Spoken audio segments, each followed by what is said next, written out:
காங்கேயம் கால அது கதற விடுவால வளஞ்சகம் பூக்கால அது வரி புளிய போல ஏ காரி கால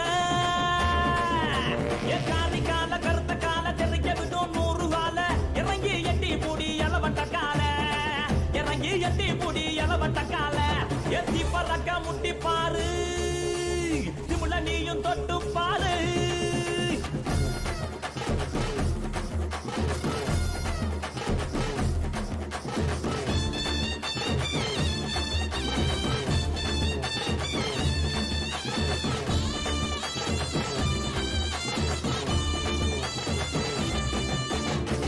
நட்டி கால அது சுருள விடும் வால செவந்த நட்டி கால அது செதற விடும் வால ஏ மாஞ்சு புடி மடக்கி புட்டி ஒத்த கையில் தூக்கி அடி பக்கப்பட்டு வந்து நிப்பா வஞ்சி கோடி பக்கப்பட்டு வந்து நிப்பா வஞ்சி கோடி எத்தி பறக்க முட்டி பாரு திமுல நீயும் தொட்டு பாரு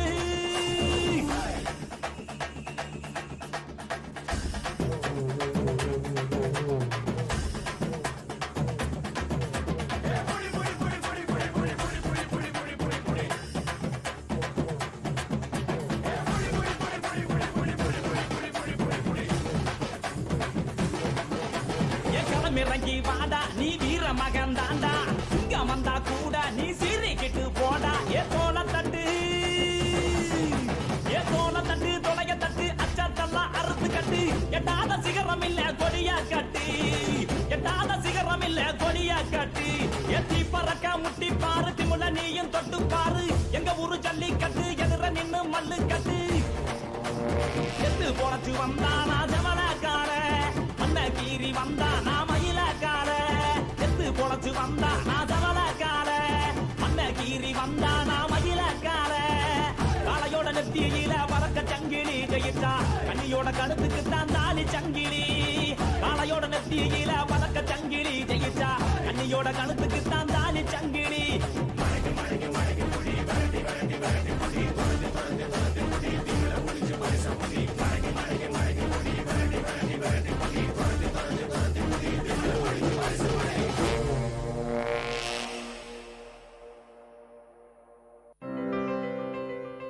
இப்பாடலை வழங்கியவர் இளையகானம் சி இளையராஜா.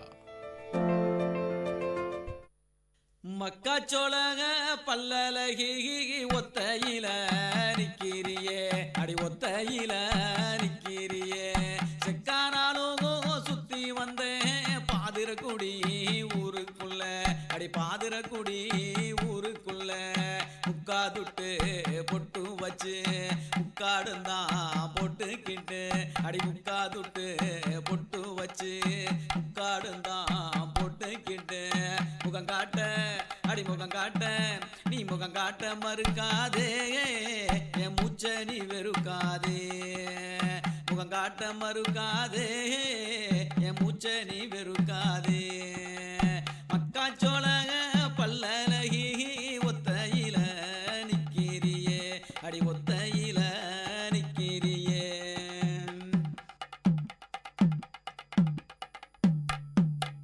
தண்டனக்கா மரத்துல உன் போல குயில் ஒண்ணு பாடுறத கேட்டேண்டி நான் பாடுறத கேட்டேண்டி தண்டனக்கா மரத்துல அடி தண்டனக்கா மரத்துல உன் போல குயில் ஒண்ணு பாடுறத கேட்டேண்டி நான் பாடுறத கேட்டேண்டி கல்யாண ஆசை வந்து கந்தனத்தான் வேண்டிக்கிட்டு போடுறதா நேர்ந்துக்கிட்டேண்டி மாலை போடுறதா நேர்ந்துக்கிட்டேண்டி நாடெல்லாம் கற்பழிப்பு நான் வாரேன் உன் துணைக்கு காட்டு வழி போனாலும் காவல் இல்லமானே நாடெல்லாம் கற்பழிப்பு நான் வாரேன் உன் துணைக்கு காட்டு வழி போனாலும் காவல் இல்லமானே மக்காச்சோளக பல்லலகி ஒத்தையில நிக்கிறியே அடி ஒத்தையில நிக்கிறியே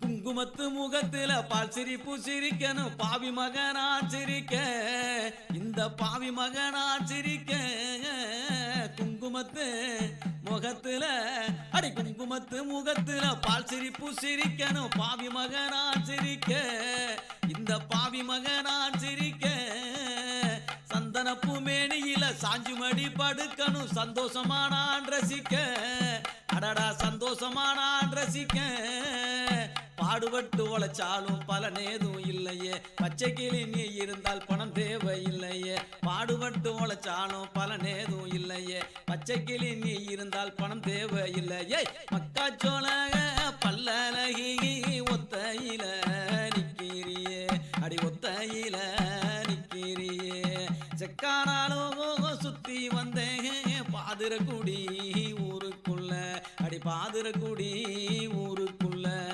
முக்காதுட்டு பொட்டு வச்சு முக்காடுந்தான் பொட்டுக்கிட்டு முகங்காட்ட அடிமுகங்காட்ட அடிமுகங்காட்ட மறுக்காதே என் மூச்சை நீ வெறுக்காதே முகங்காட்ட மறுக்காதே என் மூச்சை நீ வெறுக்காதே என் மூச்சை நீ வெறுக்காதே என் மூச்சை நீ வெறுக்காதே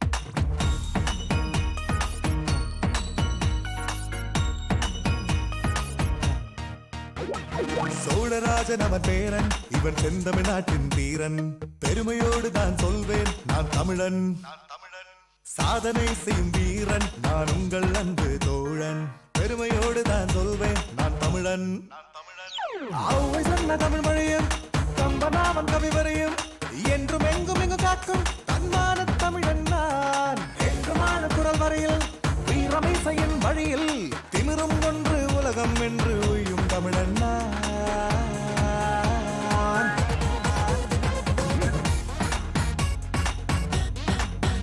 தமிழா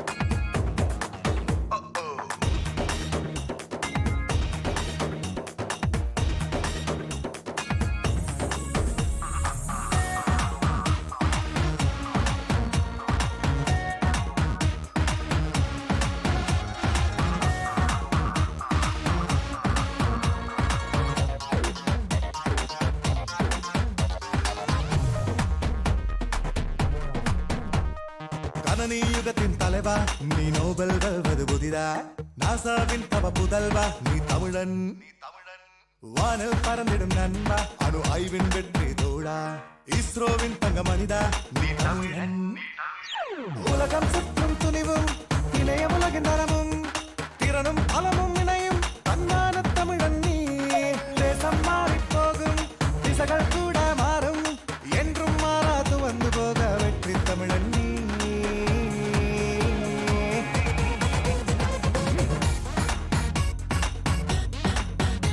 தமிழா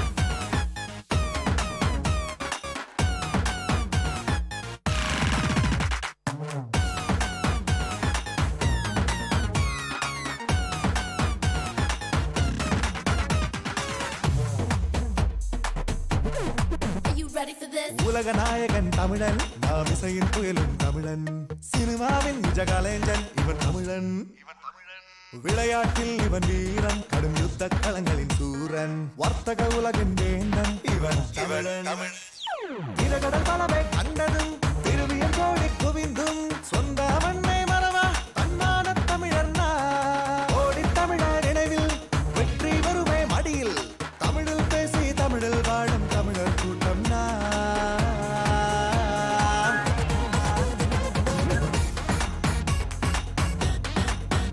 தமிழா தமிழா தமிழா தமிழா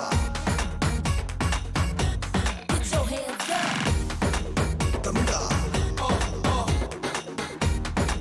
தமிழா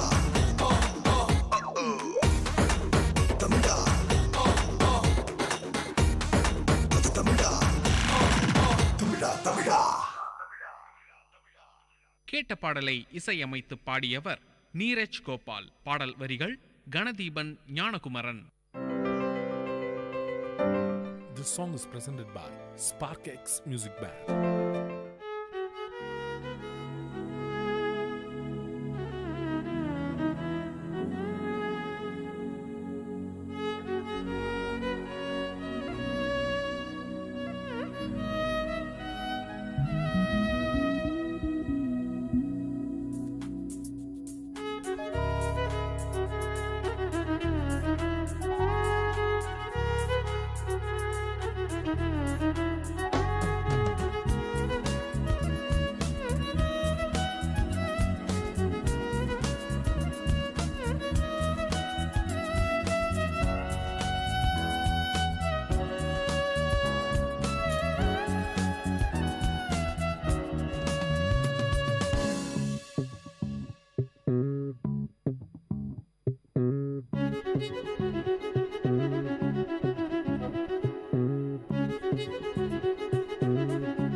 தமிழ்ச்சுடர் வாழ்வும் இலக்கியமும் சங்கமிக்கும் ஒளி ஓவியம் உங்கள் VIT பண்பலை 90.8.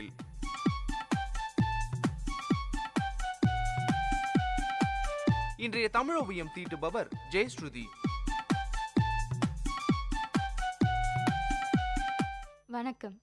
அழுக்காறு உடையான்கண் ஆக்கம் போன்று இல்லை, ஒழுக்கம் இலான்கண் உயர்வு. ஒரு மனிதன் வெற்றி பெறுவது குணநலன்களால்தான். குணநலன்களுடன் ஊக்கமும் திறனும் அமைந்தால் மேலும் புகழ்மிக்க வாழ்க்கை கிடைக்கும்.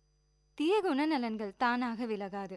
நற்குணங்களை பயில்வதன் மூலமே தீய குணங்கள் அகலும். மனதை கெடுக்கும் தீய குணங்களில் தலையாயது அழுக்காறு. அதாவது மற்றவருடைய நிலையை, சிறப்புகளை கண்டு மகிழ இயலாத உள்ளம் பெறுதல். மற்றவர் பெரும் பேறுகளை பாராட்டும் உணர்வின்மை. மற்றவர் பெற்றுள்ள பெரும் சிறப்புகளை அங்கீகரிக்க மனம் இல்லாமல் குற்றம் குறைகளை கூறுதல். இவையெல்லாம் அழுக்காறு, அதாவது பொறாமையின் இயல்புகள். ஒன்றை பெற முயல மாட்டார்கள். மற்றவர்கள் பெற்றிருப்பவைகளுக்கு களங்கம் கற்பிக்கவே முயற்சி செய்வார்கள். அதனால் தான் நலம் பெறும் முயற்சிகளில் அவனுடைய மனம் தலைப்படாது. கல்வியில் பொறாமை கொள்ளலாம் என்று சிலர் கூறுகிறார்கள். இது தவறு. ஒரு பொழுதும் பொறாமையுடையவர் நல்ல முயற்சியில் ஈடுபட மாட்டார்கள். அழுக்காறு என்ற தீய குணம் நம்மை தீண்டாமல் இருக்க வேண்டுமென்றால் மற்றவர்கள் பெற்றுள்ள தனித்திறன்களை கண்டு மனதார பாராட்ட கற்றுக்கொள்ள வேண்டும். இது மட்டும் போதாது. மற்றவர்களுடைய குற்றம் குறைகளை கண்டு எக்காரணத்தை கொண்டும் மகிழக்கூடாது. பொறாமை ஒரு பொழுதும் நன்மை தராது. தமிழ்நாட்டில் ஒரு பழமொழி உண்டு. தனக்கு மூக்கு போனாலும் பரவாயில்லை, அடுத்தவனுக்கு அபசகுணமாக வேண்டும் என்று நினைத்து தன் மூக்கையை அறுத்து கொண்டானாம் என்பார்கள். நற்குணம் இம்மியும் இல்லாதவர்களே பொறாமையுடையவர்களாக இருப்பார்கள். அதனால் நற்குணங்களை பெற முயல வேண்டும். அழுக்காறில்லாத நெஞ்சம் பெறுதல் நல்லொழுக்கத்தின் இயல்பாகும். அழுக்காற்றினை எப்படி அகற்றுவது? அழுக்காறு வந்த பின் அகற்றுவது கொஞ்சம் கடினம்தான். அழுக்காறு வராமல் பாதுகாத்துக் கொள்வதே நல்லது. வரும் முன் பாதுகாப்பு வேண்டும். பிறருடைய செல்வாக்கை கண்டால் கேட்டால் மகிழும் இயல்பினை பெறுதல் வேண்டும். மகிழ்ந்தால் மட்டும் போதாது, அவர்களுடைய செல்வாக்கை பேணி பாதுகாக்க துணையாக இருக்க வேண்டும். இதையே வள்ளுவர் அரணாக்கும் வேண்டாதான் என்பான், பிறனாக்கு பேணாது அழுக்கறுப்பான். அதாவது மற்றவர்களுடைய செல்வாக்குகளை கண்டபொழுது மகிழ்ச்சியடையும் உள்ளத்தினை பெறுதல் வேண்டும். பாராட்டுகின்ற குணம் பெற்றிருத்தல் வேண்டும். அப்போதுதான் அழுக்காறு நம்மை தீண்டாமல் பாதுகாத்துக் கொள்ள இயலும். அழுக்காறு அழுக்கு நிறைந்த வழி, அதாவது நன்மையும் இன்பமும் இல்லாத வழி. நன்று அமுதமாவது சாத்தியமா? சாக்கடை நன்னீராவது ஏது? அதுபோலதான் நல்ல மதிப்பெண் வாங்கும் மாணவனை பார்த்து குறைந்த மதிப்பெண் வாங்குபவன் அழுக்காறு கொண்டால் கூடுதல் மதிப்பெண் வாங்கும் முயற்சியில் ஈடுபட மாட்டான். அதற்கு மாறாக அதிக மதிப்பெண் வாங்கியிருப்பவன் மீது குறைகளை கற்பித்து கூறுவான். ஏன், காப்பி எடுத்து விட்டான் என்றே கூறுவான். மேலும் மோசமாகி ஆசிரியர் கையூட்டு பெற்று விட்டான் என்று கூட கூறுவான். ஆதலால் எந்த வகையிலும் அழுக்காறு தீயதே. உள்ளங்கால் முதல் உச்சந்தலை வரை பொறாமையே வடிவெடுத்து மனிதன் ஒருவன் இருந்தான். அவனுடைய கண்ணுக்கு முன்னால் யாரும் நன்றாக இருக்கக்கூடாது. யாராவது நன்றாக உடை உடுத்திருந்தால் அதை பார்த்து பொறாமைப்படுவார். யாராவது வயிறார சாப்பிட்டால் அவருக்கு வயிற்றை வலி வலி என்று வலிக்கும். ஒருவரும் இவர் முன்னால் சிரித்து பேசி மகிழ்ந்திருக்கக்கூடாது. அவர்களை பார்த்து இவர் நெஞ்சம் வெந்து போய் நிற்பார். அவர் நிற்கிற இடம் கூட ஒரு முழம் வெந்து போய்விடும். அவருக்கு இருந்த குணங்கள் பொறாமை, பொறாமை, பொறாமை. ஆம், பொறாமை மட்டும்தான். அவரோ ஏமாந்தவர் தலையில் மிளகாய் அரைப்பதையும் தூங்குபவன் தலையில் கயிறு திரிப்பதையுமே தன் தொழிலாக கொண்டிருந்தான். அவரால் தம் செல்வத்தை இழந்தவர் பலர். காலம் எப்பொழுதும் ஒரே மாதிரியாக இருப்பதில்லை அல்லவா? சக்கரம் போல் அது சுழன்று கொண்டுதான் இருக்கும். இது இயற்கையின் சட்டம். தூக்கம் கலைந்து கண்ணை திறந்த அவன் பார்த்தபொழுது வீடு சுத்தமாக இருந்தது. யாரும் வீட்டை சுத்தப்படுத்தவில்லை. அவன் வீட்டிலே ஒரு பொருள் கூட இல்லை. நகைப்பெட்டியை திறந்தபோது அது அகலமாக வாயை திறந்தது. அழகு காட்டி அவனை பார்த்து சிரித்தது. அதுவரை இதோ செல்வோம் செல்வோம் என்று சொல்லிக் கொண்டிருந்த அத்தனை செல்வமும் அன்று அவனை விட்டு ஒரேடியாக சென்றே விட்டன. ஆம், அழுக்காறு ஒரு பொழுதும் நன்மை பயக்காது, மாறாக தீமையை தரும். அதனால் அழுக்காறு கொண்ட மனிதன் வளர்தல் அரிது, வாழ்தல் அரிது. தேளின் கொடுக்கு நஞ்சாம், தம்மை போல் அழுக்காருடையவர் உள்ளம் நஞ்சாகும். இதையே வள்ளுவர் அரணாக்கும் வேண்டாதான் என்பான், பிறனாக்கு பேணாது அழுக்கறுப்பான் என்கிறார். பொறாமைக்காரனிடத்தில் மேன்மைகள் எதுவும் இல்லாமல் போகும். அதுபோல ஒழுக்கம் இல்லாதவனிடமும் உயர்வு ஏற்படாமல் போகும். அதனால் அழுக்காறு கொள்ளற்க மற்றவர் வாழ்வதைக் கண்டு மகிழுங்கள். நீங்களும் அது போல வாழ முயலுங்கள். மற்றவர்களை பாராட்டுங்கள், சிந்தியுங்கள், செயல்படுங்கள். நன்றி.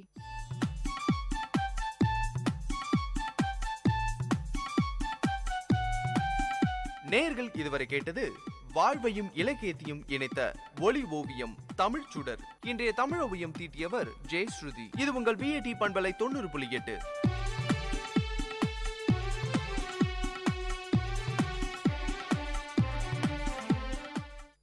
முத்து முத்தாத்த மக சிரிச்சா, மனச பட்டா போட்டு தான் புடிச்சா,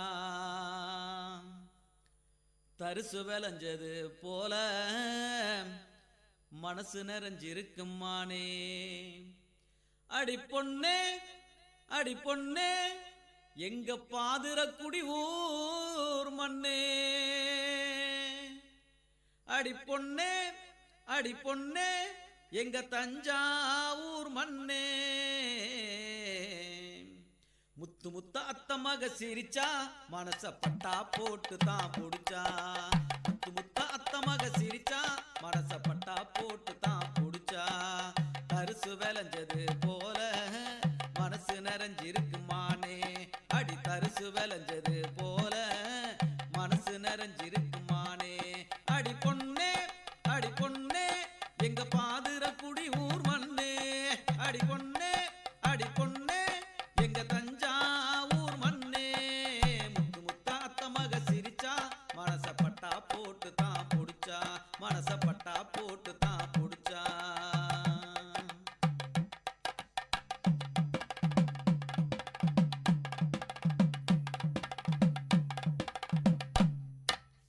வேப்பங்கா தடிக்க அடி வெள்ளரி பூ வெடிக்க ஆத்து மணலில் பேர அடி எழுதி பாப்பவாவா.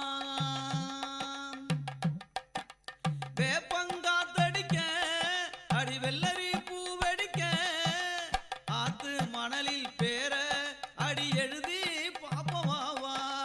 பஞ்ச பூமியிலே ஏன் நெஞ்ச உழுத புள்ள கெஞ்சி பேசும் காற்ற நீ குற்றம் சொல்லலாமா. செவக்காட்டு மண்ணுல சேர்ந்து நடந்தா பாதம் பூசுமே மகாராணி. தலனி சாய மாமன் மடிதான் இலவம் பஞ்சு தலகாணி. தலனி சாய மாமன் மடிதான் இலவம் பஞ்சு தலகாணி. முத்து முத்தா அத்த மக சிரிச்சா மனச பட்டா போட்டு தான் புடிச்சா. மனச பட்டா போட்டு தான் புடிச்சா.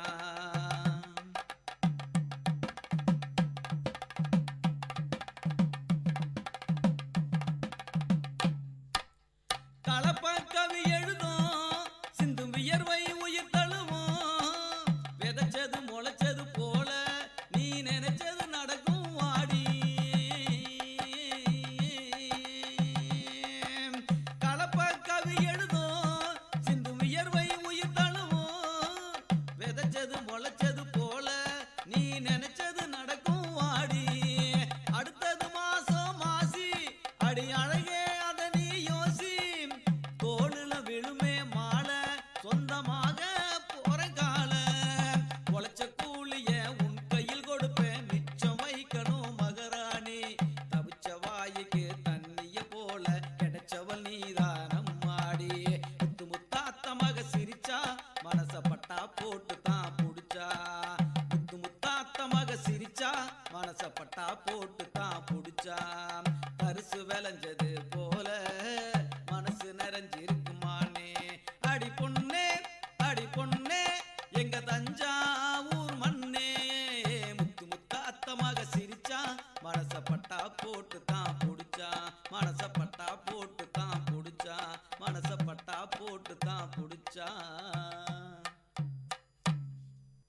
Hello everyone, this is Silena from Vit Community Radio 90.8 and it is story time and I am up with a story all written by myself, Atonement. Here is the preface. Vinodini, a young school-going girl, stays back home for it was a holiday. A strange man comes at Vinodini's doorsteps. Not a beggar, not an invitee either. What is that then that has brought him here? He has walked all the way barefoot up to her place.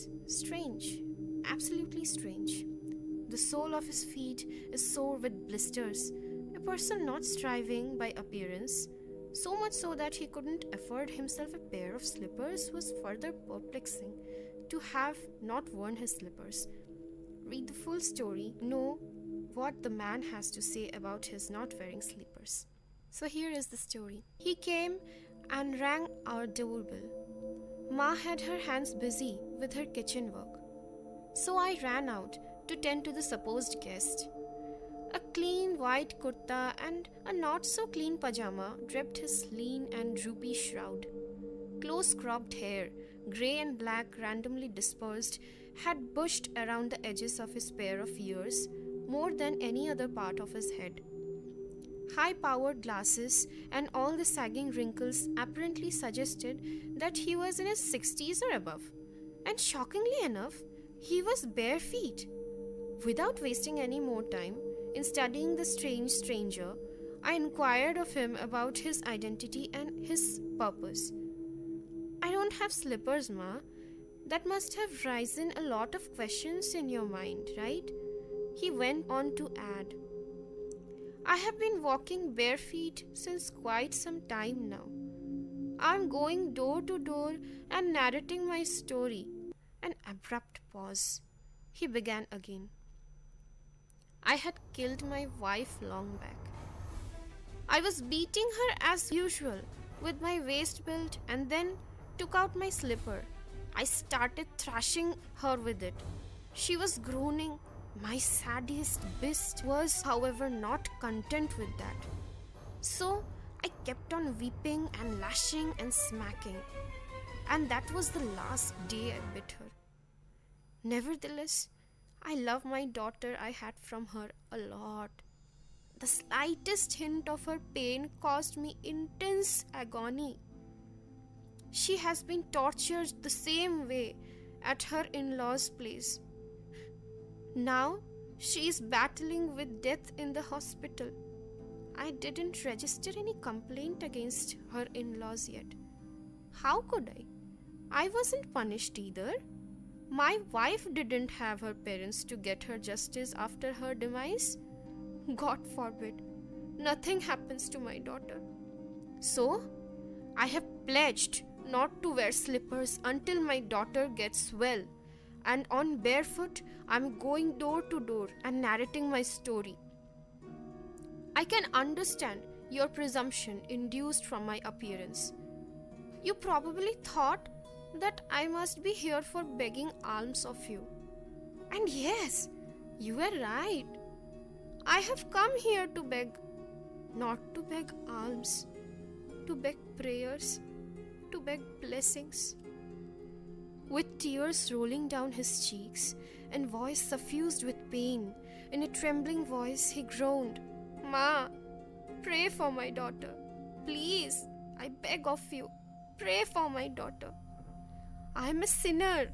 How could I pray for my daughter to be endowed with fortitude to endure the same pain I had caused my wife all these years back? He won't listen to my prayers. God won't listen. God won't. He won't. I stared blank. I still couldn't comprehend the scenario, and eliciting a reaction was not nearly possible. Ma came out running, all startled by the cry.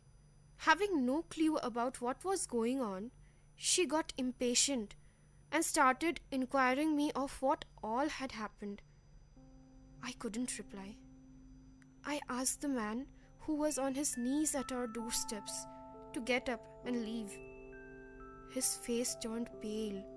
Hopelessness had clouded it densely. I said, Your daughter will be all right. I shall definitely pray for her. My mom will also pray. Why, Ma? Won't you? Ma, with no preface to the story, ended it by nodding in affirmation. The man stretched his lips into a feeble smile, gestured a namaskar, and walked away. At the door, while Ma kept on inquiring me, I stared vacantly to see the man disappear from my sight. Thank you. நீயே என் தாய், நீயே தெய்வம், உன்னை விட யாரும் இல்லை. உலகில் உயர்ந்தவர் எவரும் இல்லை. நீயே என் தாய், நீயே தெய்வம், உன்னை விட யாரும் இல்லை. உலகில் உயர்ந்தவர் எவரும் இல்லை. நீயே என் தாய், நீயே தெய்வம், உன்னை விட யாரும் இல்லை. உலகில் உயர்ந்தவர் எவரும் இல்லை.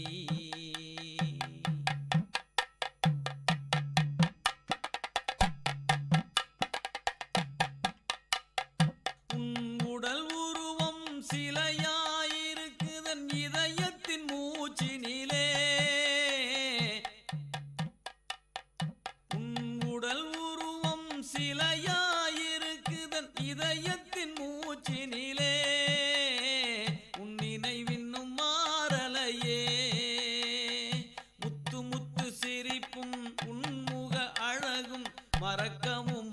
மனசில்லையே, மறக்கவும் மனசில்லையே.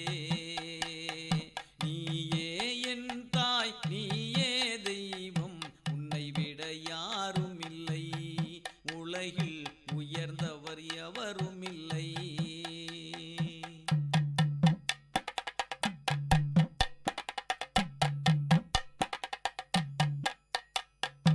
அம்மா என்ற மூன்றெழுத்தில் இந்த உலகமே இருக்குதம்மா, அது உந்தன் கருணையம்மா. அம்மா என்ற மூன்றெழுத்தில் இந்த உலகமே இருக்குதம்மா, அது உந்தன் கருணையம்மா. கருவினில் வளரும் மழலையை சுமந்து காப்பதும் நீதானம்மா, இந்த உலகமே சாட்சியம்மா, இந்த உலகமே சாட்சியம்மா. நீயே என் தாய், நீயே தெய்வம், உன்னை விட யாரும் இல்லை, உலகில் உயர்ந்தவர் எவரும் இல்லை.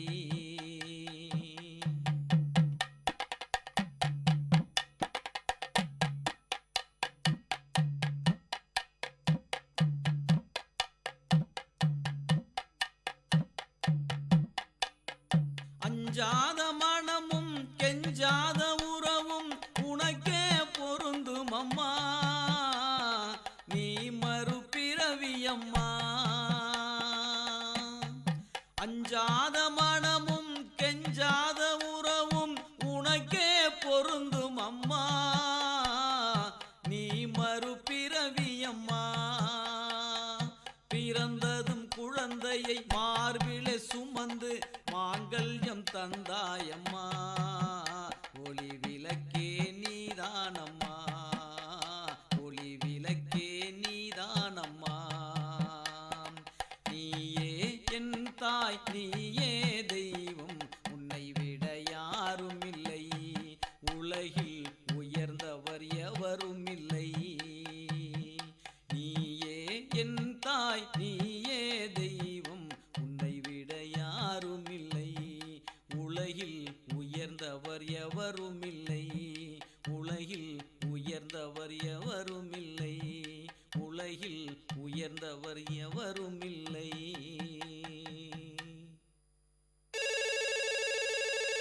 Hello. Hello, yes, Mr. Prashant Kumar? Yes, this is Prashant speaking. Sir, sorry to inform you, your father has met with an accident. There is severe blood loss and can you please come to CMC, sir? What? Okay, I'll be there right now.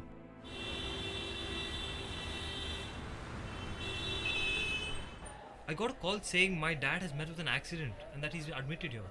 Can I please know which room number he's in? Yes, sir. Can you tell me patient's name? Mr. Abhishek Kumar. One second, sir. Yes, sir. Sir, room number 235. Okay, thank you. Doctor, how is my father? I can't say anything for sure right now, but there's been a lot of blood loss and he's in need of blood of any blood group. Okay, oh my god. Okay. Give me a minute. I'll call my friend over to come and do the needful. Yeah, please. Hello, Amit? Can you please come to CMC right away? Wait, Prashant, is everything okay? No man, I'm in a bit of trouble right now. My father just met with an accident and he needs blood urgently. Oh, okay, I'm on my way. Amit reaches the hospital. Prashant guides him to the room and Amit donates amount of blood required. Now both of them are waiting outside the operation theatre. Have faith in God, Prashant. Everything will be alright. Thanks, Amit. Thanks a lot. He wouldn't have made it if it wasn't for you today. That's all fine. But why did you wait for me? We anyways have the same blood group. You could have donated the blood yourself. It's, I can't because I'm scared of needles. Are you crazy? Your dad is dying right in front of your eyes and all you can think about is being scared of a needle? Seriously? Are you out of your mind?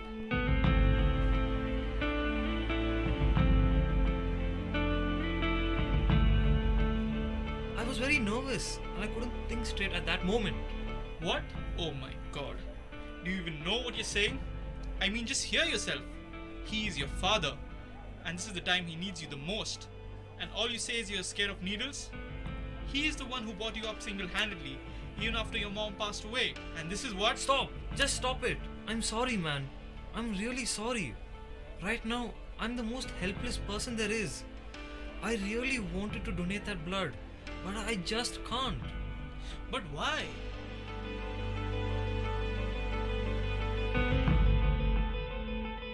Guys, have you figured out yet why Prashant couldn't donate blood? It's because of his drug addiction. That is why it's important to say no to drugs in order to save yourself as well as the others around you.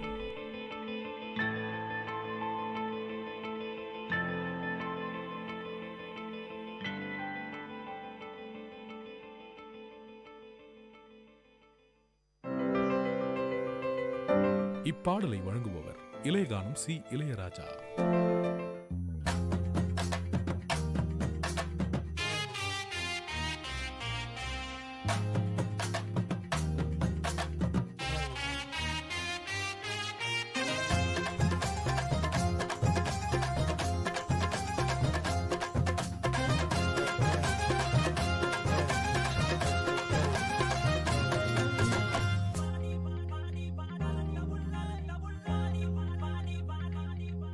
ஆடி வாடி என் கருத்த புள்ளே 2 நாளாக உறக்கவல்ல. ஆடி வாடி என் கருத்த புள்ளே 2 நாளாக உறக்கவல்ல. அடி அள்ளி போல தள்ளி நான் வந்த போற தள்ளி ஒன்பதில சொல்லிட்டு போடி. அடி அள்ளி போல தள்ளி நான் வந்த போற தள்ளி ஒன்பதில சொல்லிட்டு போடி. அடி வாடி வாடி வாடி வாடி என் கருத்த புள்ளே 2 நாளாக உறக்கவல்ல.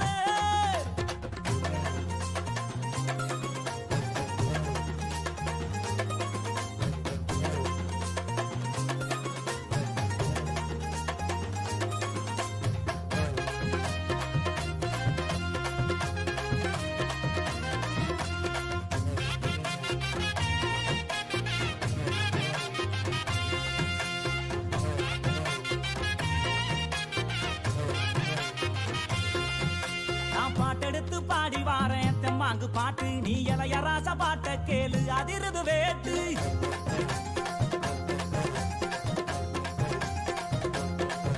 நான் பாட்டெடுத்து பாடி வாரேன் தெம்மாங்கு பாட்டு. நீ இளையராச பாட்ட கேளு அதிருது வேட்டு. யாரு துணையும் இல்ல எனக்கு நிகர் யாரும் அல்ல. உடம்பு உடம்பு புள்ள என்னைய ஜெயிக்க எவனும் இல்ல. மோதி பாரு அடி பாடு நீ போட்ட போட்டி போடு. எனக்கான ஒரு கூட்டம் அடமேலம் கொட்டி ஆட்டம் போடு. வாடி அடி வாடி அடி வாடி என் கருத்த புள்ள 2 நாளாக உறக்கவல்ல.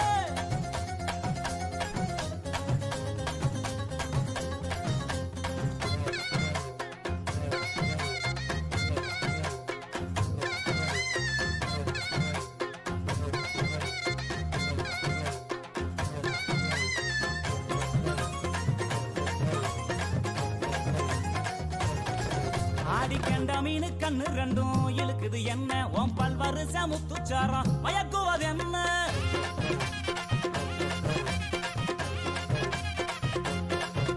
ஆடிக்கண்ட மீனு கண்ணு 2 இழுக்குது என்ன. உன் பல்வருச முத்துச்சாரம் மயக்குவது என்ன. உறிஞ்சு ஓதட்டுறைய என்னைய இதுக்கே முடிஞ்சு புட்டு. சங்கு கலந்துறதா என்னையும் வதச்சு வாட்டி புட்டு. அடிச்சிட்ட தங்க பட்ட என் பக்கம் நில்லடி. ஒன்னு தார உதட்டால நீ வெக்க விட்டு கட்டி கூடி. வாடி அடி வாடி அடி வாடி என் கருத்த புள்ள 2 நாளாக உறக்கவல்ல.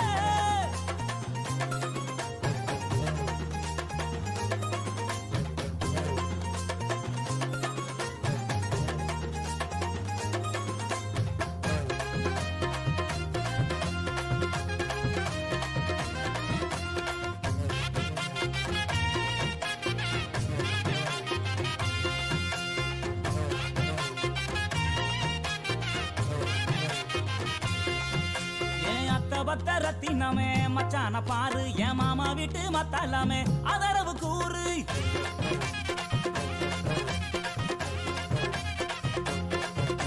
என் அத்த பத்தர தின்னமே மச்சான பாரு என் மாமா வீட்டு மத்தாலமே அதரவு கூறு உன்னை விட்ட யாரும் இல்ல எனக்கு ஒட்டிக்கிற வாடி உள்ள கண்ணசைக்கும் நேரத்துல எனக்கு காதல் தீ மூட்டு உள்ள இத தெரிஞ்சு கொஞ்சம் புரிஞ்சு இந்த மச்சான் சொல்ல கேளு இந்த உலகம் உள்ள வரைக்கும் நீ என்னோட தான் ஒட்டி வாழ வாடி என் கருத்த புள்ள 2 நாளாக உறக்கவல்ல அடி வாடி என் கருத்த புள்ள 2 நாளாக உறக்கவல்ல அடி அள்ளி போல கள்ளி நான் வந்த போற கள்ளி ஒன்பதில சொல்லிட்டு போடி அடி அள்ளி போல கள்ளி நான் வந்த போற கள்ளி ஒன்பதில சொல்லிட்டு போடி அடி வாடி வாடி வாடி வாடி என் கருத்த புள்ள.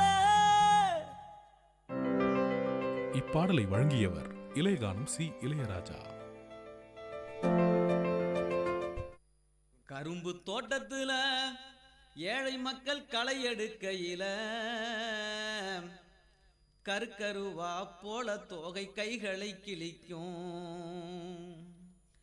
கசியும் வியர்வை காயத்துல பட்டு தனலா எரியும் உடம்பு தனலா எரியும்.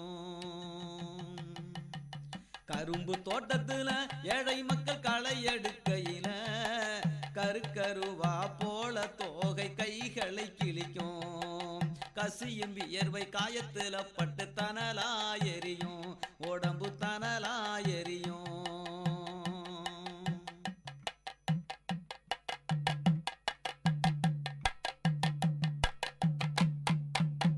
2 மாத கை குழந்த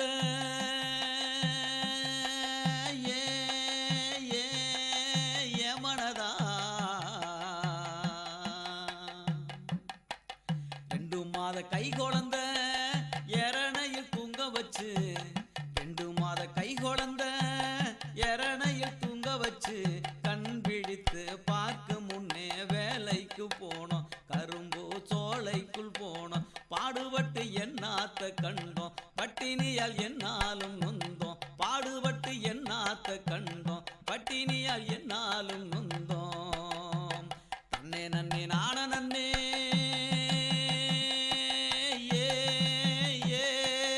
யமனதா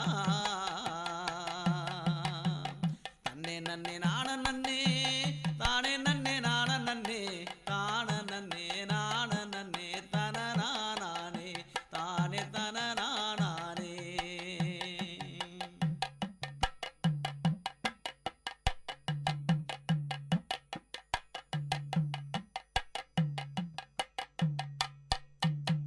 பழுத்த கிளவி முதல்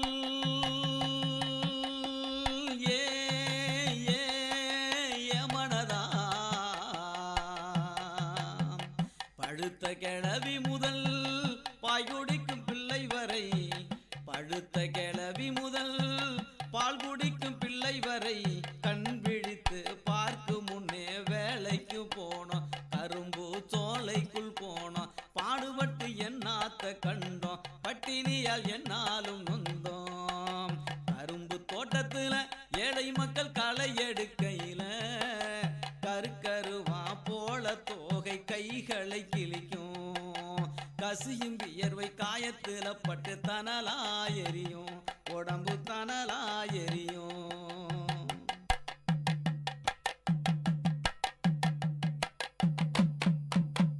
பட்டினியால் நான் இருந்தேன்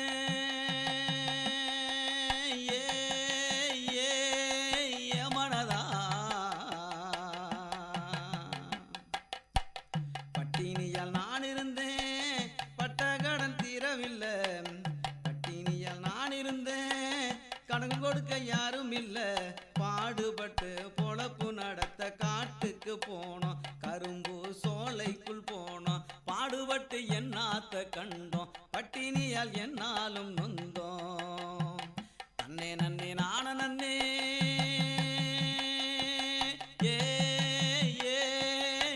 மனதா தன்னே நன்னே நான நன்னே தானே நன்னே நான நன்னே தான நன்னே நான நன்னே தனநானே தானே தனநானே தானே தனநானே.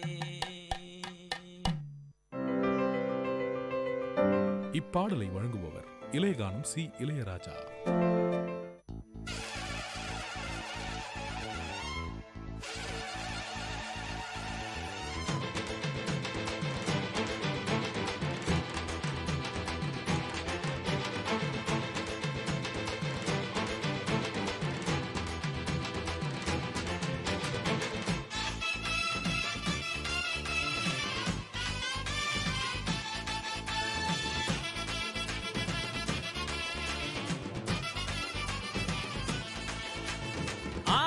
பெருக்குத்தான் தமிழகத்து ஆத்துல தண்ணி வரும். ஆடிப்பட்டம் தேடித்தான் நாங்கள் எல்லாம் விதைக்க ஆரம்பிப்போம்.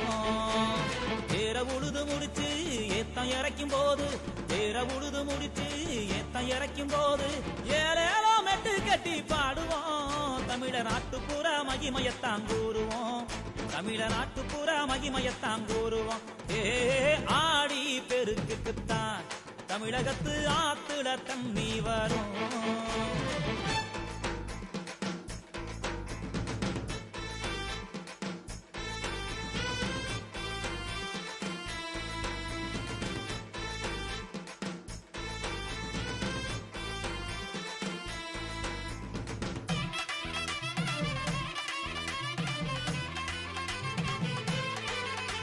ஏரல் முளைச்சு வித வரும், வித முளைச்சு நாத்தாமும், நாத்து வந்தா கருது வரும், கருது வந்தா நெல்மணியும் காய்ச்சு குழுங்கும்.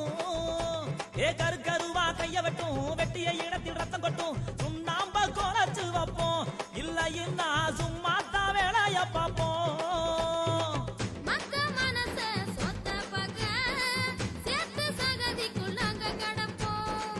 காடு கடனி களத்து மேடை கடைசி வரைக்கும் காத்து இருப்போம். துயரங்களும் ரொம்ப எங்களுக்கும் இருக்கு, இருந்தாலும் எங்களுக்கு பாட்டுதான். இருந்தா சோறு தண்ணி தேவையில்லை கூத்துத்தான், இருந்தா சோறு தண்ணி தேவையில்லை கூத்துத்தான். ஆடி பெருக்குத்தான் தமிழகத்து ஆத்துல தண்ணி வரும்.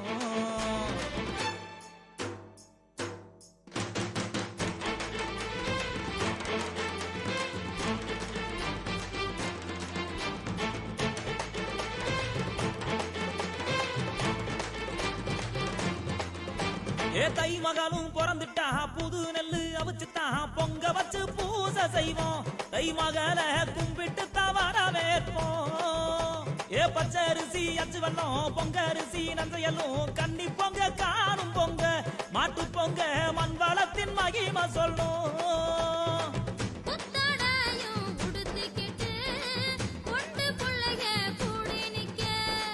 மல்லு வேட்டி மடிச்சு கட்டி ஆம்பளைங்க காலையடக்க குளவ போட்டு பாடு இது வீர தமிழ நாடு. கும்மி கொட்டி ஆடுவோம், தை பொங்கலோ பொங்கல் என்று பாடுவோம். தை பொங்கலோ பொங்கல் என்று பாடுவோம். தை பொங்கலோ பொங்கல் என்று பாடுவோம். தை பொங்கலோ பொங்கல் என்று பாடுவோம்.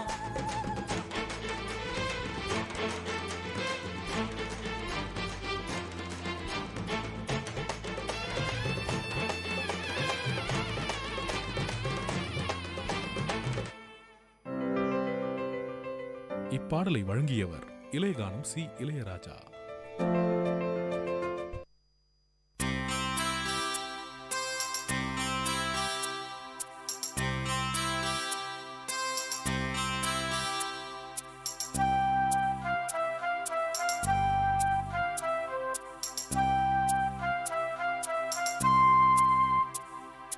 நித்திரை கொள்ளும் நேரமிது, சித்திரை பெண்ணே பாடல் தொடு, இதழ்களை சேர்த்து கைகளை கோர்த்து காற்றினில் நுழைந்து பாடல் தொடு, காதலில் மூழ்கும் காலமிது, நித்திரை கொள்ளும் நேரமிது.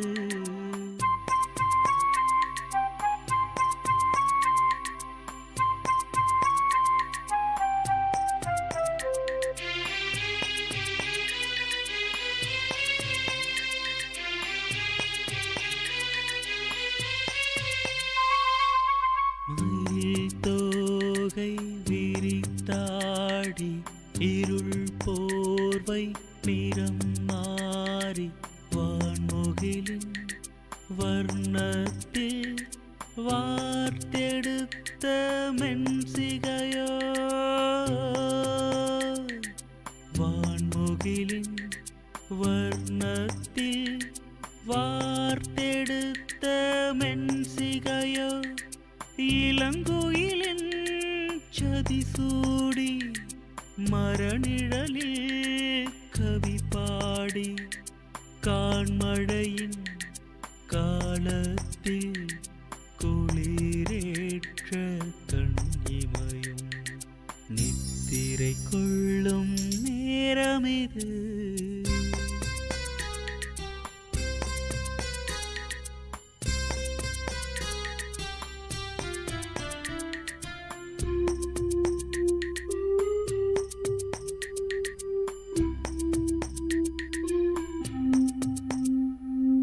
நெடுங்கிளைகள் வளர்ந்தோடி பசு மரங்கள் சுமை கூடி பண் இசைக்கும் மோனத்தில் நெளிந்தாடும் வளைகரமும்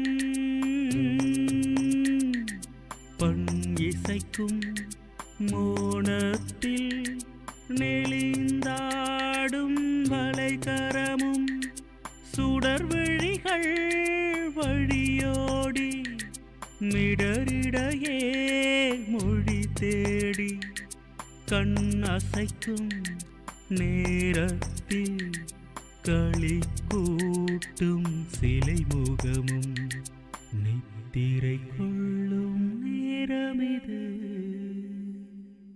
கேட்ட பாடலை இசையமைத்து பாடியவர் முருகானந்தம்.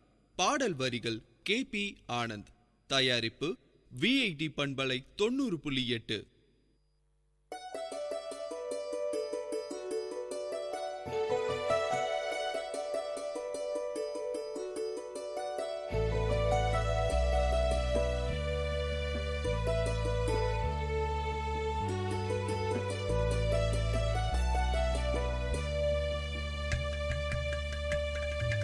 வண்ணமய குதூகலம் வானதிரும் கொண்டாட்டம் கலைகளின் சங்கமம் கவிஞர்களின் கைவண்ணம். வண்ணமய குதூகலம் வானதிரும் கொண்டாட்டம் கலைகளின் சங்கமம் கவிஞர்களின் கைவண்ணம்.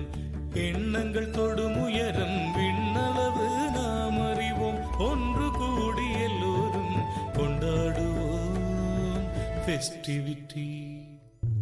Festivity, இதுவே VIT festivity, festivity, oh festivity.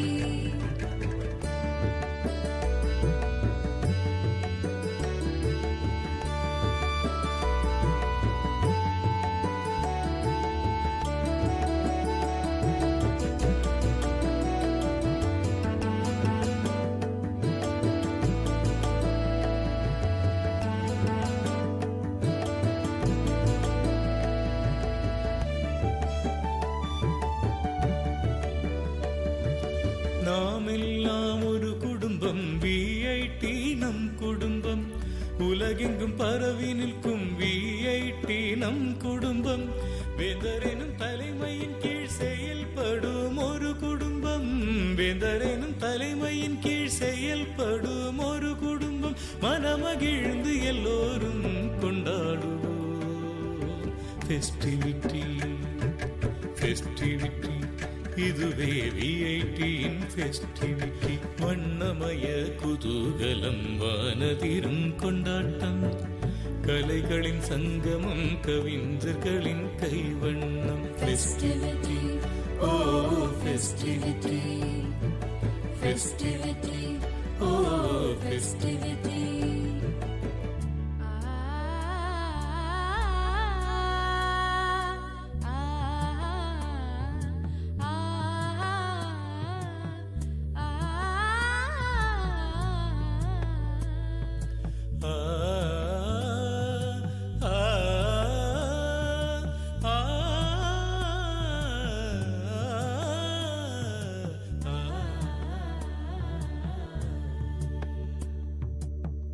பல வண்ண பாடல்கள் மயிலாடும் மாட்டங்கள் பளிச்சிடும் திறமைகள் ஒளிர்விடும் சிகரங்கள் அதுதொடும் உயரங்கள் என்றென்றும் நிலைத்திடும் அதுதொடும் உயரங்கள் என்றென்றும் நிலைத்திடும் விண்வியக்கும் ஒரு சொர்க்கம் இனி இங்கே அமைந்திடும் ஃபெஸ்டிவிட்டி இதுவே விஐடியின் ஃபெஸ்டிவிட்டி வண்ணமய குதூகலம் வானதிரும் கொண்டாட்டம் கலைகளின் சங்கமம் கவிஞர்களின் கைவண்ணம் வண்ணமய குதூகலம் வானதிரும் கொண்டாட்டம் கலைகளின் சங்கமம் கவிஞர்களின் கைவண்ணம் எண்ணங்கள் தொடும் உயரம் விண்ணளவு நாம் அறிவோம் ஒன்று கூடி எல்லோரும் கொண்டாடுவோம் ஃபெஸ்டிவிட்டி ஃபெஸ்டிவிட்டி இதுவே விஐடியின் ஃபெஸ்டிவிட்டி ஃபெஸ்டிவிட்டி ஓ ஃபெஸ்டிவிட்டி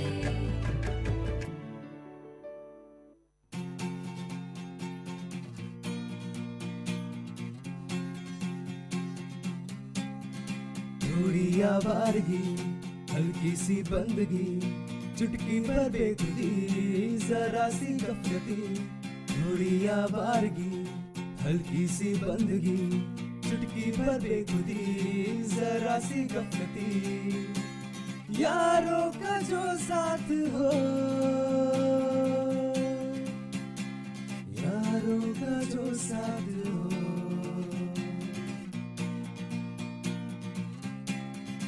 कहो यलगार है तब तक है अपना यार तू जब तक कहो यलगार है तब तक है अपना यार तू जब तक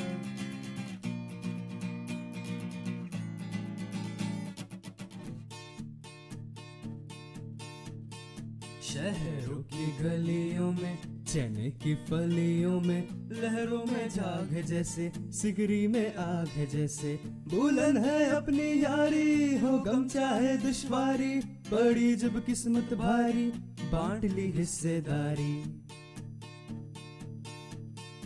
चाहे शहर का हाला पिया बन के हम प्याला है रूठी प्रीतम जब जब मना लाया है तू तब तक वो फटफटी की सवारी सड़कों पे लहरी मारी जीने का मरकज यारी है मौजों की फुलवारी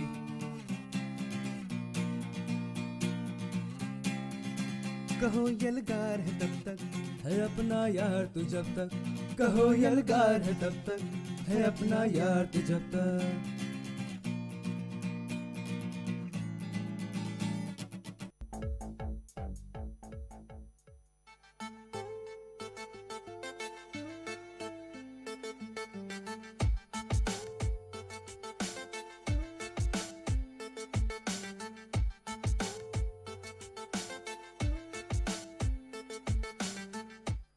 Hello everybody, you are listening to Vit Community Radio 90.8. This is Second Look. I am Vibisha, your host for today, and we have a really special guest. Let's welcome Gaurav on a show. Hey Gaurav, welcome to our show. Hi Vibisha. Hello everybody. Happy to be here. I'm pretty nervous. Well, how was your weekend? Well, this weekend I gave a speech in Toastmasters. This was an all-star session where I was in front of 300 people. Then in the evening I went out for dinner. At night I have to complete some of my assignments, so I was busy with that. Wow, sounds great. Well, during holidays or weekends, we should take all the sleep we can to gear up for the coming week, right? I was feeling really lazy this weekend, but I had to do my project. So shooed away all the sluggishness and was doing my project. You know, it's an 8-credit mini project and it is simply draining the soul out of me. Yeah, tough times ahead of us. And we should get really prepared for that. Yeah, right. To everybody who's wondering why the sun was kind to Velo this weekend, let me tell you, you're not alone. Surprisingly, weekend was a little cloudy, right? Making us even more sluggish.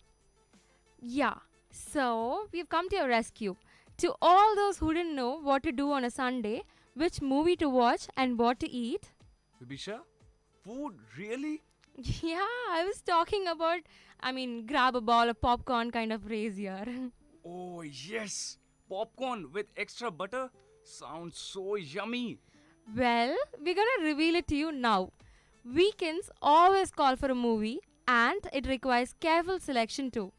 Yeah, if you choose a bad movie, it will leave you gloomy all the more. So, gotta choose a nice one. Today, we the movie buffs are gonna talk about one such movie which will leave you at the end of your seats waiting for a nail biting finish. This is one of my most favorite movies. It is Wanted. It is an action thriller starring James McAvoy, Morgan Freeman, and Angelina Jolie. Yes, you heard it right. It is Angelina Jolie. James McAvoy is a notable for playing Charles Xavier's role in X-Men. People go crazy about X-Men. You know what, Gaurav? After coming to Vellore, I really wanted to be Storm from X-Men so that I could control the weather and make the sun go away. Many action movies, comic books, and geek appeal TV shows are fantasies of empowerment. Words of wisdom. Protagonists from Luke Skywalker through Peter Parker and Buffy Summers to Harry Potter are mistaken for dullards by everyone in their lives. They are whisked out of their ruts by magical mentors who induct them into secret universes where they inherit a legacy of heroism. Along with an arch enemy or two, they can take the pick of the cool toys, mostly fast vehicles and big weapons, and get to marry the princess or the prince of their choice. Wanted fits that template, but like the Mark Miller Jones comic books on which it's based, takes things further, treading a tricky path between with great power comes great responsibility and absolute power corrupts absolutely. In this movie, downtrodden office drone Wesley Gibson, which is McAvoy, is shaken out of his dull life by Fox, which is Angelina Jolie, a super assassin who reveals that he is here to the skills of a master hitman and has a predestined place in the fraternity, a secret society who preserve civilization through murder. Here, a whiny loser gets access to sports cars, guns that shoot round corners, and a tattooed Angelina Jolie, and takes his place in a battle between good and evil without necessarily caring about the body count. Our hero, Wesley, endures arduous training which brings out his latent near superhuman abilities and executes his first missions. However, Cross, Thomas, a fraternity renegade, is out to eliminate him, and Sloane, Morgan Freeman, the Order's masked. The comic was set against a parody of DC's universe, which became our own miserable world when analogues of Lex Luthor, the Joker, Fu Manchu, Catwoman, and every other villain in popular literature clubbed together to get rid of the heroes and remake it in their own image. Audiences who whine that Batman Returns were too dark or Hulk too intelligent are clearly not ready for anything that grim. So, this clear adaptation dispensed with the alien robots, living piles of scum, and killer Bizarro. Instead, the backstory is an equally complex, surprisingly satisfying secret history, which seems a logical growth from Russian director Timur's Night Watch and Day Watch. 1,000 years ago, an order of weavers began to receive coded messages indicating targets to eliminate for the good of humanity. And now, their descendants are the best, apparently most ethical assassins in the world. Keeps back vital information about Whaley, father, and his own plans. Timur's watch films competed with Hollywood and Hong Kong in their imaginative action scenes. Here, with an American studio budget, he has as much destructive fun as his hero. We get fights, chases, crashes, murders, and assaults involving flipped over sports cars, speeding trains, skyscrapers, and a castle. Unlike many American action filmmakers, Timur understands pacing and escalation. Set pieces build in intensity, and each sequence is filled with inventive gags or gimmicks, like the broken letters that spell out a resignation message when Wesley breaks his keyboard on the face of the best friend who's baffling his girlfriend. Since This isn't bidding for a PG-30 certificate. It can deliver the gruesome payoffs to its fights, hinting at the comic's unforgettable suggestion that escapism is merely a license to become monstrous. McAvoy, boyishly charming and occasionally scary, carries off a tricky role, growing the hero's character to match his bullet curving and knife fighting skills and prove he can hold his own in proper movies, as well as polite literary adaptations. A scarily cylinder, Angelina Jolie is insidiously attractive as the world's greatest hit lady. She has never been more charmistic on screen or bent into such odd positions. In a summer where even the good action films have been predictable, Wanted offers more than enough twists, turns, and surprises to fool even viewers who think they know the material. Hey Gaurav, you know what? James McAvoy screen tested for the lead role in early 2006 but was initially rejected, as the studio wanted a more conventional leading man.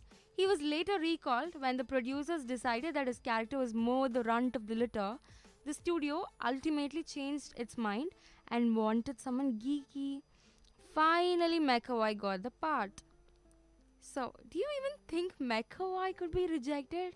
Not really now, right? James McAvoy worked out to improve his physique for the film's action scenes and suffered several injuries during shooting, including a twisted ankle and an injured knee. Well, there wouldn't have been second thoughts about Angelina Jolie playing the role of Fox, right? Obviously, she's simply cut out for this role and is cited to be Hollywood's highest paid actresses. She's an actress, filmmaker, and a humanitarian. Jolie has been cited as one of the most influential and powerful people in the American entertainment industry, as well as the world's most beautiful woman by various media outlets. Her personal life is the subject of wide publicity. Divorced from actors Johnny Lee Miller and Billy Bob, she separated from her third husband, actor Brad Pitt, in September 2016. They have 6 children together, 3 of whom were adopted internationally. Well, that's sweet, right? Yeah. You know what? I still am not able to believe that Angelina Jolie and Brad Pitt are getting a divorce. I thought they were perfect together. They were the dream couple. Now it seems like I've lived a lie my whole life. Yeah, who doesn't love them? Do you remember her wedding gown? She looks stunning in it, with doodles on her while done by her kids. How adorable is that? So nothing lasts forever, does it, Gaurav? Well, it is a complicated question. Love is difficult. Staying in love, being in love forever is difficult. At least, it seems so. Guess what? Jennifer Aniston must be having the laugh of her life since Angelina Jolie and Brad Pitt are getting a divorce. Because supposedly, Angelina Jolie broke Jennifer Aniston's tiny heart and took away her then hubby, Brad Pitt. So, yes, obviously, at least someone is happy about their divorce, while the whole world is mourning about Brad Pitt and Angelina Jolie split up. That shows us that karma is really there and watching us. You know what? I love this quote. A little girl seeks revenge, a real woman moves on while karma does her dirty work. I think it so aptly fits for Jennifer Aniston here. Hey everyone, who is planning to watch this movie after we are done talking about it, watch out for these in the movies. They are small trivia. Angelina Jolie asked for Fox to get killed, reasoning that if she was to find out she had killed people unjustly and was a part of something that wasn't fair, then she should take her own life. At the end of the movie, when Wesley backs the truck into the doors of the fraternity and the rats are crawling out, the letters on the ground spell out fate. At the beginning of the movie, Wesley walks outside his apartment and looks up to see cross. To the left of the home is a telephone pole with a flyer that say, "Your father's," revealing the cross is Vele real father. In the library scene, that's the final scene, Fox decides to follow the code and the bullet she shoots has a word goodbye engraved on it. You can see the word clearly just prior to it entering the first assassin's head. Each time Wesley goes to the ATM, there's a flyer reading career change, indicating that Wesley will join the fraternity. The man pictured in the poster next to cross his shoulder when he's on the train is the president of the Czech Republic, Václav Klaus. About 53 minutes into movie, Morgan Freeman's character decodes name from the woven fabric yarn as strings of zeros and ones. This is actually ASCII code used in computers and electronic data processing. In ASCII, capital A is represented by numeric value 65, which is written in 8-bit binary number system 01000001. B has ASCII value 66, C has 67, and so on. The first film to use Red Digital Cinema's Red 1 digital cameras. Several prototypes were used alongside film cameras to shoot about 10 scenes. However, no Red 1 footage appears in the final cut of the film. Danny Elfman was invited to do the score and accepted because he was a fan of Timur Bekmambetov. Preview films Night Watch 2004 and Day Watch 2006. Halle Berry, Jessica Biel, Jada Pinkett Smith, and Beyonce were considered for the role of Fox. But I think no matter what anyone says, Angelina Jolie fits the role perfectly and no one could have done it better than her. And you know what? The graphic novel features superhero costume worn by many characters, but the film eliminates them, except the leather attire worn by Wesley and the Fox. Angelina Jolie, coming out of her pregnancy and a might heart, wants to make an action film. Ian Livingstone, president of Eidos at the time, confirmed that there were talks with Paramount to make a third Tomb Raider movie. The movie had to be shot and be released by the end of 2007 due to Paramount's contract. That was impossible, so the plans were scrapped. Angelina Jolie decided to film Wanted, and she personally picked the Tomb Raider 2 writer to tailor the role of Fox for her and completely reshape the film to her likes. In the office, at the end of the film, a nameplate is visible on one of the cubicle walls. The nameplate reads J.G. Miller, which is composed of writer Mark Miller and artist J.G. Jones, on whose comic the film is based. People, please take a note of whatever we are telling. Please do watch out for these in the film, alright? I'm going to go with the next one. I'm going to tell you about this.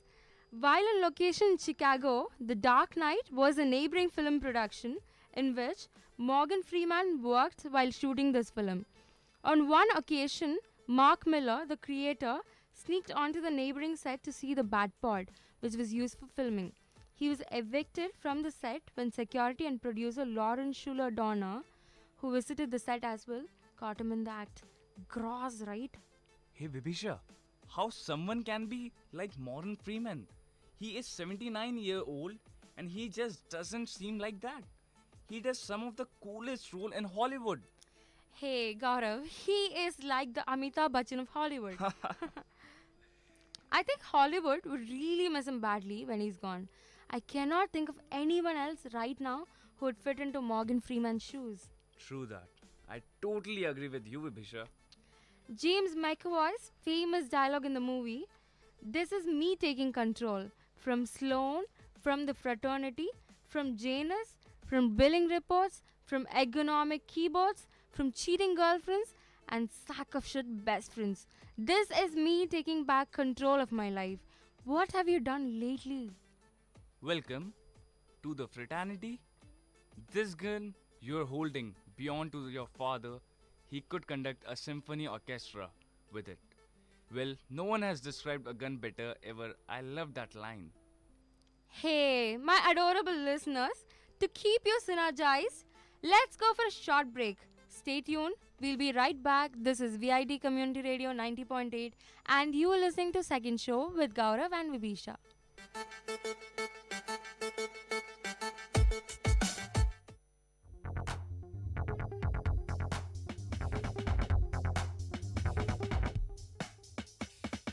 VIT வானொலி உங்களின் செவிகளில் தேனை பாய்ச்சிடுதே, மனதின் கவலைகள் மறந்து போயிடும், மாயம் செய்திடுமே. இது காற்றினலை பொங்கும் பாட்டினலை நம் வீட்டோடும் நாட்டோடும் நடமாடி சுவை சேர்க்கும் விஐடி வானொலி உங்களின் செவிகளில் தேனை பாய்ச்சிடுதே.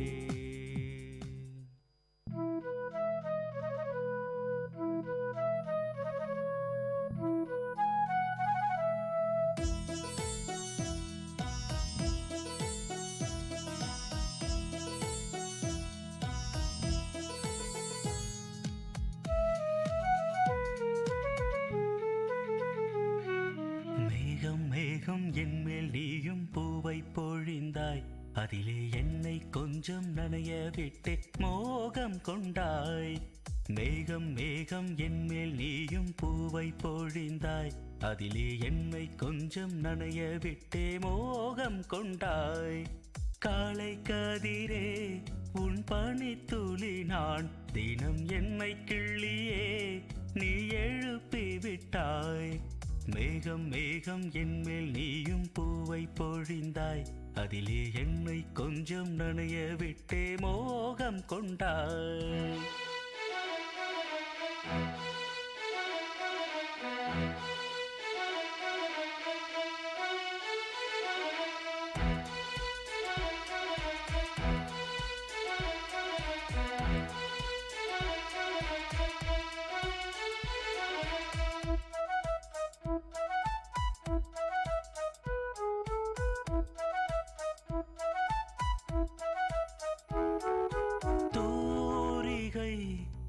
தீண்டியே தூக்கங்கள் குறைத்தாய்.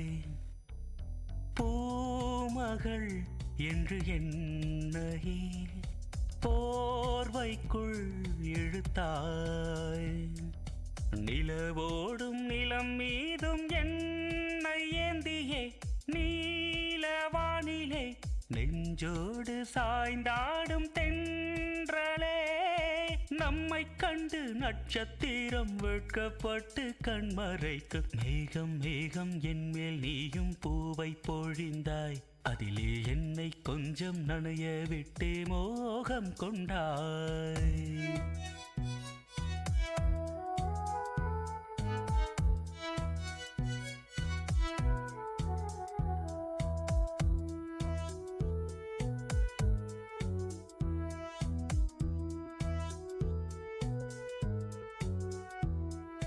வானவில் வண்ணம் கூட்டியே வார்த்தைகள் வரைந்தாய். தேன் துளி என்று என்னையே நாக்கினுள் ஒலித்தாய். விழியோரம் நடை போடும் ஆசை மேகமே எந்தன் ஜீவனே, கரம் சேர்த்து நடமாடும் சொந்தமே. உன்னை போல மின்னல் கூட மின்னி மின்னி முத்தம் போடும். மேகம் மேகம் என்மேல் நீயும் பூவை பொழிந்தாய், அதிலே என்னை கொஞ்சம் நனைய விட்டே மோகம் கொண்டாய். மேகம் மேகம் என்மேல் நீயும் பூவை பொழிந்தாய், அதிலே என்னை கொஞ்சம் நனைய விட்டே மோகம் கொண்டாய். காலை கதிரே உன் பனித்துளி நான் தினம் என்னை கிள்ளியே நீ எழுப்பி விட்டாய். மேகம் மேகம் என்மேல் நீயும் பூவை பொழிந்தாய், அதிலே என்னை கொஞ்சம் நனைய விட்டு மோகம் கொண்டாய். கேட்ட பாடலை இசையமைத்து பாடியவர் முருகானந்தம். பாடல் வரிகள் பவித்ரா. தயாரிப்பு விஐடி பண்பலை 90.8.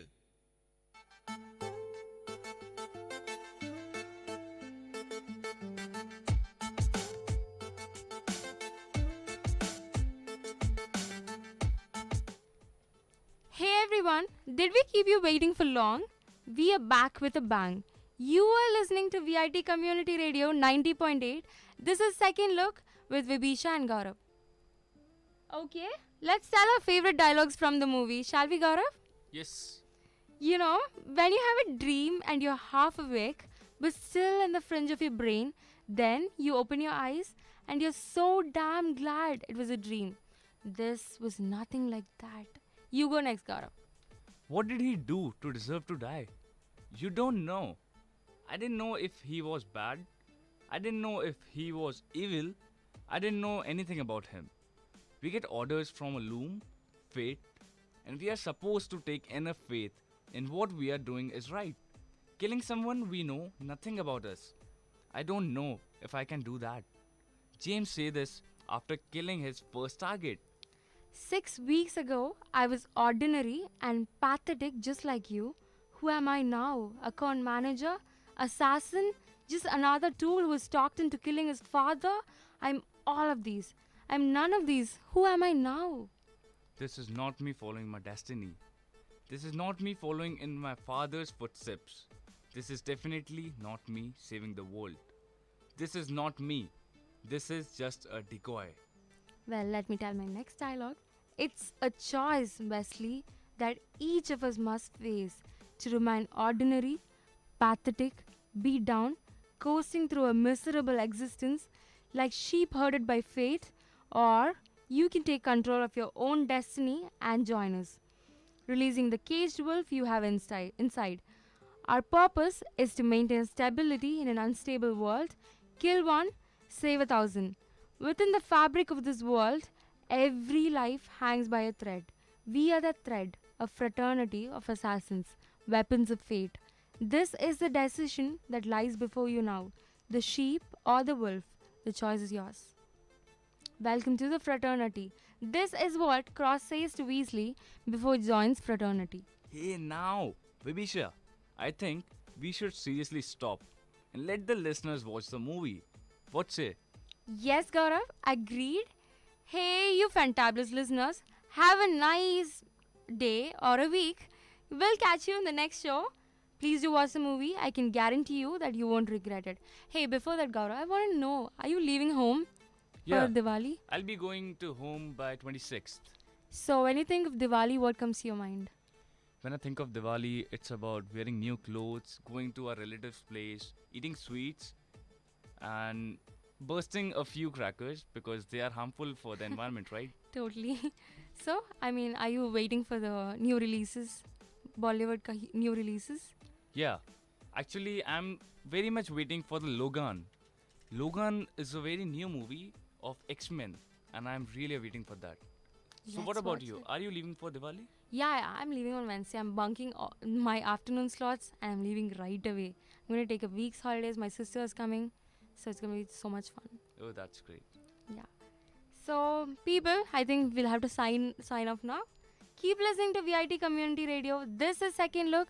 See you tomorrow. Until then, it's a big bye from Vibisha and Gaurav. Bye. Ta-da.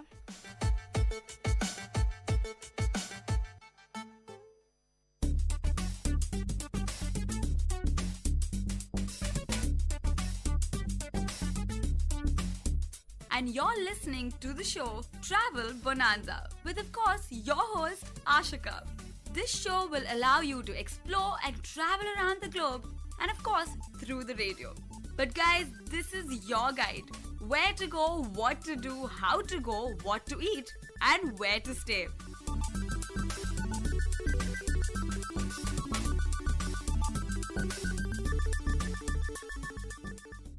Hello VIT, your host Monica presenting you the show Travel Bonanza. You're listening to VIT Community Radio 90.8. Are you ready for today's episode with new place to explore? How often do we see Mumbaikas and Delhiites fight over petty issues? It's too many times to even count. These fights are not just limited to IPL teams' weather or fashion quotient. These fights have laid a strong foundation for the existing argument which one is the best Indian city.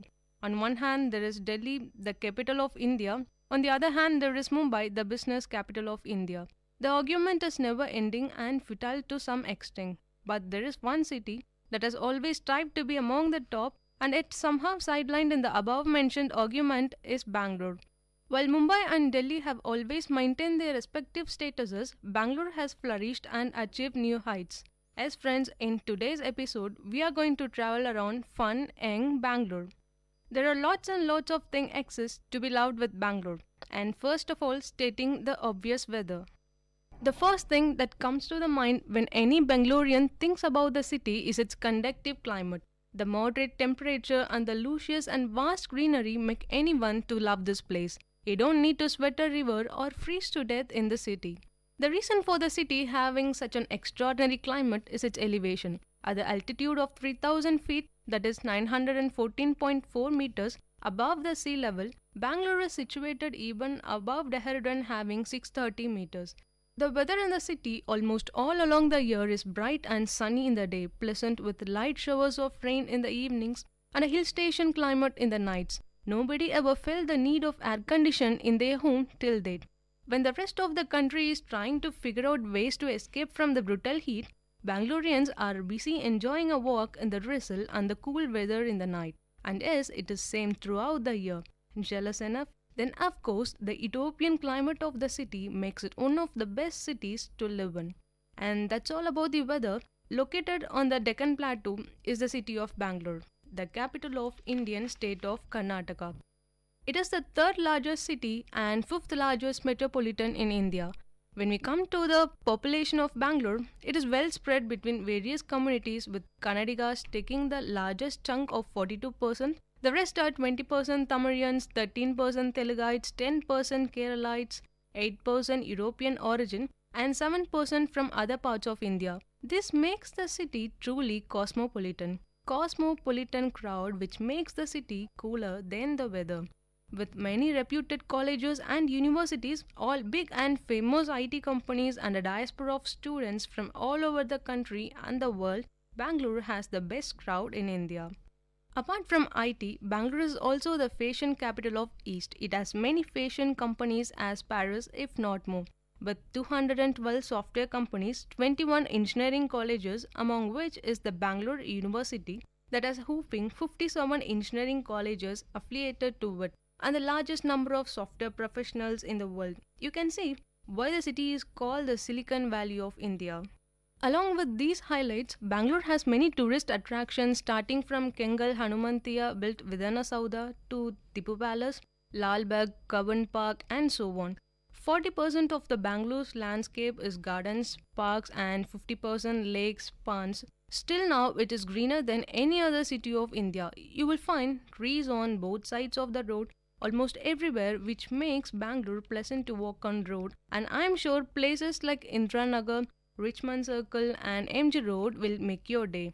At the heart of the city is Lal Bagh, which covers an area of 240 acres. Apart from more than 1,000 species of flora and fauna, Lal Bagh is home to the Lal Bagh Rock, one of the oldest rock formations on earth, dating back to 3,000 million years. If we are talking about the garden city, then it is impossible to skip the huge lung spaces like Cubbon Park, spread across 100 acres of area with various species of plants and trees. Bangalore, as an 8-tier city, is developing as the most important commercial hubs in the country. So the city demands well-connected transport facility. Being the fourth busiest airports in India, Bangalore International Airport has multiple access facilities to travel to the city center. You can get private car rentals or hire cabs. You can also avail the bus services by the Bangalore Metropolitan Transport Corporation, that is BMTC, and travel to your desired destination in the city. Local transport in Bangalore is very easy and well organized. BMTC, which is the city's public bus service, the network is very strong and scattered throughout the city. BMTC runs more than 3,000 buses on major routes on all days. The government also expanded the metro rail service by connecting it to major areas in Bangalore. NH4, NH7 and NH48 are the major national highways connecting Bangalore to some of the India's major cities. While BMTC takes care of the bus services within the city, the Karnataka State Road Transport Corporation, that is KSRTC, takes care of the buses both inside and outside the city. When we come to the Volvo buses have nowadays become the most preferred mode of transport for public, as they are comfortable to travel and having network in all major routes across the city. Apart from this, taxis and auto rickshaws are also available. Next, when we come to the railway facilities, railway routes are well connected to almost all major cities of India from Bangalore, both by meter gauge and broad gauge rail services. The three main stations in Bangalore city are Majestic, and the next second one is Bangalore Cantonment, that is 8 km to Majestic, and Yeshwantpur, that is 10 km away from Majestic. Bangalore Majestic is well connected to all major cities in India, though journey to northern states are little time consuming. And that's all about the transportation in Bangalore. And when we move on to the culture, Bangalore is a southern city of India. Its culture is a mix of several Indian cultures. Indians from various parts of country have settled in this metropolitan city. They have carried their best part of their culture to Bangalore. Apart from other cultures of India contributing to the Bangalore culture, the city has a culture of its own. It has a mix of urban and rural forms of lifestyle. Most of the traditional Kannadigas prefer to live as per their tradition and culture. They have their strong influence in their lifestyle. On the other hand, you will also find a more urbanized style of living. Most of the people of urban Bangalore are working professionals and enjoy the nightlife of the city. Despite being a modern city, Bangalore has not lost touch with its traditions. This is reflected in the various fairs and festivals that are celebrated in the city. Many of these are religious in nature. They owe their origin to the scriptures and mythological stories. The city comprises of a multicultural population. It habits people of all religions. The main religious groups living in the city include Hindus, Muslims, Christians, Sikhs, Jains. The most famous festival in Bangalore is Dasara. It falls in the month of October to November and marks the victory of good over the evil. The day culminates a 9-day fasting period of Navaratri in Hindu culture. The other festivals and fairs such as Mahashivaratri, Diwali, Karaga festival, Kadaleke Parisha, also known as Peanut Festival, Ugadi, Pongal, Travel and Tourism Fair, Groundnut Fair, and so on.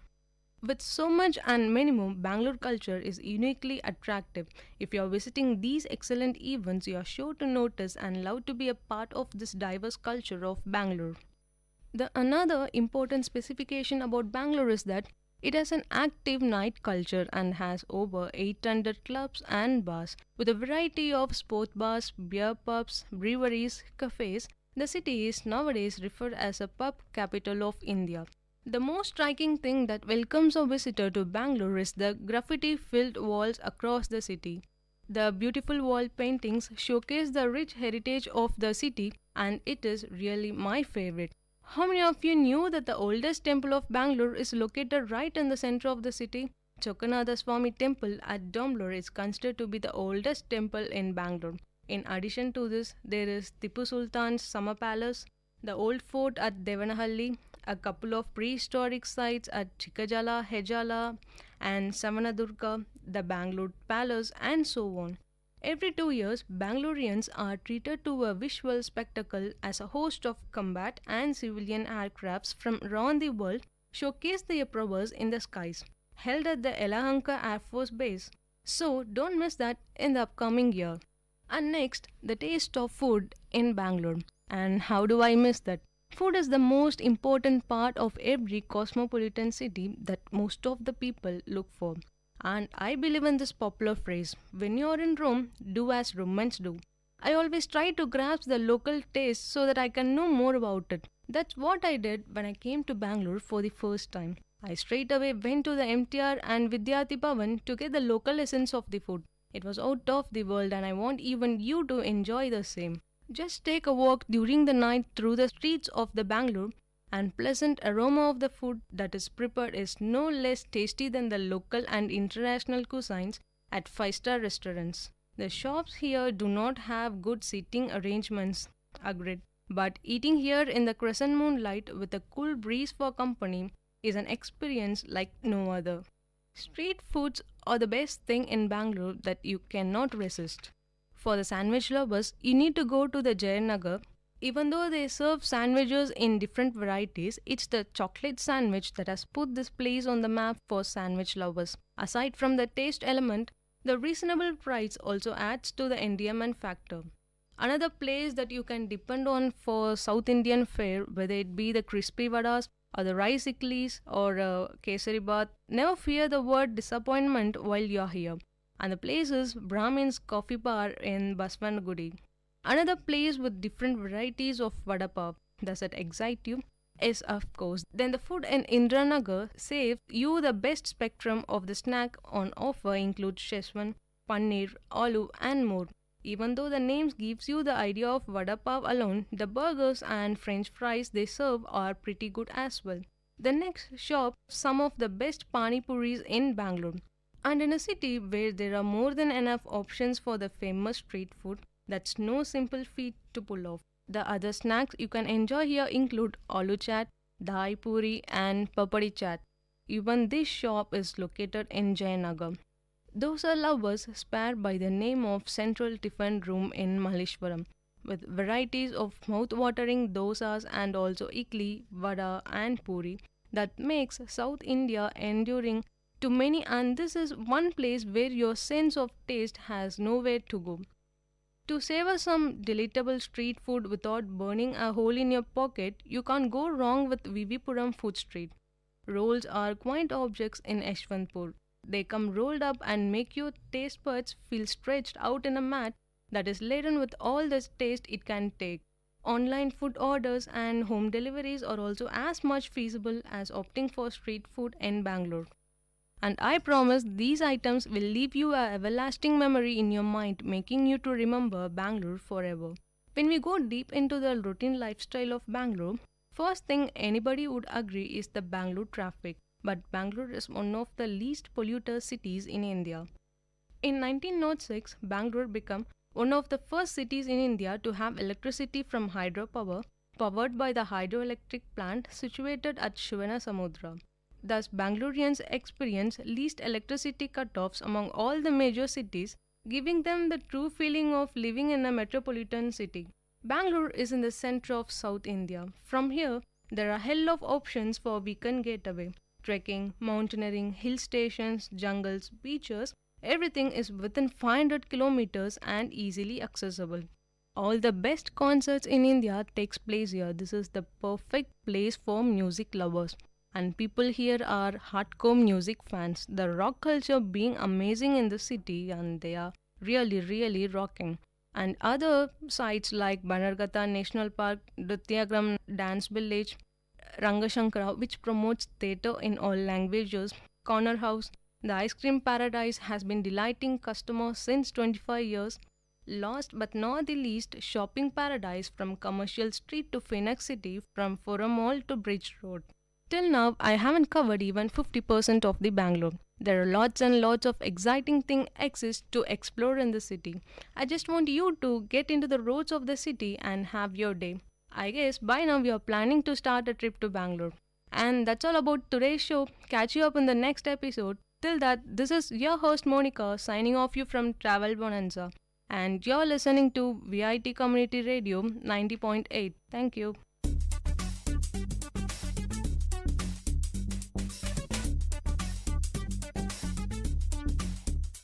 This was Travel Bonanza with your host Ashika. So stay tuned to VIT Community Radio 90.8.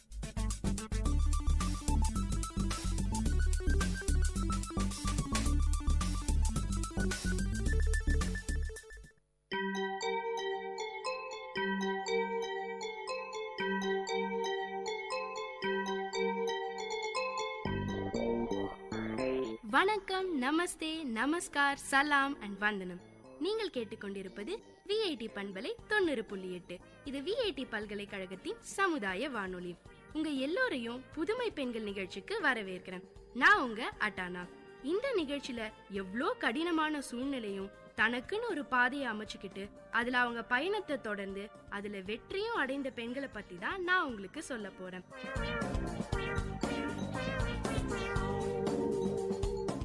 பொதுவா நம்ம எல்லாருக்குமே திருமணம் முடிஞ்சுட்டா ஒரு குடும்பம், குழந்தைங்கன்னு ஓடிக்கிட்டே இருக்க வேண்டி வரும். தனக்குன்னு நேரம் ஒதுக்குறதே கடினமாயிடும்னு நினைச்சுக்கிட்டு இருக்கோம். இந்த மாதிரி சொல்லியே பல பெண்கள் அப்படியே ஆயிட்டாங்க. இது ஒரு மூட நம்பிக்கைங்க. உண்மையில பார்த்தோம்னா கல்யாணத்துக்கு அப்புறம் தான் பெண்கள் இன்னும் வீரியத்தோடையும் பொறுப்புணர்வோடும் செயல்பட முடியும். திருமணம்ங்கிறது பலவீனம் இல்லைன்னு சொல்றாங்க நம்ம ஸ்ரீதேவி கண்ணன். ஸ்ரீதேவி கண்ணனை பத்தி தான் உங்களுக்கு சொல்ல போறேன். நம்ம ஸ்ரீதேவி கண்ணனை பொறுத்த வரைக்கும் பெண்களோட சமூக வாழ்க்கைய திருமணத்துக்கு முன் திருமணத்துக்கு பின்னணி பிறக்கிறது கொஞ்சம் கூட பிடிக்கலங்க. ஏன்னா இவங்க வாழ்க்கையில திருமணம் கூட ஒரு திருப்பு முனைன்னு சொல்லலாம். மதுரையை சேர்ந்த ஸ்ரீதேவி கண்ணன் MBA படிச்சிருக்காங்க. இல்லத்தரசியா தன் வாழ்க்கையை தொடங்கினவங்களுக்கு இன்னைக்கு பல முகங்கள்.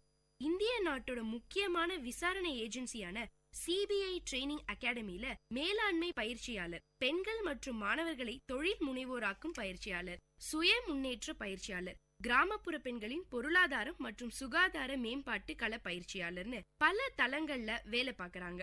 அமெரிக்கா, ஸ்ரீலங்கான்னு பயிற்சி எடுக்கவும் பல நாடுகளுக்கு பயிற்சி கொடுக்கவும் பறந்துகிட்டே இருக்காங்க. இவங்க கணவர் கண்ணன், அவரு வழக்கறிஞரா இருக்காரு. 2 பிள்ளைங்க இருக்காங்க ஸ்ரீதேவிக்கு. ஸ்ரீராம் +2 படிக்கிறாரு. ஹர்ஷவர்தன் 4ஆம் வகுப்பு படிக்கிறாரு. நம்ம மதுரையில இருக்க வடிவீஸ்வரத்துல வசிக்கிறாங்க. ஸ்ரீதேவியோட அப்பா பேங்க்ல அதிகாரியா இருந்தாரு. அம்மா இல்லத்தரசி. தந்தை சொல் மிக்க மந்திரம் இல்லைங்கிற வரிகளுக்கு எடுத்துக்காட்டு நம்ம ஸ்ரீதேவி தாங்க.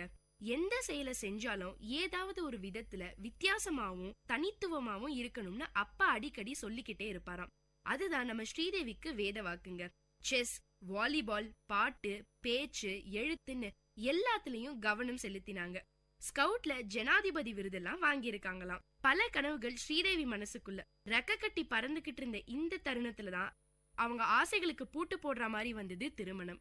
திருமணம் ஆயிடுச்சுன்னா அவ்வளவுதான், குடும்பமும் குழந்தைங்களும் தான். வேற எந்த ஆசைகளையும் லட்சியத்தையும் வச்சுக்காத, நிறைவேறாம போச்சுன்னா பயங்கரமா ஃபீல் பண்ணுவேன்னு சொல்லிட்டே இருக்கிற இந்த சமுதாயத்துல ஸ்ரீதேவி மட்டும் விதிவிலக்கா என்ன? அவங்களுக்கும் இந்த மாதிரி பல பேர்கிட்ட இருந்து அட்வைஸா வந்துகிட்டே இருந்தது. மத்தவங்க சொன்னதுலயும் கொஞ்சம் உண்மை இருக்குங்க. திருமணத்துக்கு அப்புறம் கணவர், குழந்தைங்கன்னு சொந்தக்காரங்கன்னு பொறுப்புகள் வந்துகிட்டே இருந்தது. ஆனாலும் படிக்கிறது, எழுதுறதுன்னு கிடைச்ச நேரங்கள்ல எல்லாம் தனக்காக பயன்படுத்திக்கிட்டாங்க ஸ்ரீதேவி. எந்த ஒரு சூழலையும் தனக்கு பிடிச்சத பண்ணணும்னு வெறித்தனமா இருந்தோம்னா எப்படியாவது எந்த வகையிலயாவது நேரத்தை ஒதுக்க முடியுங்கிறதுக்கு நம்ம ஸ்ரீதேவி தாங்க சாட்சி. ஒரு நாள் அவங்க கணவர் கண்ணன், நீ விரும்புனா உனக்கு பிடிச்ச மாதிரியான ஏதாவது ஒரு வேலையை செய்யன்னு சொன்னாராம். இத கேட்ட நம்ம ஸ்ரீதேவிக்கு ஒரே சந்தோஷம். அடக்கி வச்சிருந்த எல்லா ஆசைகளுக்கும் சாவி கிடைச்சது. இந்த திருமணம் ஸ்ரீதேவிக்கு பல விஷயங்களை கத்து கொடுத்துச்சு. ஏன்னா குடும்பம் தான் உலகத்திலேயே ரொம்ப கவனமா கவனிக்க வேண்டியது. நம்ம செய்யற செயல் யாரையும் பாதிக்காம இருக்கணும். வேகமாவும் விவேகமாவும் செயல்களை செய்ய வேண்டியிருக்கும். இந்த மாதிரி பல விஷயங்களை கத்து கொடுத்தது. பல அனுபவங்கள் கிடைச்சது நம்ம ஸ்ரீதேவிக்கு. இது எல்லாம் சேர்ந்து அவங்களுக்குள்ள ஒரு புது தைரியத்தையும் துணிச்சலையும் கொடுத்துச்சு. பொதுவா ஏற்றுமதி இறக்குமதியில பெண்களோட பங்களிப்பு ரொம்பவே கம்மிங்க. ஏன்னா முழு கவனமும் செலுத்தி செய்ய வேண்டிய வேலை. இங்குள்ள உற்பத்தியாளர்களையும் வெளிநாட்டுல இருக்க வியாபாரிகளையும் இணைச்சு செயல்படணும். இதுக்கு கவனம் சிதறாம உழைக்கணும். ஆனா பெண்களுக்கு தான் அதான் ரொம்ப கஷ்டமாச்சே. இன்னைக்கு சரியா சமைச்சோமா, கேஸ அணைச்சோமா, வீட்டை பூட்டினோமா, கணவருக்கு சாப்பாடு பிடிச்சதா, பிள்ளைங்க டெஸ்ட் எப்படி எழுதினாங்கன்னு பல டென்ஷன். இதுல எங்க முழு கவனம் செலுத்துறது? ஆனா கொஞ்சம் தைரியமும் சமரசம் இல்லாத உழைப்பும் இருந்தா நிச்சயமா இதுல நிலைக்க முடியுங்க. விடாமுயற்சிக்கு நம்ம எல்லாருக்குமே எடுத்துக்காட்டு நம்ம ஸ்ரீதேவி தாங்க. ஆனா நம்ம எல்லார்கிட்டயும் ஒரு கெட்ட பழக்கம் இருக்கு. யாராவது ஏதாவது புதுசா பண்றேன்னு சொன்னா போதும், உடனே அவங்கள வித்தியாசமா பாப்போம். அதனால என்னெல்லாம் பிரச்சனை வரும்னு யோசிப்போமே தவிர நல்லது என்னன்னு சிந்திக்க மாட்டோம். பல கேள்விகள் நம்ம மனசுல முளைச்சிடும். ஏற்றுமதி நிறுவனம் தொடங்குறேன்னு சொன்ன உடனே அவங்க கணவர் ஸ்ரீதேவிய ஒரு மாதிரியே பார்த்தாராம். ஆனா ஸ்ரீதேவியோட தீவிரம் புரிஞ்சுக்கிட்டு அனுமதிச்சாரு. முதல்ல ரொம்பவே எளிமையா தொடங்கினாங்க. லெதர், சில்க் ரெண்டையும் ஆஸ்திரேலியா, கத்தார், டென்மார்க் மாதிரியான நாடுகளுக்கு அனுப்பினாங்க. பிசினஸ் ரொம்பவே நல்லா போச்சு. கொஞ்ச நாள்ல இத பத்தி சில செய்திகள் வெளிவந்ததுக்கு அப்புறம் நிறைய பெண்கள் ஸ்ரீதேவியை தேடி வர ஆரம்பிச்சாங்க. பல பெண்கள் இந்த துறைய பத்தி தெரிஞ்சுக்கிட்டு இத கத்துக்கணும்னு ஸ்ரீதேவி கிட்ட வந்தாங்க. இத மத்தவங்களுக்கு சொல்லி கொடுக்கணும்னு ஸ்ரீதேவியும் முடிவு பண்ணாங்க. அதனால அவங்கள தேடி வந்து கேக்குறவங்களுக்கு மட்டும் சொல்லி கொடுக்க ஆரம்பிச்சாங்க. அவ்வளோ வேலைகளுக்கு நடுவுலயும் ஒரு பக்கம் அவங்களுக்கு பயிற்சி கொடுத்துக்கிட்டே இருந்தாங்க ஸ்ரீதேவி. கொஞ்ச நாள்ல இவங்க கிட்ட இருந்து பயிற்சி எடுத்துக்கிட்ட பெண்கள் அவங்க வாழ்க்கையில முன்னேறத பார்த்துட்டு பிருந்தா இன்ஸ்டிடியூட் ஆஃப் ஃபாரின் ட்ரேட்னு ஒரு பயிற்சி மையத்தை தொடங்கினாங்க ஸ்ரீதேவி. ஆங்கிலமும் இணைய அறிவும் இருந்தாலே ஏற்றுமதி மூலம் இந்த உலகத்தையே வெல்ல முடியுங்க. இவங்க அளித்த பயிற்சி ரொம்ப சுலபமாவும் அந்த வேலைக்கு ரொம்ப பொருத்தமாவும் இருந்தது. இவங்க இன்ஸ்டிடியூட்ல படிச்ச நிறைய பெண்களுக்கு அதுக்கான களத்தை அமைச்சு கொடுக்கிற வாய்ப்பும் கிடைச்சது. பல பெண்களுக்கு நல்ல வேலை, கை நிறைய சம்பாத்தியம்னு வாழ்க்கையில தான் சொந்த கால நிக்க இந்த பயிற்சி ரொம்பவே உதவியா இருந்தது. நம்ம நாட்டை பொறுத்த வரைக்கும் பெண்களுக்கு தைரியமூட்டவும் வழிகாட்டவும் ஏற்பாடுகள் குறைவாதாங்க இருக்கு. அரசு தரப்புல அதுக்கான வாய்ப்புகளும் திட்டங்களும் இருந்தாலும் அது முழுமையா எல்லாரையும் போய் சேரதில்ல. பெண்களும் இந்த சூழ்நிலையில பொருளாதார சக்தியா மாற வேண்டிய தேவை இருக்கு. ஒரு நடுத்தர குடும்பத்தை எடுத்துக்கிட்டோம்னா கணவன் வேலைக்கு போவாரு, மனைவி வீட்டை கவனிச்சுக்குவாங்க, ஒரு குழந்தையோ இல்ல 2 குழந்தையோ படிச்சுக்கிட்டு இருப்பாங்க. மாசமானா வீட்டு வாடகை, மளிகை செலவு, கரண்ட் பில்லுன்னு மாசம் முழுக்க செலவு வந்துகிட்டே இருக்கும். இந்த நிலைமையில ஒருத்தருடைய வருமானம் பத்துறதில்ல. அதனால பெண்களும் வேலைக்கு போக ஆரம்பிச்சிருக்காங்க. ஆனா இங்க ஆண்களுடைய உழைப்புக்கு கிடைக்கிற மரியாதை பெண்களுடைய உழைப்புக்கு கிடைக்கிறது இல்ல. அமைப்பு சாரா தொழில்கள்ல 2 பேரும் ஒரே மாதிரியான உடல் உழைப்பு கொடுத்தாலும் ஆண்களுக்கு அதிக சம்பளமும் பெண்களுக்கு குறைவான சம்பளமும் கொடுக்கிற நிலைமைதான் இருக்கு. தகவல் தொழில்நுட்பம், அதாங்க இந்த சாஃப்ட்வேர் ஜாப்னு சொல்றமே, அதுல மட்டும் நிலைமை கொஞ்சம் மாறி இருக்கு. இந்த மாதிரியான பெண்கள் உழைப்ப கம்மியா எடை போடுறத மாத்தணும்னா பெண்கள் சுய தொழில் முனைவோரா மாறணுங்கிறாங்க நம்ம ஸ்ரீதேவி. ஒருத்தர்கிட்ட போய் வேலை செஞ்சாதானே இப்படி 10 பேருக்கு வேலை கொடுக்கிற முதலாளியானா இப்ப இருக்க நிலைமை மாறிடும்ல. அது மட்டும்தான் மாற்றத்துக்கும் ஏற்றத்துக்கும் இருக்க ஒரே வழின்னு சொல்றாங்க ஸ்ரீதேவி. இந்த எண்ணத்தை வளரும் இளம் பருவத்துல இருந்தே பெண்களுக்கு சொல்லணும்னு கல்லூரிகள்ல இலக்கா வச்சு போய் பேச தொடங்கினாங்க ஸ்ரீதேவி. பெண்கள் தொழில் முனைவோரா ஆகணும்னா அதுக்கு என்னென்ன தகுதிகளை வளர்த்துக்கணும், இந்த பரந்த உலகத்துல என்னென்ன மாதிரியான வாய்ப்புகள்லாம் இருக்கு, எது மாதிரியான தடைகள் எல்லாம் கடக்க வேண்டி இருக்குன்னு அவங்களோட சொந்த அனுபவங்களை முன் வச்சு மாணவிகளுக்கு தன்னம்பிக்கையை ஊட்டுறாங்க. ஸ்ரீதேவி இந்த மாதிரி பல விதங்கள்ல தனக்கு தெரிஞ்சதை எல்லாம் மத்த பெண்களுக்கு சொல்லி தராங்க. இவங்க மூலியமா பல பெண்கள் இந்த உலகத்துல சாதிச்சுக்கிட்டே இருக்காங்க. இந்த மாதிரி தனக்கு தெரிஞ்சதை மத்தவங்களுக்கு சொல்லி தரது மூலமா நம்மளும் வளர முடியுது, மத்தவங்களும் வளர முடியுது. அமெரிக்க உள்துறை சார்பா வருஷத்துக்கு ஒரு முறை தெற்காசிய பகுதிகளுக்காக கல்வி பரிமாற்ற திட்டம் ஒண்ணு செயல்படுத்தப்படுதுங்க. அதுல என்ன பண்றாங்கன்னா, இந்த பகுதிகள்ல இருந்து 40 வயசுக்கு கீழே இருக்கிற இளம் தொழில் முனைவோர், பாராளுமன்ற உறுப்பினர்கள், அதிகாரிகளை தேர்வு செஞ்சு அங்குள்ள பல்கலைக்கழகங்கள் மூலமா உலகளாவிய நடைமுறை கல்வியை பயிற்றுவிக்கிறதா இந்த திட்டம். தென்னிந்தியாவில இருந்து அந்த பயிற்சிக்கு ஸ்ரீதேவியை தேர்வு செஞ்சாங்க. அது வேறு விதமான உலகத்தையும் வாழ்க்கை முறையும் ஸ்ரீதேவிக்கு அறிமுகப்படுத்துச்சு. இந்த பயிற்சி மொத்தம் 35 நாள் நடந்துதான். பாதி நாட்கள் வகுப்பறை பயிற்சியாவும் அதுக்கு பிறகு கள பயிற்சியாவும் கொடுக்கறாங்க. அமெரிக்காவோட மேற்கு பகுதியில இருக்கிற நெவோடா மாகாணத்துல ரீனோ பூர்வ குடிமக்கள்னு மத்தியில வேலை செஞ்சாங்க ஸ்ரீதேவி. அமெரிக்க அரசாங்கம் அந்த பூர்வ குடிகளோட மேம்பாட்டுக்கு நிறைய தொழில் பயிற்சிகளை வழங்குது. அத ஆய்வு செய்யற பணிதான் ஸ்ரீதேவிக்கு கொடுத்தாங்க. உண்மையாவே வியப்பும் வித்தியாசமான அனுபவத்தை கொடுத்துச்சு ஸ்ரீதேவிக்கு. நம்ம நாட்டுல பார்த்தோம்னா பூர்வக்குடி மேம்பாட்டுங்கிற பேர்ல நாம அவங்க மரபையும் பாரம்பரியத்தையும் சிதைக்கிற வேலையத்தான் செய்யறோம். அவங்க முன்னேறணும்னு நினைக்கிற நம்மளுடைய எண்ணம் ரொம்பவே நல்லதுங்க. ஆனா அவங்க பாரம்பரியத்தை கண்டுக்காம நம்ம அவங்கள முன்னேற்ற பாக்குறோம், அதுதான் தப்பு. ஆனா அமெரிக்கால அந்த மக்களோட பண்பாட்டையும் கலாச்சாரத்தையும் சிதைக்காம அவங்க வாழற பகுதியில கிடைக்கிற பொருட்களை வச்சு தொழில்களை செய்ய பயிற்சி கொடுக்கறாங்களாம். பயிற்சி கொடுக்கறதோட அவங்க விலகிறது இல்ல, அவங்க உற்பத்தி செஞ்ச பொருட்களை நாடு முழுக்க சந்தைப்படுத்துறாங்களாம். அதனால அந்த பூர்வக்குடி மக்களுக்கு கௌரவமான வாழ்க்கை கிடைக்குது. இந்த மாதிரி மிகச்சிறந்த அனுபவங்களோட அமெரிக்காவில இருந்து வந்தாங்க நம்ம ஸ்ரீதேவி. நம்ம தமிழ்நாட்டுல கூட எவ்வளவோ கிராமிய தொழில்கள் இருக்குங்க. உதாரணத்துக்கு மண்பாண்ட தொழில எடுத்துக்கலாம். உன்னதமான கலை தொழில். பயிற்சியும் பாரம்பரியமும் இல்லாத யாருமே அந்த தொழிலை செய்ய முடியாது. ஆனா அவ்வளவு திறமை வாய்ந்த அந்த கலைஞர்கள் இன்னைக்கு அடையாளம் இல்லாம இருக்காங்க. ஏன், இன்னும் சிலர் அந்த தொழிலையே விட்டுட்டாங்க. சில முற்போக்கு கலைஞர்கள் தொழிலை வித்தியாசப்படுத்தி அதே களிமண்ணுல சிலைகளையும் வடிவங்களையும் செஞ்சு உலகம் முழுக்க அனுப்புறாங்க. ஓரடி இருக்கிற சிற்பம் 10,000 விலைக்கு போகுதுங்க. ஆனா இது ஏன் எல்லாருக்கும் சாத்தியமாகிறது இல்ல? இதுல சமூகத்துக்கும் அரசாங்கத்துக்கும் பங்கு இருக்கு. சமூகம் அந்த கலைஞர்களுக்கு நம்பிக்கையை கொடுக்கணும். அரசாங்கம் அவங்க வாழ்வாதாரத்தை மேம்படுத்தணும், தொழில் திறனை ஊக்குவிக்கணும், புத்தாக்க பயிற்சிகளை தரணும். தமிழகத்துல உள்ள கிராமிய தொழில்களை பத்தி தீவிரமான ஆராய்ச்சியில இறங்கினாங்க ஸ்ரீதேவி. பல விஷயங்களை தெரிஞ்சுக்கிட்டு அவங்களால முடிஞ்ச எல்லா பொருட்களையும் ஏற்றுமதி செய்யறாங்க. இதுக்கப்புறம் அமெரிக்கா எக்ஸ்சேஞ்ச் ப்ரோக்ராம்ல கலந்துகிட்டதால அமெரிக்காவோட கல்வி மற்றும் கலாச்சாரத்துறை நடத்துற ஒரு ஆன்லைன் கோர்ஸ்ல சேரக்கூடிய வாய்ப்பு ஸ்ரீதேவிக்கு கிடைச்சது. தெற்காசியாவில 30 மாணவர்களுக்கு மட்டும்தான் அந்த வாய்ப்பு கிடைக்கும். அதுல நம்ம ஸ்ரீதேவியும் ஒருத்தர். அந்த கோர்ஸ் முடிவுல எல்லாரும் ஆளுக்கு ஒரு ப்ராஜெக்ட் பண்ணணும். அதுல நம்ம ஸ்ரீதேவி கிராமப்புற பெண்களோட ஆரோக்கிய விழிப்புணர்வு பத்தி ஆய்வு செய்ய தொடங்கினாங்க. குறிப்பா மார்பக புற்றுநோய், கர்ப்பப்பை புற்றுநோய் பத்தி எல்லாம் எந்த அளவு விழிப்புணர்வு இருக்குன்னு பார்த்தாங்களாம். ஊரா போய் பெண்களை சந்திச்சாங்களாம்.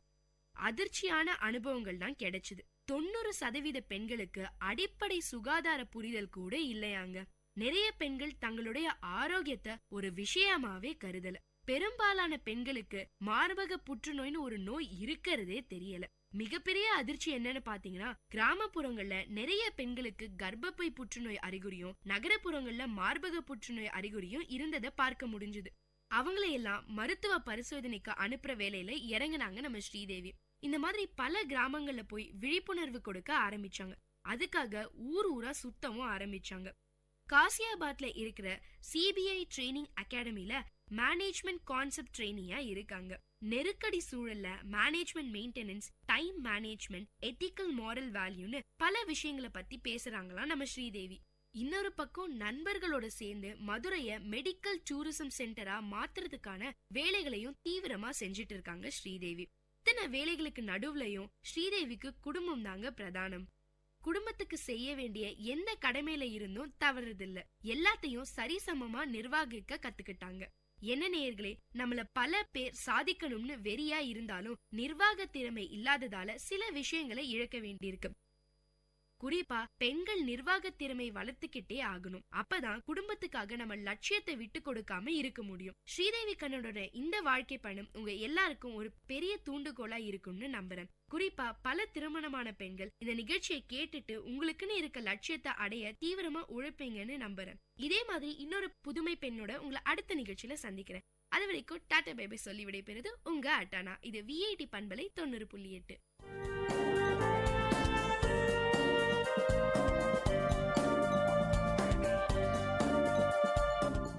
இந்த நிகழ்ச்சி உங்க எல்லாருக்கும் ஒரு பெரிய உற்சாகத்தை தந்திருக்கும்னு நம்புறேன். இதே மாதிரி பல விஷயங்களை தெரிஞ்சுக்கணுமா? அப்போ விஐடி பண்பலை 90.8 கேட்டுக்கிட்டே இருங்க.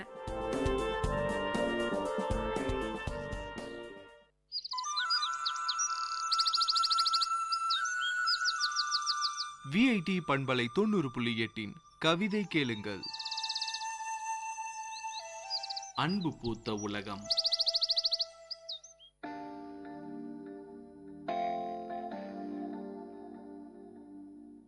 அதிகாலை கண்விழித்து பார்க்கையில் இவ்வுலகம் மாறியிருந்தது. வெறுமையின் இருள் போர்வை அகற்றப்பட்டு இதத்தின் சுகம் இன்னும் கூடியிருந்தது. படுக்கையை மடித்து திருப்பினால் கையில் காப்பியுடன் புன்னகைக்கிறாள் விடியல் எனும் இல்லாள். பருகிய காப்பியின் இனிப்பு தொண்டைக்குழியில் நிற்க காலை கடன்கள் நிறைவு பெற காலை உணவு தயார் நிலையில். உணவின் உன்னதம் வயிற்றை வணங்க செய்தபின் அலுவல் பணிக்கு ஆயத்தமாக வீட்டு வாசல் வரை வந்து வழி அனுப்பியது விடியல். இது விடியல் எனும் இல்லாளின் அன்பு பூத்த உலகம்.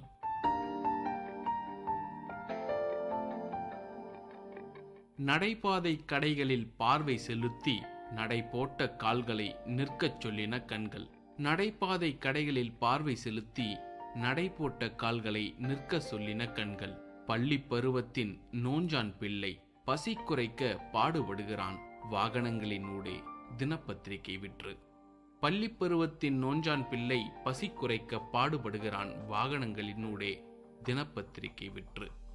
அடுத்த சாரியில் தினப்பத்திரிகை விற்கும் சிறுவன். வரிக்குதிரை நடைபோட்டு விபத்தின்றி தினசரி வாங்க தாவின கால்கள். அத்தனை துரிதகதியிலும் புன்னகைத்து தந்தான் தினசரி சிறுவன். விடியலுக்கு தரமறந்த அப்பதில் புன்னகையை இவனுக்கும் தரமறந்து சில்லறை வணிகம் சிறப்பாய் முடிந்தது. மீண்டும் வரிக்குதிரை நடைபோட புன்னகைத்தான் சிறுவன். இது தினசரி பத்திரிகை விற்கும் சிறுவனின் அன்பு பூத்த உலகம்.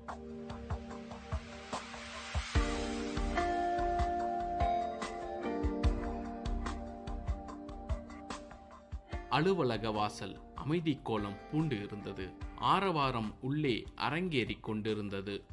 வாயிலோன் வரவேற்றான் புன்னகை முகத்தோடு. விடியலுக்கும் இல்லை, தினசரி சிறுவனுக்கும் இல்லை. இவனுக்கு மட்டும் என்ன சலுகை? இவனுக்கும் இல்லை பதில் புன்னகை. விடியலுக்கும் இல்லை, தினசரி சிறுவனுக்கும் இல்லை. இவனுக்கு மட்டும் என்ன சலுகை? இவனுக்கும் இல்லை பதில் புன்னகை. வெதும்பிய முகத்தோடு உயரதிகாரி உடையோடு உள்ளே சென்றான், பத்திரிகை கையோடு. வாயிலோன் எதிர்பார்த்த பதில் கிடைக்கப் போவதில்லை என்று தெரிந்த பிறகும் கைகளை தூக்கி சலாம் போட்டான் உயரதிகாரி உடைக்கு. உடை உடுத்தியவன் மசிவதாய் இல்லை, பதில் உரைப்பதாய் இல்லை. அரை நொடி அவகாசத்தில் 1000 முடிவுகள் எடுப்பவன் திறமைசாலி. பதில் புன்னகை தரமறந்த உயரதிகாரி உள்ளே சென்றுவிட புன்னகைத்து வாசல் சாத்தினான். இது அலுவலக வாயிலோனின் அன்பு பூத்த உலகம்.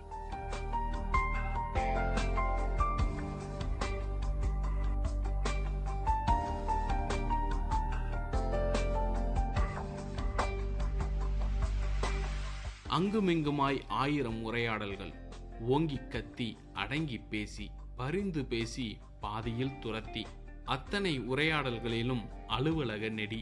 தொனியில் கூட உயரதிகாரி தலை நிமிர்த்து நிற்க தலை தொங்கியது புன்னகை சிரிப்புக்கு. தொனியில் கூட உயரதிகாரி தலை நிமிர்த்து நிற்க தலை தொங்கியது புன்னகை சிரிப்புக்கு. மதிய வேளை உணவு மேசை. உர்ரென்ற முகபாவனை நீடித்து நின்றது. மதிய வேளை உணவு மேசை உர்ரென்ற முகபாவனை நீடித்து நின்றது. ஊறுகாய் தொட்டு தயிர் சாதம் முடியும் வரை. மீண்டும் அரங்கேறின உரையாடல்கள். இதம் தரும் வார்த்தைகளுக்கு இம்மி கூட இடமில்லை. மாலை நெருங்கியும் உயரதிகாரி உடைக்கு அலுப்பு தட்டியதாய் தெரியவில்லை. இதம் தரும் வார்த்தைகளுக்கு இம்மி கூட இடமில்லை. மாலை நெருங்கியும் உயரதிகாரி உடைக்கு அலுப்பு தட்டியதாய் தெரியவில்லை. மீண்டும் திறக்கப்பட்டன அலுவலக வாசல்கள். அதே வாயிலோன், அதே புன்னகை. மீண்டும் நடைபோட்டான் நடைபாதைகளில். அதே சிறுவன் மாலை பத்திரிகையோடும் அதே புன்னகையோடும். மீண்டும் நிற்கிறாள் இல்லாள், அதே புன்னகையோடும் பதில் புன்னகையின் எதிர்பார்ப்போடும். மீண்டும் வீடு நுழைகிறான் வெறுமையின் இருள் போர்வை போர்த்திக் கொண்டு. மீண்டும் வீடு நுழைகிறான் வெறுமையின் இருள் போர்வை போர்த்திக் கொண்டு. அவன் வீடு நுழைந்ததும் வானம் இருள் கொண்டது என்றாவது விடியும் என்ற எதிர்பார்ப்போடு. அவன் வீடு நுழைந்ததும் வானம் இருள் கொண்டது என்றாவது விடியும் என்ற எதிர்பார்ப்போடு.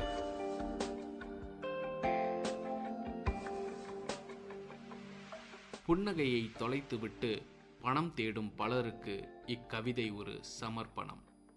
அன்பு பூத்த உலகம்.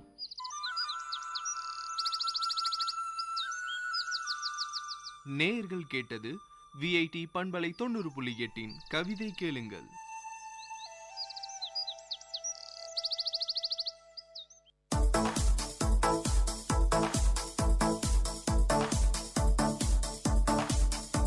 Welcome to the Noble Lectures, an audio lecture series of VIT Community Radio 90.8 FM.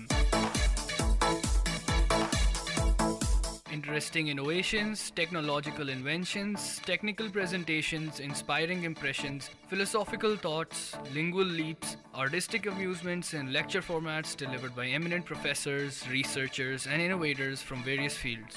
Let the talks touch your thoughts with our noble notions.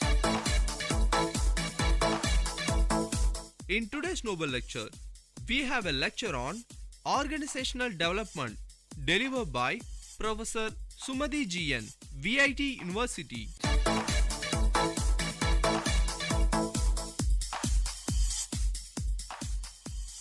Welcome to Noble Lecture. I'm Dr. Sumati GN, Associate Professor, VIT Business School, VIT University. In this session, we are going to talk about organization development. You all know today change is permanent and no organization can escape from that. And they are facing multiple challenges and threats. Though there are many ways to cope up with these challenges, one important way is through organization development. That's why a course on OD, organization development, will help you to identify the problems in the organization, and you will know how to take advantage of the opportunities so that you could solve your problems and better over time. And more importantly, if you know, the companies are valuing the employees the most. That's why they call the people as assets of the organization. Why do you think? That's because people are rare, unimitable, and they are found to be valuable. Why do you think such valuable importance is given to people, you find many organizations using similar technology, similar methods, similar process. But why one company is very successful and why not? The answer is, it's because of the people in the organization. So any step that an organization takes to improve the organization or to improve the company is only through by means of improving the conditions of people lives in the organization. And this is the base for OD. OD is not a new concept. It dates back to nearly 1950s through action research. Kurt Lewin, a German-American psychologist, was the first to study the group dynamics and organization development. And he stated that OD is as good as practical, where it is emphasizing both the practical and theoretical side. Why are we focusing both practical and theory? Because any theory without practical application is of no use. And any practical use which is not based on the theory can't be taken as valid, and you can't look for the sustainability in that. And that's why OD is talking about both the sides, both your practical part and your theoretical part. So to make your organization more effective, more productive, and make your employees more satisfying, the organization need to change. So there's no escape to cope up from the change. So the organizations have to undergo the change process. So where do you think the change is required? It is required at all levels. At the level of the strategy, at the level of the technology that is used in the organization, in the structure of the organization, at the process level, and even at the individual level. I guess many of you would have read the book on Who Moved My Cheese, authored by Spencer Johnson. You know what the author has highlighted? The author is saying that unless you are updating yourself to the current technology, the current skills, you become extinct in the organization. So you can't always rely on the comfortability of the existing skills. You have to upgrade. Otherwise, you will be making a fatal flaw. So with this introduction about OD, in this session, you're going to talk about three things. One, what is the application of OD at Vodafone? In this session, we are going to talk about three things. Number one, what is the application of OD at Vodafone? And then try to understand the meaning of OD. And finally, let's learn about an OD intervention technique. None of us will forget the Zuzu ads of Vodafone. And also now, a musician comes and he's playing with his instruments. And he find people were not looking at him. So he started to play all the instrument at one shot. So what does it mean? If you get many things in one shot, people are attracted and people love that. And that's what the global communication technology company Vodafone is doing. It's the early leader in the mobile technology market, and it's now making a revenue of 23 billion rupees, employing about 91,000 employees and spread across worldwide. How did Vodafone make this achievement? It doesn't happen overnight. Vodafone has rightly realized there's a need to change, and this change has to come from command and control culture to culture of empowered teams, shared learning and development, speed and accountability. You all know changes would not happen over time. Rome can't be built in a day. So what did Vodafone carry out to make this cultural change? The company developed shared values, introduced IT system, and this IT system helped people to share the information across major divisions and enabled cross-functional learning in Vodafone and also developed team building programs. So does it end with doing all this? No. To support all these initiatives, Vodafone implemented a leadership coaching program. In this coaching program, top managers learned how to conduct performance reviews and how to set goals for the employees and also to coach the teams. Following this program, managers attended one-to-one coaching session with the professional coach, and they learned how to set coaching goals for the participants. And also they learned how to implement the skills they learned in the program. As a result of this program, managers were able to delegate to more teams, and the teams started to solve their problem by themselves. So what happens here? First part, Vodafone felt that a change is required, and it started with many initiatives. And to support these initiatives, there was a leadership coaching program where the people inside the Vodafone understood how to train their employees. As a result of this, team began to feel more confident in their decisions because the manager trusted them. So trust is a real important thing which is playing here. When a company is going for a change, I must feel that my supervisor is supporting me, and this trust helped them make decisions on their own. This successful change implementation at Vodafone did not take overnight, And this gradual evaluation made Vodafone very successful. And now the change has become the part of Vodafone, and they have standardized the cultural values. The change has been part of the Vodafone, and the Vodafone has now standardized the new cultural values. So with this first introduction about how OD is implemented in Vodafone, now let's look at the definition of OD. There are many definitions given by many authors. If you take the definition of Richard Beckhardt in 1969, he defined OD as a planned effort, organization-wide, that is managed from the top to increase the organization effectiveness and health through planned interventions in the organization's process using behavioral sciences knowledge. If you look at the definition given by Richard Beckhardt in 1969, OD is a planned effort, organization-wide effort that is managed from the top to increase the organization effectiveness and health through planned intervention in the organization's process using behavioral sciences knowledge. If you look at this definition, he is focusing on the major part, which is the planned effort. So if you think like, I want to change my dress today, you can change your dress immediately. But can you do that with respect to an organization? You can't. It's a planned effort. Everything has to be planned. And you talk about organization-wide intervention. That change is not implemented at the individual level or at the divisional level, but you're talking about a change which is implemented throughout the organization. And more importantly, the support from the top management. As you looked at the example in the Vodafone, the top management came up with the leadership coaching program that is supporting the employees to implement the change process. And finally, why all these are done? All these are done to make your organization more effective, and you're using the knowledge of behavioral sciences. This is one definition by Richard Beckhardt. Now there's another definition given by Burke and Bradford, 2005. And here, the definition of OD is based on three things. Number one is set of values, which is largely humanistic. In the beginning, we said that whenever a company tries to improve or make any changes in the organization, that has to benefit or that has to improve the lives of the people in the organization. So the base for OD is improving the lives of the people. So you're basing OD definition itself on the humanistic values. The second is application of the behavioral sciences. And third is open system theory. Based on these three values, OD is defined as a system-wide process of planned change aimed towards improving overall organization effectiveness by way of enhanced congruence of organization dimensions such as external environment, mission, strategy, leadership, culture, structure, information and reward systems, and work policies and procedures. This is a very big definition. Maybe we'll look at closely. If you take the definition of Burke and Bradford, the first part is also talking about planned change, and it is towards organization effectiveness. But the key part here is the organization dimensions have to be in congruence. When a company has a strategy of low cost, accordingly, the company's structure, information, reward system has to be aligned with the low cost strategy. Or if the company is looking for leadership strategy, the structure, information, and the other practices and policies have to be in line with the strategy. So the focus is more on alignment of the congruence of the various dimensions of the organization.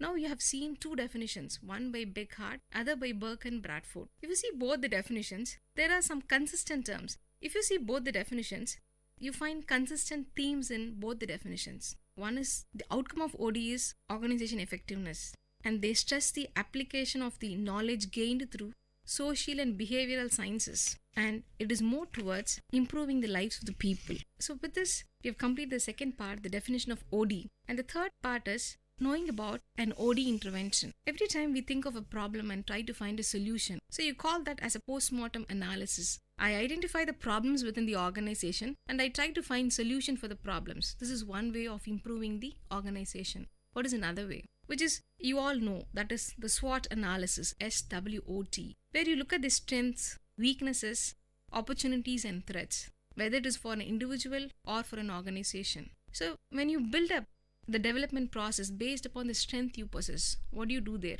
You're trying to find out the strength in the organization, the positive aspects of the organization, rather than addressing the negative aspects. By this way, you're building your development procedures based upon what are the things in which I'm good at.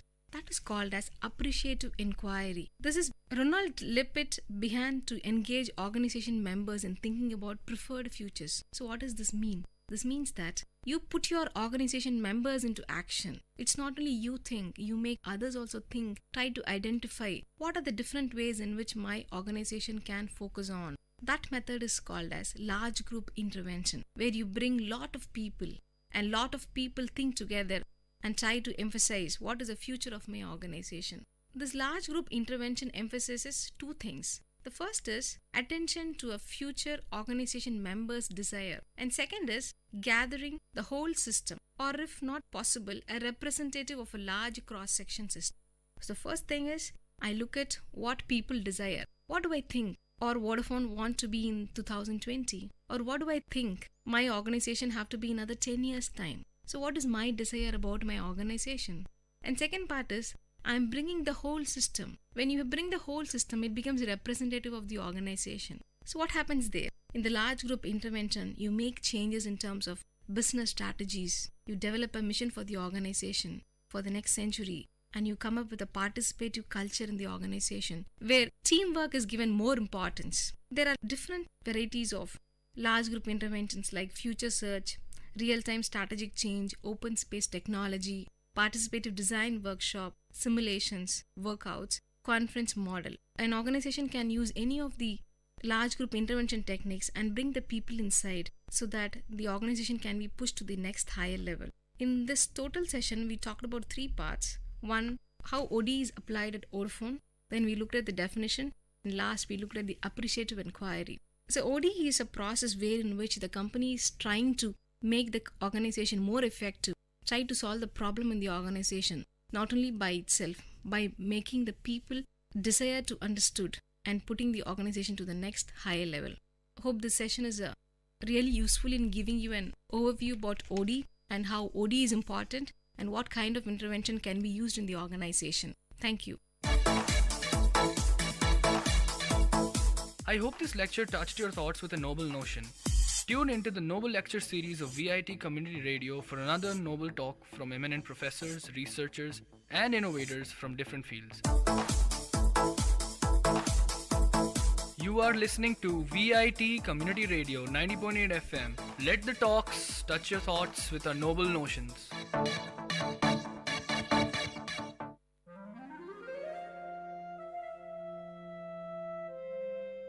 It's story time.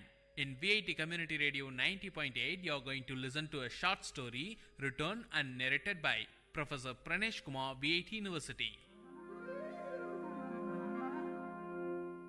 Title of the story, Padma. A land traditionally endued with myths and spirituality, India still pertains to its belief and notions, which sometimes are ridiculed as superstitious. Fortune tellers, tantris and sannyasis are welcomed, and their service is sought by an ordinary man, irrespective of whether he is an urban or rural dweller. The beginning of 1980s was a period in South India, especially in South Tamil Nadu, when most of the homes in villages were electrified, and God said, "Let there be light," and there was light. While some claim that light enlightened people, there are also notions that it wiped away the innocence of the ordinary. The hero of the story, Raghav, was employed in the electricity board. He was looked upon with great wonder and respect. People spoke to him rarely. It must be the fear factor or respect that made the villagers shy away from Raghav.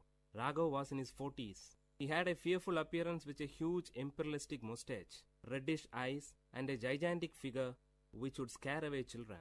It was 6:30 p.m. Raghav rushed to the tea shop close to the Panchayat office. Mohan and Aji were waiting there for his arrival. In the dim light, Raghav could rightly locate them from a few meters away with the illuminated cigarettes on their lips. The silence of the eve was beautiful, with a movie song from the Tamil movie 16 Vayadinile that was ascending from the tea shop radio. The atmosphere was disturbed in intervals by a scratch noise. Probably it's the tea shop owner cleaning his vessels. Raghav, Mohan and Aji were friends right from their childhood days. Mohan and Aji were unemployed but survived on the income from their ancestral property. Among them, Mohan was the youngest.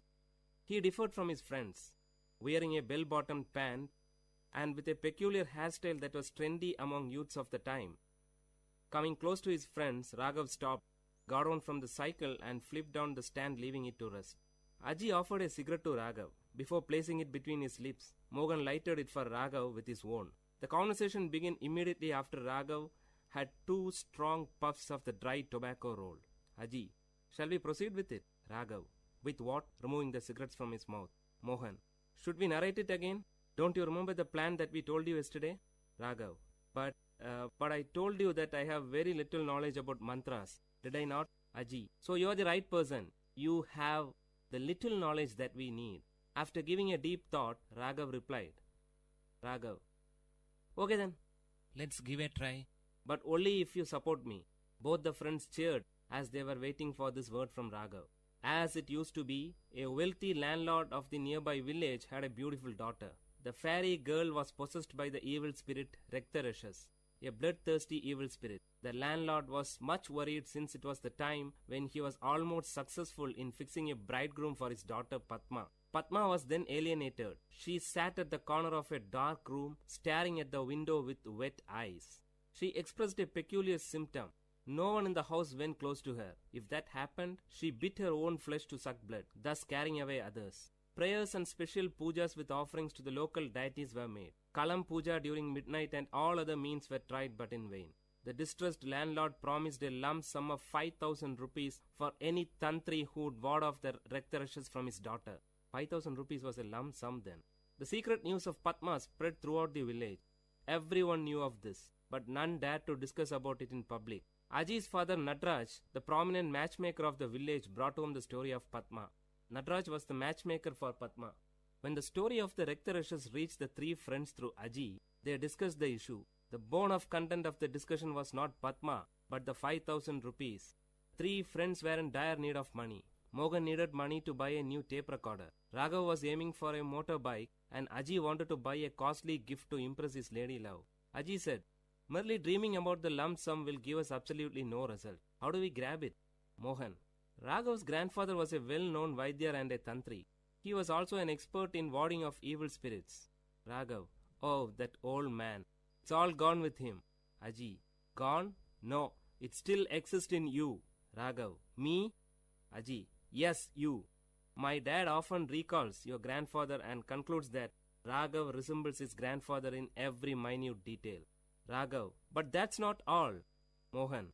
I have several experiences of witnessing tantris warding off evil spirits from people. It's an easy task. They chant and murmur mantras, and the major part would be beating the victim till he obeys his orders.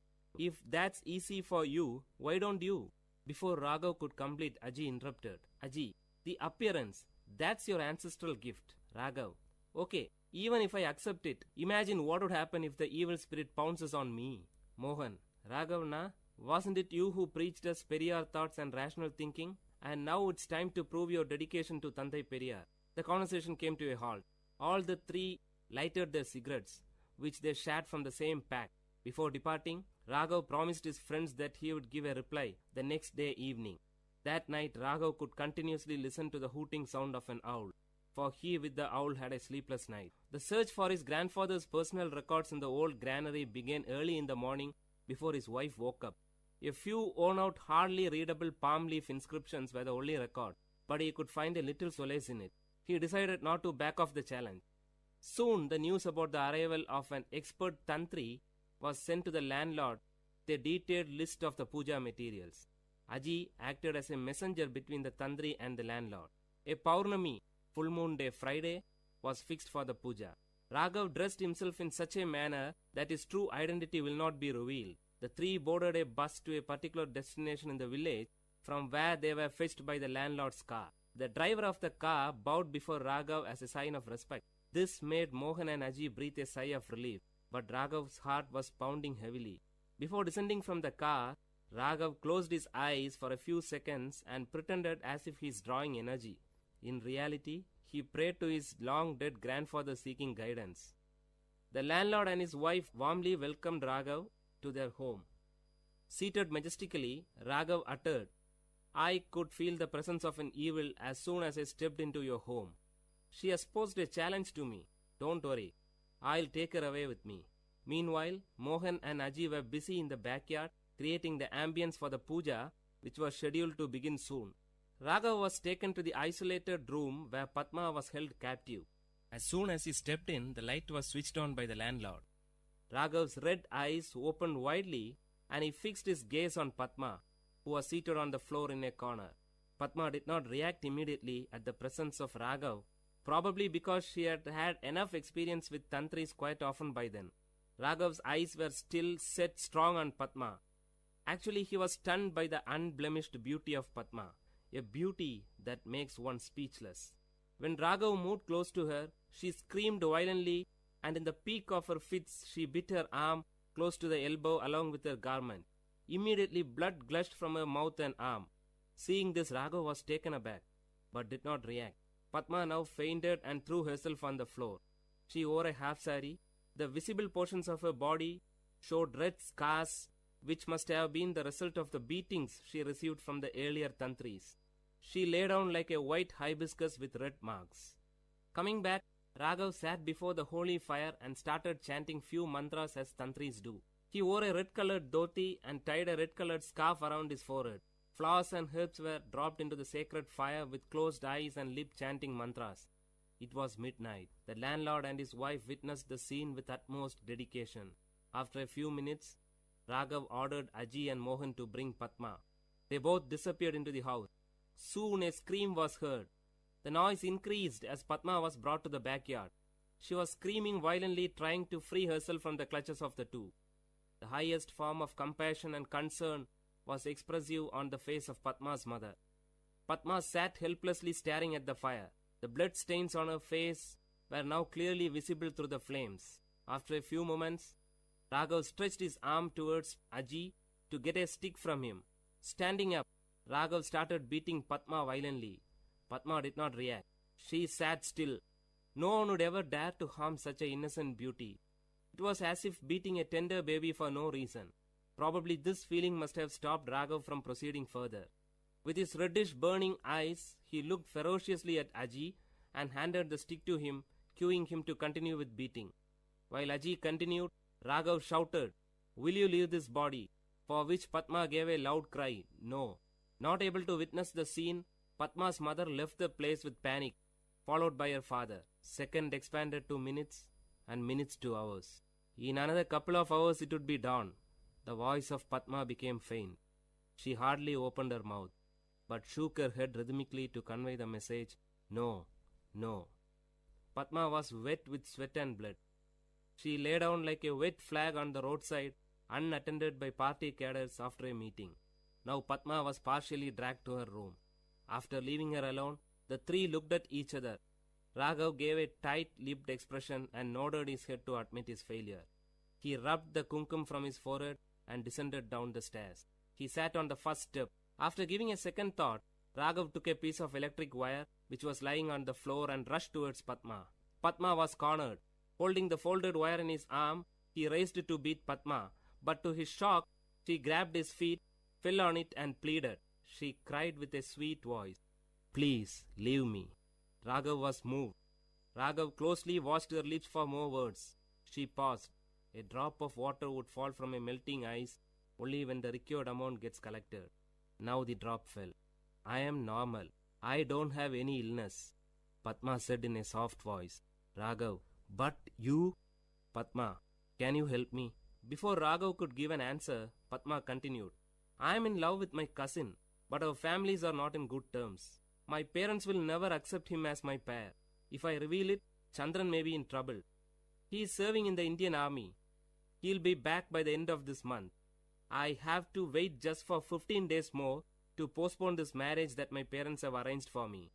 "Raghav, you tortured yourself by biting?" Raghav paused when Padma took out few packets of kumkum hidden under her garment. That was the secret behind their blood-sucking act.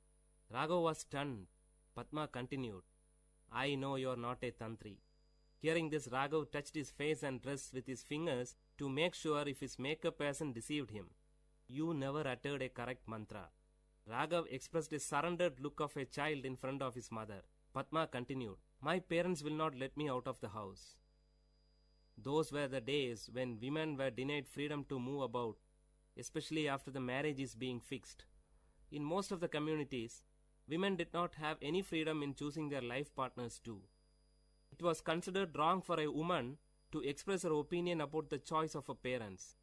Some women considered that pretension of being possessed by an evil spirit was the only way by which they could get an outlet to express their views. Whatever she uttered in this form was considered as a word of the spirit which possessed her. Padma was one such victim. Raghav was deeply moved by the depth of love that Padma had for Chandran. She had withstood all the humiliations of the Tantri for her love. Padma carefully stood up, stretched her hand towards the picture of goddess Lakshmi, and took a piece of paper which was hidden behind it. She carefully handed the paper to Raghav. "Can you inform Chandran that my parents are busy in getting me married to another man, please?" Raghav took the paper and looked into the contact details. Nodding his head as a sign of acceptance, he moved out. Just as he stepped out of the room, he could hear the murmuring sound of his friends outside. Then something struck him. He swiftly turned back to Padma. Holding the paper in one arm and the other arm holding the door, Raghav uttered to Padma in a feeble sound, "Can you do us a favor?" Padma looked at Raghav with an expression that signaled proceed. "Raghav, I assure you that we will unite you with Chandran. But till then, can you stop this self-punishing at least for our sake?" Hearing this, like streams of water in a dry place, Padma's lips started to smile after a long time. "Padma, don't worry, you will get your reward." The word was kept. Years passed, and today Padma and Chandran are happy with their children and grandchildren. Today, as the opinion of women is being sought by their parents for all the factors that concern their life, the cases of women possessed by evil spirit in the society has declined.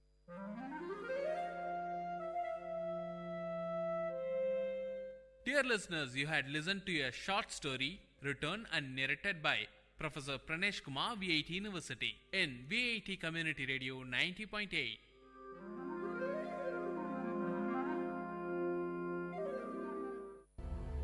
Exchange of ideas. Life without oxygen.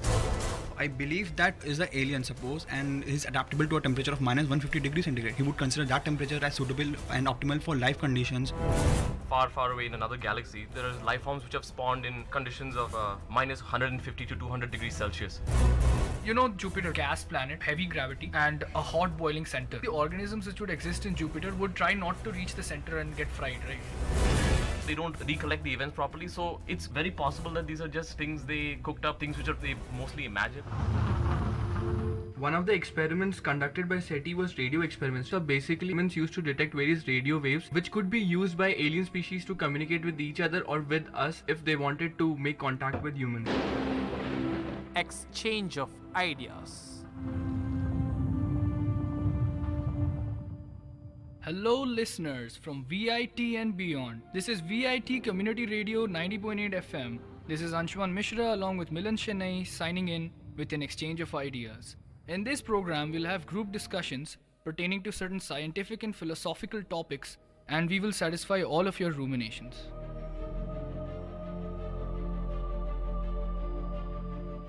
So in the first segment, we're going to hypothesize about the existence of life in other parts of the cosmos. I have three people with me, and I would like for them to introduce themselves. Hi everybody, my name is Rohit. I'm studying BTech EEE. I'm Spurs Johari from BTech IT. Hi, I'm Milan from BTech Chemical Engineering. And I'm Anshuman from Computer Science and Engineering.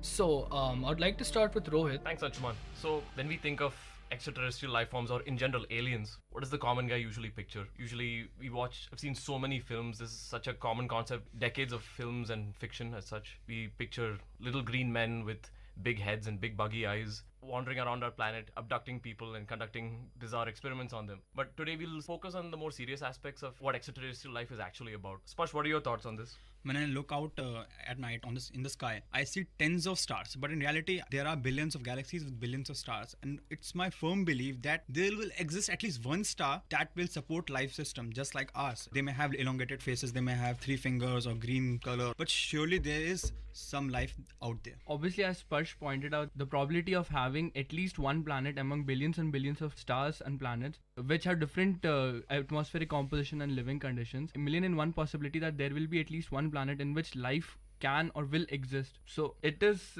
we owe it to our self-respect to be rational and objective about discussion.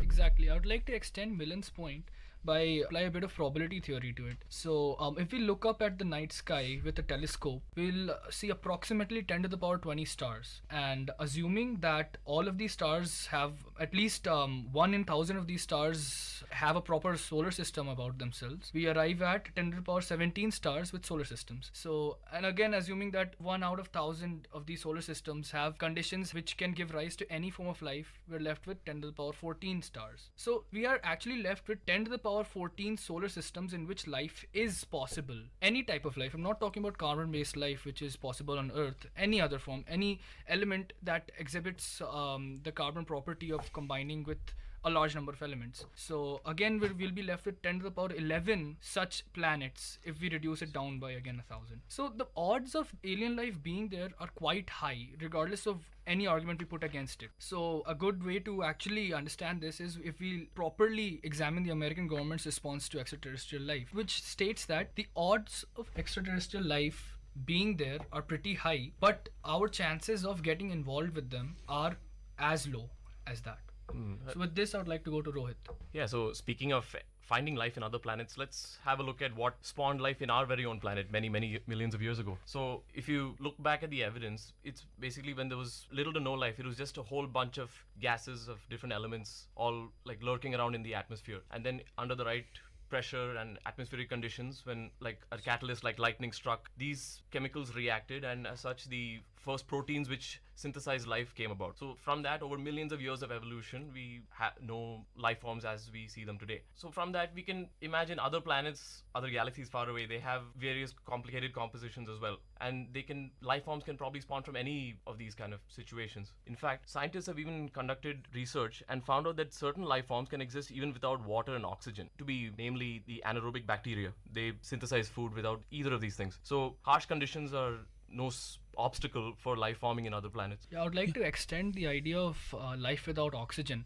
Actually, humans today believe that oxygen is actually a prerequisite for life, which is actually false, because in our Earth, oxygen was present, and this oxygen was a poison to many organisms that existed at, say, T is equal to 0 when life came to be. These organisms died by Darwin's rule of natural selection and of survival of the fittest. And the organisms which required oxygen to survive were the ones which evolved, and today we are organisms which require oxygen. So actually, we require oxygen because oxygen was there. It's not that we have survived because of oxygen. So with this, I would like to go to Sparsh. Yeah, I totally agree. See, it all gets down to basic biochemistry. We have elements like carbon, hydrogen, nitrogen, oxygen. They support life system on Earth, but it's not necessary that in other planets these elements support life system. We have examples, as Anshuman pointed out, of anaerobic bacteria that do not require oxygen at all. So I believe that is an alien, suppose, and is adaptable to a temperature of minus 150 degrees centigrade. He would consider that temperature as suitable and optimal for life conditions.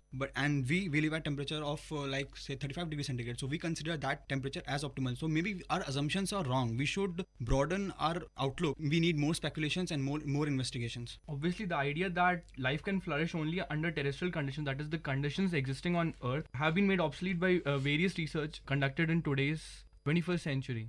We think that because carbon does not exist in any form in various stars and other planets, that life cannot exist. But there are various other elements like silicon which can undergo the same process, which is known as catenation, which leads to carbon making different types of living organisms. I don't think the way we look at in today's world that we take the datum point as Earth's atmosphere, which is not correct. Exactly. Like, think about it this way.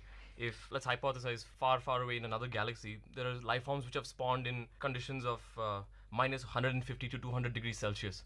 Now, for human beings to colonize such a place or live in such conditions is unthinkable, but if some life form managed to spawn and evolve in such a condition, even from their perspective, our type of planet temperatures would be just as difficult to live in as well. So it's all a matter of perspective. So very likely that there is life out there. It could be far, but it's there nonetheless. Very cool. We all agree on the fact that there's a huge probability, almost a certain probability, that there has to be life in our cosmos and that we are not alone. So with this, I would like to conclude our first segment, and I would like to go on to our second segment.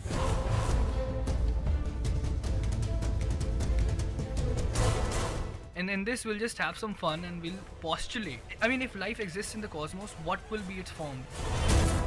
Because in everyday life, we encounter fiction and cinema which actually misguides us into believing that alien life will be quite like us, in the sense 2 legs, 2 arms. The odds of aliens having eyes is so low that it's almost funny that every time we see a movie, we see aliens with eyes. So let's just pause. Let's hypothesize on what forms of life could exist. Yeah, so what kind of films have you guys seen which features aliens in them? E.T., Men in Black. Star Wars, that's a great example. Yes. This is like a very futuristic scenario where so many alien life forms along with humans are coexisting together. In Men in Black, we have aliens along with us working together to solve issues and so on. Anshuman, what do you think about sci-fi films? Your favorite Sci-fi ones? films, I'm really sad to admit that Star Wars showed it in an incorrect way, according to me, because again, it showed aliens which resembled human beings so many ways. Just because they looked slimy and all does not make them true. Any way nearer to the truth. The best sci-fi film that has exhibited alien life is 2001: A Space Odyssey. Yeah, that's a fantastic film. It's too good. That film actually, it never showed aliens. We're not gonna show aliens because we have no idea how and what they will be like. So they simply showed a civilization which has reached the peak of evolution, which is now just a form of energy, and it influences the evolution of other species like us. So Rohit, your views on 2001? Oh yeah, basically as we just mentioned, like there are so many different types of sci-fi films. Some of these creators, they just take liberties as to how they want to depict aliens, and some like 2001: Space Odyssey, they elegantly like to avoid showing the aliens because they leave it open to interpretation. But what you can really note in 2001 is that the aliens are so sophisticated and advanced that they don't intervene so obviously in human activities. Intervene via those monoids, right? Oh yeah, the monoliths. These monoliths. Sorry, the black structures which keep popping up here. Popping up in each of the segments. Yeah. So to summarize, basically, alien life could be of either intelligent or primitive forms. Like, what do you guys know about these types of life forms, primitive and intelligent? Primitive can be anaerobic bacteria, and intelligent life form can be much intelligent than us that have been depicted in films like MIB and etc. I want to point out similar films like there's a film called Contact. In the Contact film, they don't show any alien, and astronomer sent from Earth contacts with an alien, but the alien is just a memory for him from her past. So basically, she is contacting with her memory, and the alien tells us that still you all are not ready to contact with us. You should evolve, and we'll reach at a time that it is ripe for us to make a contact and collaborate our efforts. Aliens could exist in any form. I mean, they could have 10 legs, or they couldn't have legs at all. Exactly. It would only depend on the existing conditions on the planet or stars or whatever asteroids or places where they live in the universe. Yeah, the conditions that shape their evolution or time they went through wars or something like that, if they had artificial and natural both selections. Yeah. On the planet Mars, they have located like frozen blocks of ice, right? Yeah. Were there sightings of bacterial forms over there? They're assuming that if you have ice, you had water. If you had water, you had anaerobic bacteria. But that's why the Mangalyaan mission has went there in search of methane, because everywhere there is life form, there is methane. Now we're at a stage at which we've explored the possibility of alien life and the types of alien life depicted in films. Let's just have a random, thought experiment in which we think about what forms of life could exist in certain places that we know of. Let's start with a place in our solar system. Let's go with like Venus. All right, Venus is pretty close to the sun, so the temperatures would be pretty brutal. It has the highest temperatures because of acid clouds. Yeah. You can imagine they mostly are appendageless, and it's because it's so hot, they're not furry. I think the most suitable candidate in our solar system is Mars, other than the Earth. That is like more or less the optimal distance from the sun, and there is water in a form of polar ice. Earth-like so there life. may be a form of life that maybe have existed, or it is very primitive, and after some millions of years we may see life growing out there. So again, we're talking about Earth-like life there, right? Yeah, Earth-like life, because we are in the same solar system, so there is very high probability that if life exists on Earth, it will be should similar exist on Mars. similar to that of Earth. Yeah, also in the future, because the way we are exploiting our planet, we could think of a time when humans go to Mars and settle over there, because almost the same conditions existing on Mars. Recently, I was going through Carl Sagan's Cosmos, a scientific masterpiece. In that book, Sagan actually hypothesized on the type of life he thought would exist in Jupiter. So listen to this. This is like amazing. So what Sagan did was like, Jupiter, right? It's like a gas planet, heavy gravity, and a hot boiling center. So basically, the organisms which would exist in Jupiter would try not to reach the center and get fried, right? and they would exist in a form that would allow them to float in the upper realms of the atmosphere. So basically they would take advantage of the buoyant force of the fluid, that is gas. So they would exist in the form of balloon-like structures, ellipsoid, which could actually use the buoyant force to their advantage. See, the atmosphere of Jupiter consists of helium, hydrogen, water, methane, and ammonia. So what these balloon-like organisms would do is that they would keep the lightest element, hydrogen, inside them and keep it at a high temperature by consuming enough food, that is molecules or whatever, from the atmosphere. They would keep it hot and then they would be floating, right? And the buoyant force would be high if their cross section is really big. So we can imagine these creatures as being rubber-like ellipsoids of, say, kilometers of radii. So there would be huge structures just floating. This was like an amazing thing I just read, so I just want to share with you guys. Oh, that's fascinating. Apart from that, like in our immediate solar system, it is a bit difficult, like to find planets we can occupy easily, apart from Mars, I suppose. But it has actually been cited that there are many moons of other galaxies far away which have very similar Earth-like conditions. The names escape me for now, but the point is they are very much inhabitable. They have very conditions and gravity and even significant oxygen and water content. It's just that the sheer distance of these planets, mere light years far, far away, make it difficult for us to travel that far. We simply don't have the technology to travel that much distance and feasibly conduct such travel. Yeah, I read about one of the moons of, I think, Jupiter or Uranus, in which the moon has a large amount of methane content. The methane content in that moon could power the whole of the population of the Earth for about 100 years. Like in terms of energy? Yeah. If you use it in like... Yeah, I think if I remember correctly, the name is the titanium. And there are, just like our sun, there are medium-sized stars and which have planets revolving around them. Can be a 4-planet system or 8-planet systems. But I think there is very high probability that they will support life. Maybe. In the sense, if it supports our kind of life, it could be used for future colonization, right? Yeah. So coming to back here on Earth,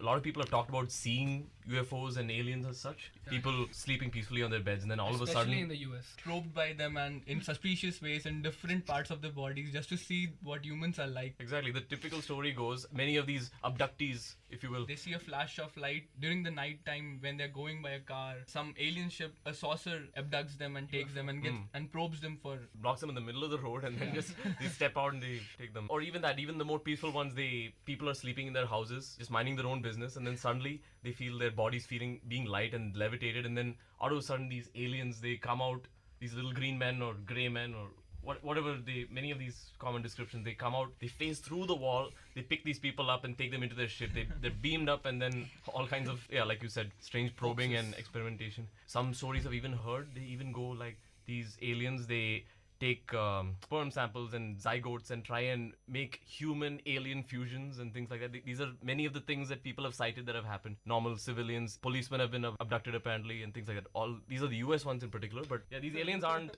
partial to anyone, basically. Yeah. Anything they can't describe normally is attributed to aliens. Yeah, even in Calcutta, there have been UFO sightings, and recently it was reported that there have been some UFO sightings in India. And I want to point out one thing, that we have seen movies like MIB, and they are all based on organizations. It can be a conspiracy theory that there was an organization by the name of Majestic 12 or the Mars Jupiter 12, whose function was similar to that of MIB, whose function was to contact with the aliens and maintain a harmony between the relations between the humans and the aliens, and to just take care of them, how they contact with the humans, learn secrets of their technology, maybe. Yeah, I mean, there must be at least some base of truth, because sightings from around the world cannot be the same, right? I mean, they see the same thing. It could be that they're just copying the ones published earlier, or there should be at least a little basis something. There's never been any scientific backing to this. It's all attributed to the human tendency to spread rumors and enjoy 15 minutes of fame to get the 15 minutes. Exactly, which explains why it's happening in the US mostly. So many of them, they do say, right, like, oh, I felt something strange, I woke up, I felt like my body light, I was levitating, and then suddenly the rest of it is just this hazy... Yeah, it's like they were high on drugs. Probably, yeah. This bizarre anecdote is described by them, and then after that they feel, then the memory sort of escapes them, they don't recollect the events properly, so it's very possible that these are just things they cooked up, or things which they mostly imagined, or...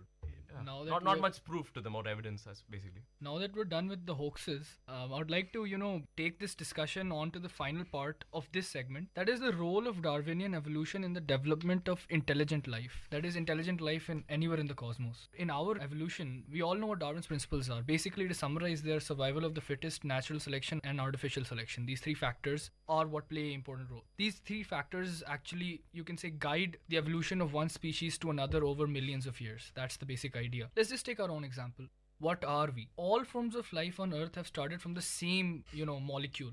The first molecule which actually exhibited life. So we all descend from that. And how we got from there to here can be explained using Darwin's theory. So in short, what happens is that mutations occur, and favorable mutations, that is mutations which favor survival of the organism, these live on because they're artificially or naturally selected. And finally, these mutations give rise to more mutations, and it's all a matter of chance. It's just the probability of starting at time at t is equal to 0 and ending up at humans again is 0 if we take in probability. So that's how we evolved. So we can never expect organisms like ourselves even in similar conditions. So that's how important Darwinian evolution is to the development of intelligent life. Exactly, the trajectory at which evolution can happen, there are so many possibilities. So to expect to see very human-like creatures in another planet, like highly similar to us, is improbable, because how evolution takes place is just subject to so many different conditions, both natural and external things, which are like suppose a meteor strikes the planet, or some natural calamity takes a huge toll on a species of the inhabitants of the planet. It'll drastically affect the way that life form develops henceforth.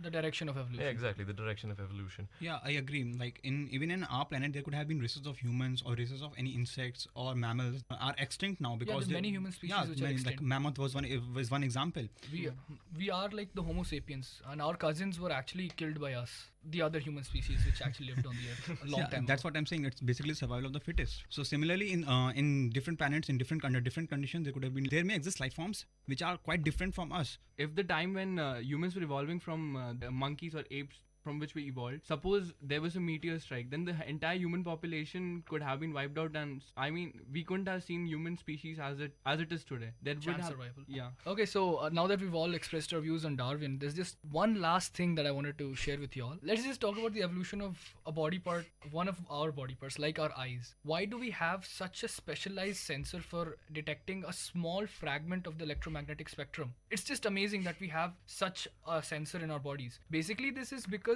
we have an abundant amount of sunlight, and catching a small fragment of the spectrum helps us to survive. That's it. The first time any organisms must have gotten eyes, they must have had some very primitive electromagnetic sensors which evolved over time due to various mutations, and now eyes are vital for survival. That's how we have eyes. Beings on, say, a dark planet wouldn't have eyes, and they could have been more intelligent than us. They could be more intelligent than us. They could be engineering amazing space shuttles, or I don't know, music systems or whatever, but they might not even be having eyes. Yeah, I give you an example of the movie. I think the movie was Predator, starring Arnold Schwarzenegger, in which the aliens did not have eyes, but what they have is that they can pick up electromagnetic radiations, infrared radiations, so they can point out, this is some heat energy is coming, so this can be some life form. So they attack the humans in the film. So I totally agree with your point. So basically, to summarize, everyone good at something. They're naturally just optimized for that particular skill. They may be lacking in other facets, but there's always something which has helped them generally to get along and adapt to their environment. It's just the direction of evolution. Exactly, the essence of evolution is very much that. Okay, so now I'd like to wrap this segment up, and let's go on to the third and final part of our episode. And this segment we'll discuss our civilization's scientific attempts at making contact with intelligent extraterrestrial life. So basically, in the US, a collective set of efforts towards establishing any connection or communication with intelligent life was started in the 70s, and it was collectively known as SETI, the Search for Extraterrestrial Intelligence. So SETI projects were at the start funded by the American government, and they used all sorts of and even developed amazing technologies to be able to come in contact with these extraterrestrial intelligent species. Although they've never been successful, otherwise we'd all be jumping right now. The thing is that in 1995, government funding was ceased. So since then, it's become more of a private organization, and they do all sorts of amazing things. I mean, it's not only a search, it's almost a science in itself. One of the experiments conducted by SETI was radio experiments. Radio experiments are basically experiments used to detect various radio waves, which could be used by alien species to communicate with each other or with us if they wanted to make contact with humans. Many radio frequencies that penetrate our atmosphere led to the radio telescopes that investigate the cosmos using large radio antennas. Furthermore, human endeavors emit considerable electromagnetic radiation as a byproduct of communication, such as television, mobiles, and radio sets. These signals would be easy to recognize because as artificial... Basically, what we want to do with radio experiments is that we just want to realize that if an intelligent species exists somewhere, then we just want to make sure that it exists. And like us, they'd also be using radio frequencies for communications, and we can easily identify these frequencies as artificial due to their repetitive and narrow bandwidths. So this is just a method of verifying that intelligence life exists. Yeah, gamma ray bursts are candidates for extraterrestrial communications. SETI currently omits gamma ray frequencies in their monitoring and analysis because they are absorbed by Earth's atmosphere and they are difficult to detect with ground-based receivers. So there's an observatory in MIT that suggests that an advanced civilization that has reached a technological singularity would be capable of transmitting a 2 millisecond pulse encoding 10 to the power 8 bits of information. This is comparable to the estimated total information content of Earth's power system, genes, memes, and including all libraries and computer media. To add to that, there's another organization along with SETI which has been developed, well involved with searching for extraterrestrial life, known as Active SETI. It's also been widely known as METI, Messaging to Extraterrestrial Intelligence. Basically consists of sending signals into space in the hope that they'll be picked up by an alien language. The well-renowned physicist, Stephen Hawking, in his very famous book, A Brief History of Time, suggests that alerting extraterrestrial intelligences of our existence is foolhardy, citing mankind's history of treating his fellow man harshly in meetings of civilizations with a significant technology gap. He suggests in his view of this history that we should just lay low and let things happen as they should. Yeah, one of the things that I remember is, at least I was in 4th standard in DPS Gurgaon, we had this program from NASA. They were sending a space rover at that time outside the solar system. So they asked a few selected schools throughout the world for each of the students to record a message in their own mother tongue. And then they had this huge hard disk in which they put all the messages and then loaded it on the space rover, and it was sent outside the solar system.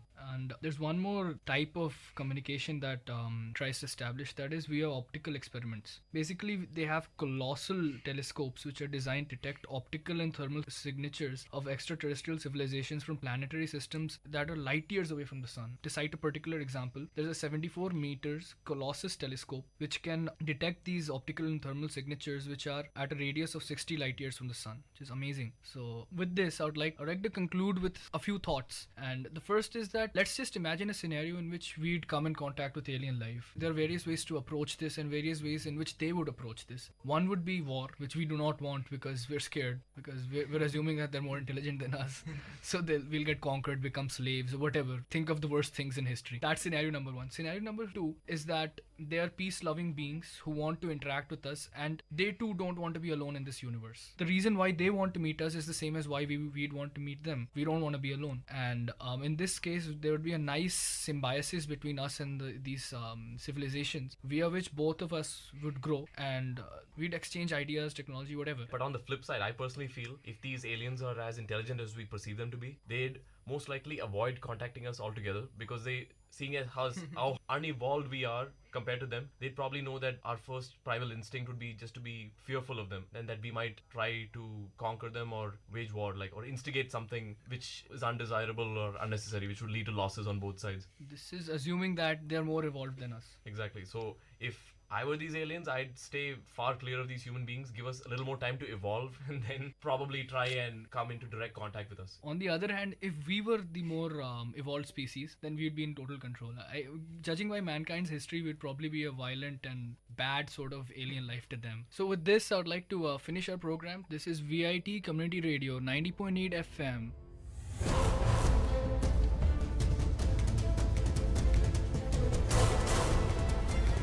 Listeners, thank you for tuning in. This is Anshuman Mishra and Milan Shanai signing off. Exchange of ideas. This is VIT Community Radio 90.8. Hello everyone. This is Silena from VIT Community Radio 90.8, and it is story time.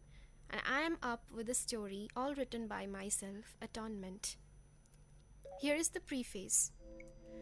Vinodini, a young school-going girl, stays back home, for it was a holiday. A strange man comes at Vinodini's doorsteps. Not a beggar, not an invitee either. What is that, then, that has brought him here? He has walked all the way, barefoot, up to her place. Strange, absolutely strange. The sole of his feet is sore with blisters. A person not striving by appearance, So much so that he couldn't afford himself a pair of slippers was further perplexing to have not worn his slippers. Read the full story, know what the man has to say about his not wearing slippers. So here is the story. He came and rang our doorbell. Ma had her hands busy with her kitchen work. So I ran out to tend to the supposed guest. A clean white kurta and a not-so-clean pajama draped his lean and droopy shroud. Close-cropped hair, grey and black randomly dispersed, had bushed around the edges of his pair of ears more than any other part of his head. High-powered glasses and all the sagging wrinkles apparently suggested that he was in his 60s or above. And shockingly enough, he was bare feet. Without wasting any more time in studying the strange stranger, I inquired of him about his identity and his purpose. "I don't have slippers, Ma." That must have risen a lot of questions in your mind, right?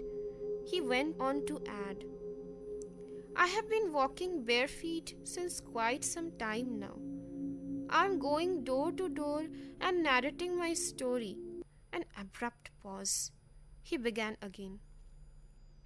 "I had killed my wife long back. I was beating her as usual with my waist belt and then took out my slipper. I started thrashing her with it. She was groaning. My sadist beast was, however, not content with that. So I kept on weeping and lashing and smacking. And that was the last day I bit her. Nevertheless, I love my daughter. I had from her a lot. The slightest hint of her pain caused me intense agony. She has been tortured the same way at her in-laws' place. Now she is battling with death in the hospital. I didn't register any complaint against her in-laws yet. How could I? I wasn't punished either. My wife didn't have her parents to get her justice after her demise. God forbid. Nothing happens to my daughter. So, I have pledged not to wear slippers until my daughter gets well. And on barefoot, I'm going door to door and narrating my story. I can understand your presumption induced from my appearance. You probably thought that I must be here for begging alms of you. And yes, you were right. I have come here to beg, not to beg alms, to beg prayers, to beg blessings. With tears rolling down his cheeks and voice suffused with pain, in a trembling voice he groaned, "Ma, pray for my daughter. Please, I beg of you, pray for my daughter. I am a sinner.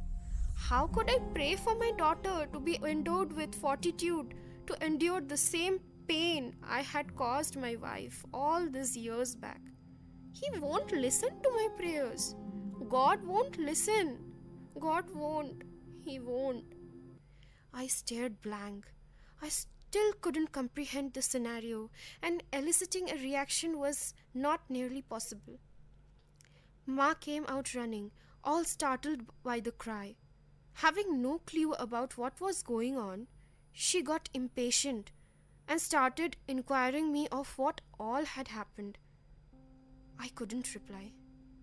I asked the man, who was on his knees at our doorsteps, to get up and leave.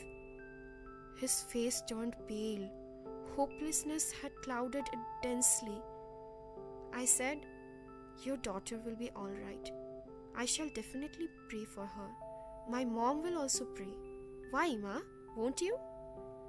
Ma, with no preface to the story, ended it by nodding in affirmation. The man stretched his lips into a feeble smile, gestured a namaskar, and walked away. At the door, while Ma kept on inquiring me, I stared vacantly to see the man disappear from my sight. Thank you.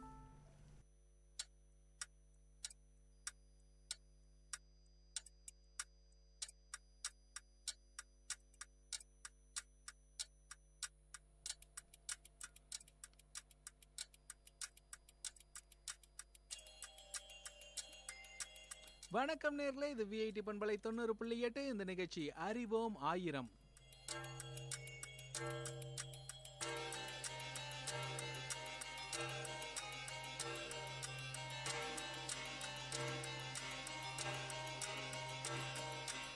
அறிவோம் ஆயிரம் நிகழ்ச்சியில் நம்ம பலவிதமான தகவல்களை ஒவ்வொரு நாளும் கேட்டுக்கிட்டு இருக்கோம். இன்னைக்கு அது மாதிரி வினோதமான பல தகவல்கள் நம்ம கையில் இருக்குது. அதுக்கு முன்னாடி நான் உங்கள் அன்பு தோழன் கேபி ஆனந்த் வந்திருக்கேன். ஏன் கூட இன்னைக்கு யார் யாரெல்லாம் வந்திருக்காங்கன்னு தெரிஞ்சுக்கலாம். நான் சுரேஷ், ரஞ்சித் குமார், நித்யராஜ்.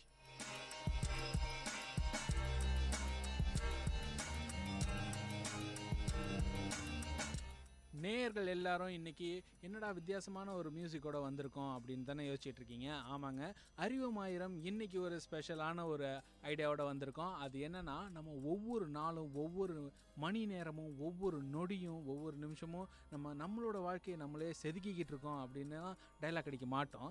ஏன் அப்படின்னா, ஒவ்வொரு நொடியும் அது தன்னைத்தானே செதுக்கிக்கிட்டு இருக்கு அப்படின்ற ஒரு நம்பிக்கையோட இன்னைக்கு நம்ம இந்த அறிவோம் ஆயிரம் நிகழ்ச்சியில் கிளாக்கை பற்றி பேச போகிறோம்.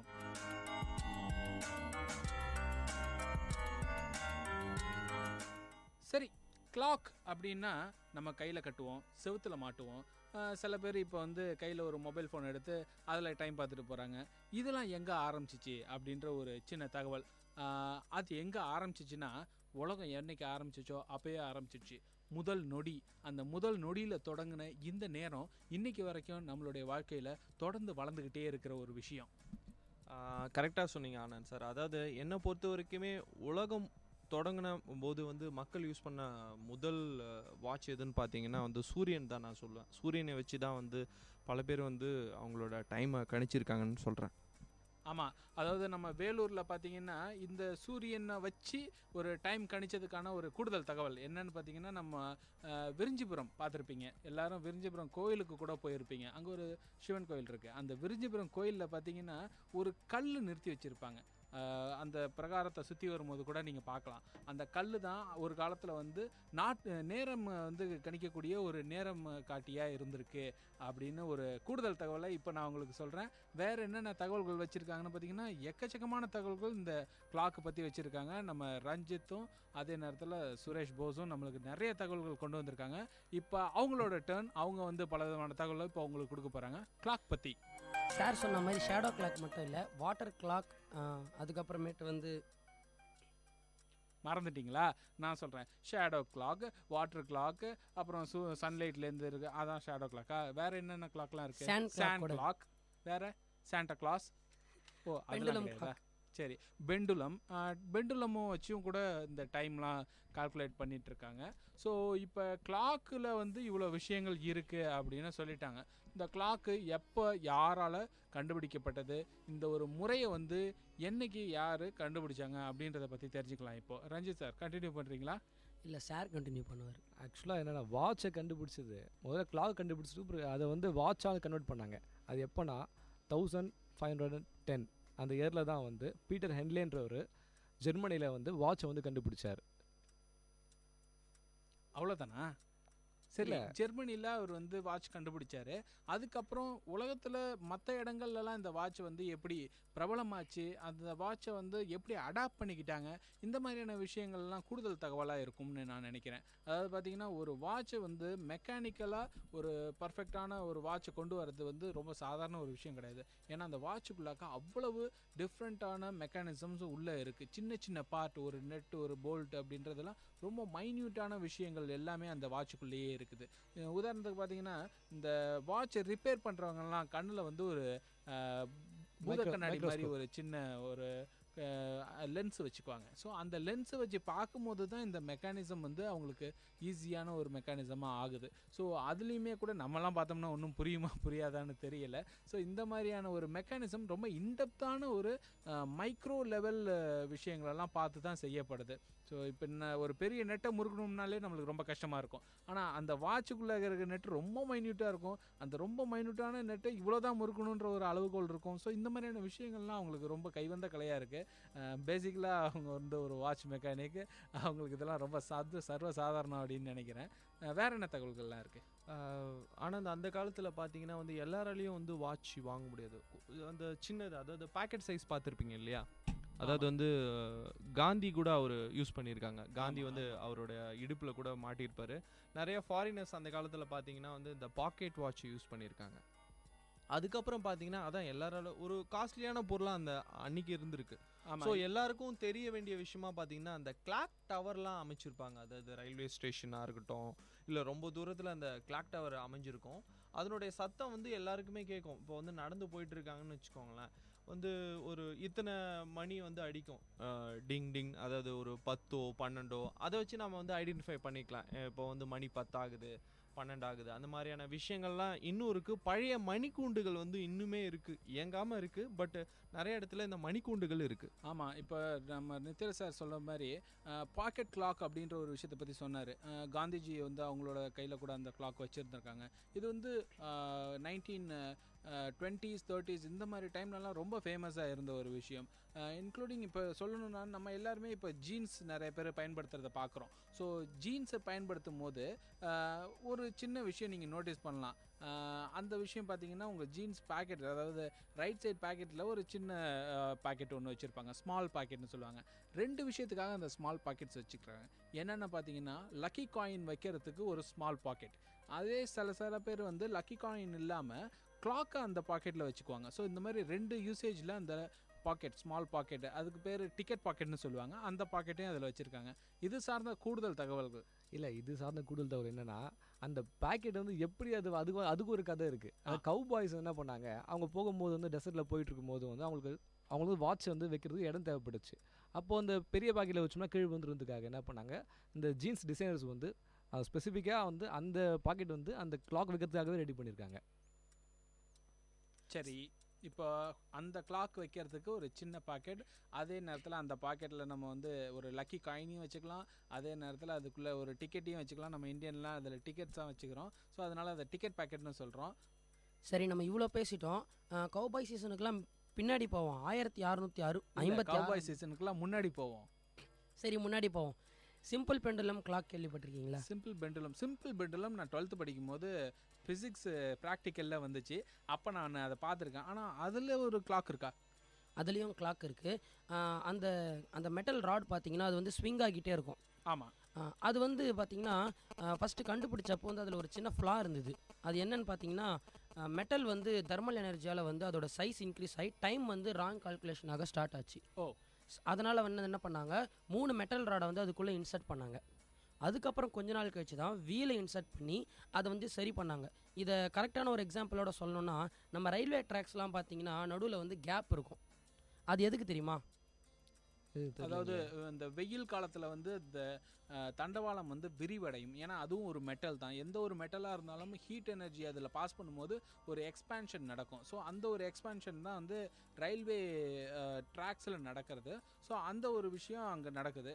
இதுக்கும் அந்த கிளாக்கு பெண்டுலம், சிம்பிள் பெண்டுலம் கிளாக்குக்கும் என்ன சம்மந்தம் ரஞ்சித்? சேம் வே அந்த பெண்டுலம் கீழே பார்த்தீங்கன்னா ஒரு அயன் ராடு கீழே வந்து ஒரு அயன் பால் இருக்கும். ஸோ வந்து அதோட வெயிட்டேஜ் வந்து இன்க்ரீஸ் ஆகிறதுனால டைம் வந்து வருஷத்துக்கு மினிட்ஸ் கணக்கில் மாறும். அப்படின்றதுனால தான் அதுக்கப்புறம் அந்த வீலையும் அந்த அயன் ராடையும் வச்சு இந்த தெர்மல் எனர்ஜி எக்ஸ்பென்ஷனை டிக்ரீஸ் பண்ணுறதுக்காக சிம்பிள் பெண்டுலமில் ஒரு சின்ன மாடுலேஷன் பண்ணியிருக்காங்க. இதை பற்றின வேறு எதனா தகவல்கள் இருந்தால் நம்ம சார் சொல்லுவார். சரி, இப்போ இந்த சிம்பிள் பெண்டுலம் கிளாக்கை பற்றி வேறு ஏதாவது தகவல்கள் அப்படின்னு சொல்லணும்னா, முக்கியமான ஒரு தகவலை நான் இங்கே பதிவு பண்ணியே ஆகணும். அதாவது சிம்பிள் பெண்டுலம் கிளாக் அப்படின்ட்டிங்க, அதை யார் கண்டுபிடிச்சது? அந்த ஒரு விஷயத்தை நீங்கள் சொல்லாமல் விட்டுட்டீங்க ரஞ்சித். அதாவது பார்த்தீங்கன்னா டச் சயின்டிஸ்ட் ஒருத்தர், அவர் பேர் வந்து கிறிஸ்டியன் ஹியூஜன். இவர் தான் வந்து நம்ம அந்த சிம்பிள் பெண்டுலம் கிளாக்கை வந்து கண்டுபிடிச்சது. இதை இவர் எப்போ கண்டுபிடிச்சாருன்னு பார்த்தீங்கன்னா 1656 கண்டுபிடிச்சிருக்காரு. இதுக்கு இவர் ஒரு பேட்டன்ட்டும் வாங்கி வச்சுருக்காரு. ஸோ இந்த மாதிரி ஒரு முறையில் அவர் கண்டுபிடிச்ச இந்த கிளாக் வந்து ரொம்ப காலத்துக்கு வழக்கத்தில் இருந்திருக்கு.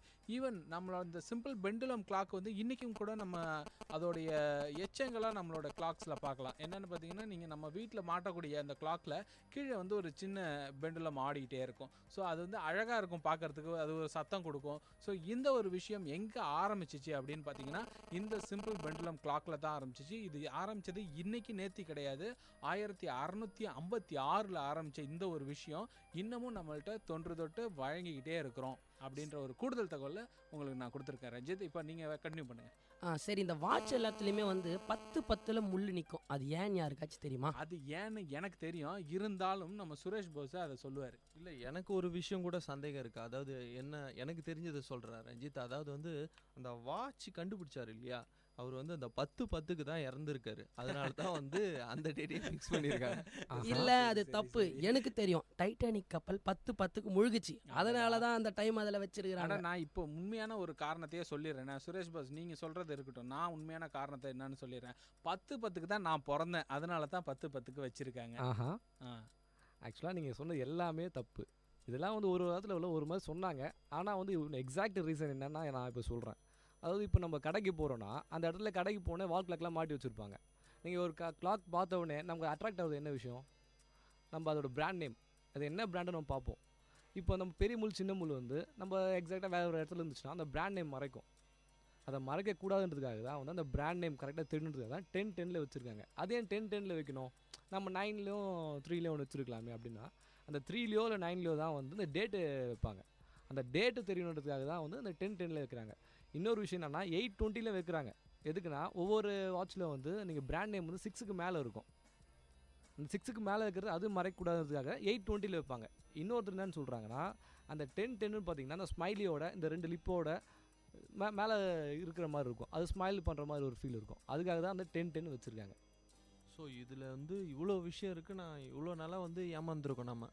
சரி, இது நீங்கள் ஏமாந்தீங்க, ஆனால் நான் இப்படி ஒரு விஷயத்தை எங்கள் அம்மா சொல்லியிருக்காங்க, நீ பிறந்ததுனால தான் அந்த டைம் வந்து அப்படி வச்சுருக்காங்க அப்படின்ட்டு. நானும் இத்தனை வருஷமாக நம்பிக்கிட்டு இருந்தேன். சரி, இதுக்குள்ளே இப்படி ஒரு விஷயம் இருக்கா, ரொம்ப நல்ல விஷயந்தான். இருந்தாலும் நம்ம அட்ஜஸ்ட் பண்ணி அதை ஏற்றுக்குவோம். சரி, நம்ம நாட்டில் வந்து இந்த வாட்சில் இந்த டைம் இருக்குது. பட் மற்ற வாட்சிலலாம் வந்து மற்ற நாட்டிலலாம் வந்து டைம் வேரி ஆகுது, அது எப்படி? டைம் வேரி ஆகுதுன்னா இதுக்கு காரணம் வந்து அந்த கிரீன்விச் மெரிடியன் டைம் அப்படின்ற ஒரு இன்ட்ரோடக்ஷன் நீங்கள் கொடுக்குறீங்களா நான் கொடுக்கட்டுமா? நம்ம 2 பேருமே கொடுக்கணும்னா சார் கொடுப்பாரு. சரி, கிரீன்விச் மீன் டைம்ன்றது என்னென்னா இங்கிலாண்டில் ஒரு நாடு இருக்குது, அங்கன்னா கிரீன்விச் அப்படின்ற ஒரு இடம். அது அந்த இடத்துல தான் வந்து 0 டிகிரி லேட்டிடியூட் இருக்குது. நீங்கள் அந்த இடத்துல நூன் டு நூன் 24 ஹவர்ஸ்க்குள்ளே கரெக்டாக அந்த இடத்துல சூரியன் வந்து கரெக்டாக அந்த நூன்லேருந்து 0 டிகிரியில் நிற்கும். அதை மீன் பண்ணி தான் வந்து எல்லா இடத்துலையும் +2 - வரைக்கும் வந்து அந்த கிரீன்விச் மீன் டைம் இருக்குது. அதுக்கு பேர் தான் அந்த நாளடைவு அது கிரீன்விச் மீன் டைம் GMTன்னு மாறிடுச்சு. சரி, இப்போ இந்த GMT அப்படின்னு சொல்லிட்டாங்க. இந்த GMT வந்து மற்ற நாடுகளில் இருக்கக்கூடிய இடங்களுக்கும் இந்த GMTக்கும் எப்படி வேறுபாடுகள்லாம் ஏற்படுது? அதாவது இப்போ என்னென்னா, இப்போ நம்மள இந்தியாவோட கிரீன்விச் மீன் டைம் என்ன தெரியுங்களா? அந்த கோடு -5 +5 hours and 30 minutes அப்படின்னு நினைக்கிறேன். ஆமாம், அது +5:30. அது என்னென்னா கிரீன்விச் மீன் டைம். அதாவது அந்த கிரீன்விச்சில் இருந்து நம்ம நாட்டில் இப்போ என்னென்னா அந்த 5 hours 30 minutes வந்து நம்ம எக்ஸஸாக இருக்கும் அவங்களோட. ஆமாம், ப்ளஸ். ஸோ நீங்கள் அது இப்போ குளோபோட பேக் சைட் போனீங்கன்னா அந்த இடத்துல அது அங்கேருந்து மைனஸில் ஆகும். ஸோ 24 ஹவர்ஸ்க்கு அப்புறம் மைனஸில் ஆகும். அதை வச்சு தான் வந்து முன்னாடி பின்னாடின்னு பிரிக்கிறாங்க. ஸோ இப்போ வந்து நிறையா வாட்ச் பற்றி பேசிகிட்டு இருந்தோம்.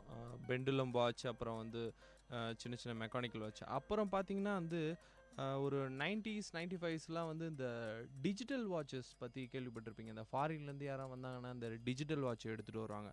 அதை இவ்வளோ நாளாக வந்து ரொம்ப நாளாக வந்து அன்லாக் வாட்சஸை யூஸ் பண்ணிவிட்டு டிஜிட்டல் வாட்ச் வந்தவொடனே ஒரு புதுவிதமாக இருக்கும். அதில் டேட்டு அந்த மாதிரி விஷயம்லாம் போகும் இல்லையா? அதாவது எலக்ட்ரானிக் கடிகாரம். ஆமாம், எலக்ட்ரானிக் கடிகாரம் தான் சொல்லலாம்.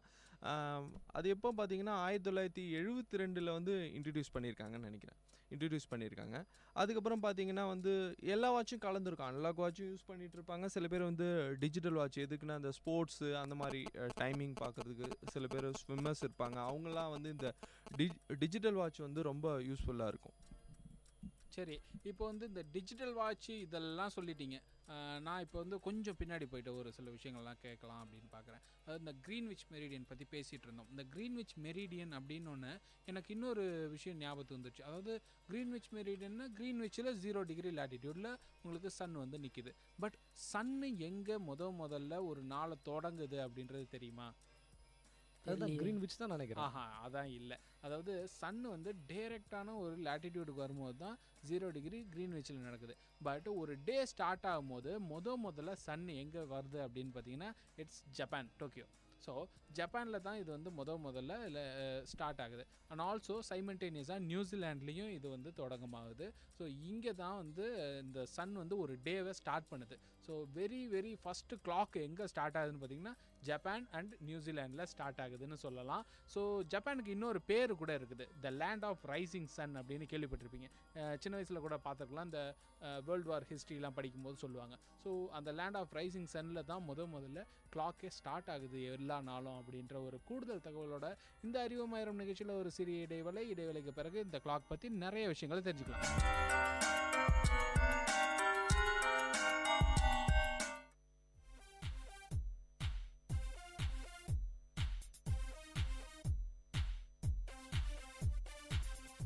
Hey Mintu. Hi Chintu. I'm going to get a new phone, macha. But you got a new one last month, right? Yeah man, but my girlfriend is kind of bored with it. So she asked me to change it. Else she will change me. Oh, poor guy. Then what are you going to do with your old one? It will be somewhere in the corner. Macha, you know what? You're piling up electronic waste. If you don't want to resell, then here is a solution. Go to your nearby mobile store and ask them to recycle. This way, you can reduce e-waste and save our environment. Go green!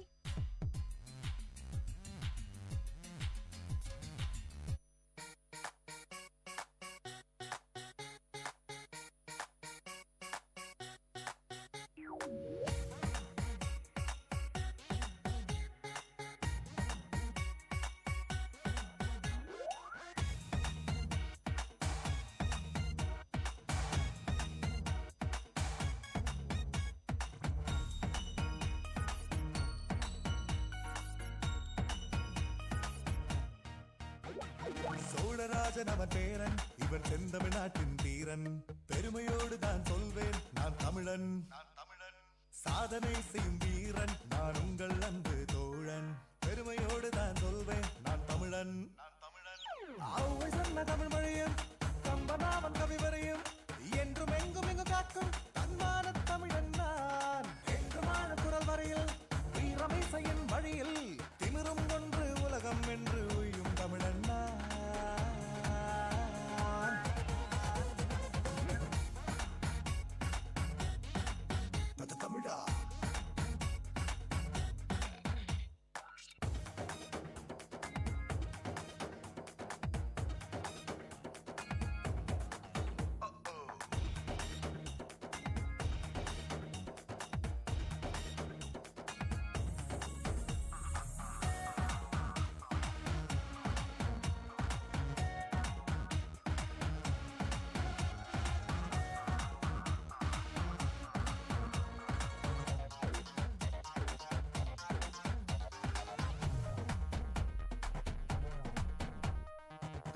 யுகத்தின் தலைவா நீ Nobel வெல்வது புதிதா.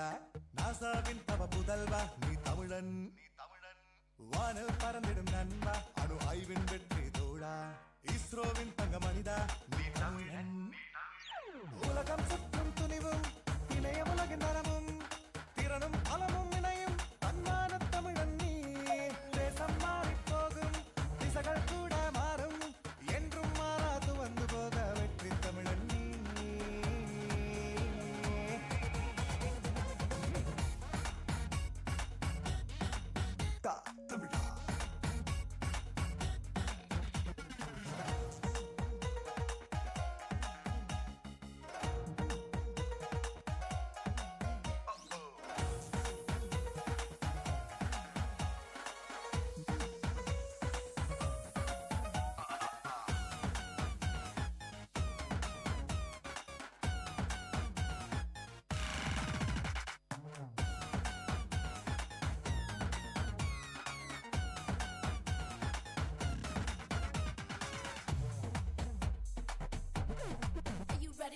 உலக நாயகன் தமிழன், நாம் இசையின் புயலும் தமிழன். சினிமாவின் நிஜ கலைஞன் இவன் தமிழன். விளையாட்டில் இவன் வீரன், கடும் யுத்த களங்களின் சூரன். வர்த்தக உலகின் வேந்தன் இவன் தமிழன். திரகடல் பலவை கண்டதும் திருவியல் கோடி குவிந்தும் சொந்த மண்ணை மறவா தன்மான தமிழன். ஓடி தமிழர் நினைவில் வெற்றி வருவே மடியில் தமிழில் பேசி தமிழில் வாழும் தமிழர் கூட்டம்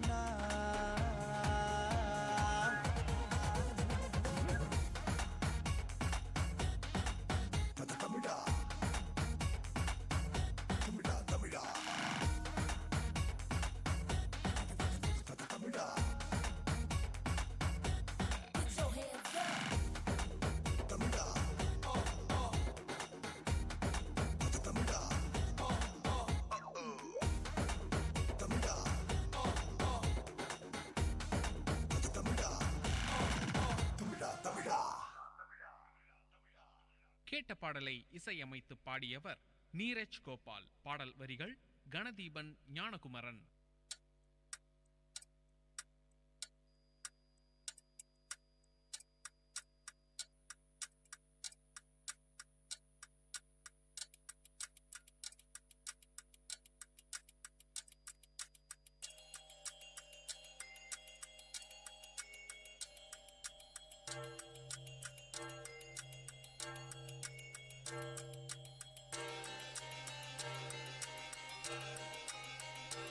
நேர்களே நாங்கள் வந்துட்டோம் அறிவோமாயிரம் நிகழ்ச்சியில்.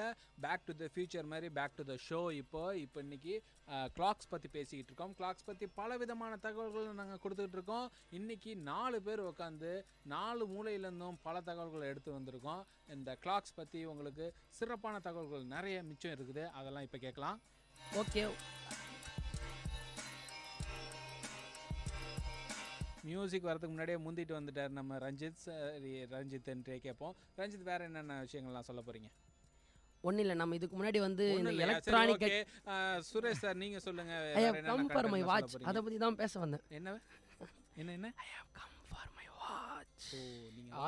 இருக்கீங்களா?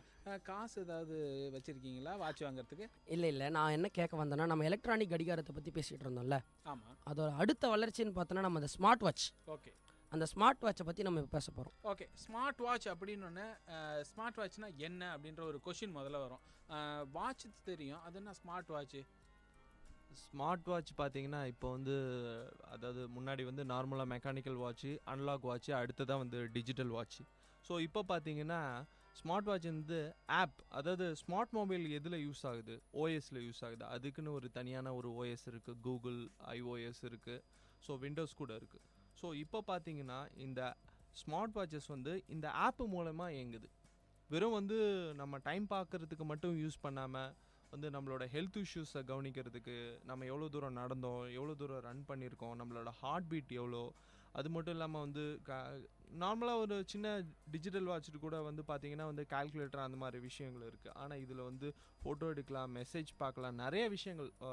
மேலும் மேலும் வந்து ஃபோன் நோட்டிஃபிகேஷன்ஸ் வரும், மெசேஜோட நோட்டிஃபிகேஷன்ஸ் வரும். இதுலேருந்தே நீங்கள் வந்து பதில் சொல்லலாம் மற்றவங்களுக்கு. அந்த மாதிரியான விஷயங்கள் பல விஷயங்கள் இருக்குது. ஆமாம், இந்த பல விஷயங்கள் இது கூட இருக்கும்போது மிக்சி, ரெஃப்ரிஜிரேட்டர், இந்த மாதிரியான விஷயங்கள்லாம் அது கூட வருமா அப்படின்ற ஒரு கொஷின் இருக்குது. வேறு ஏதாவது கொஷின் இருக்கு? அதாவது ஸ்மார்ட் வாட்ச் பற்றி பேசிகிட்டு இருக்கீங்க.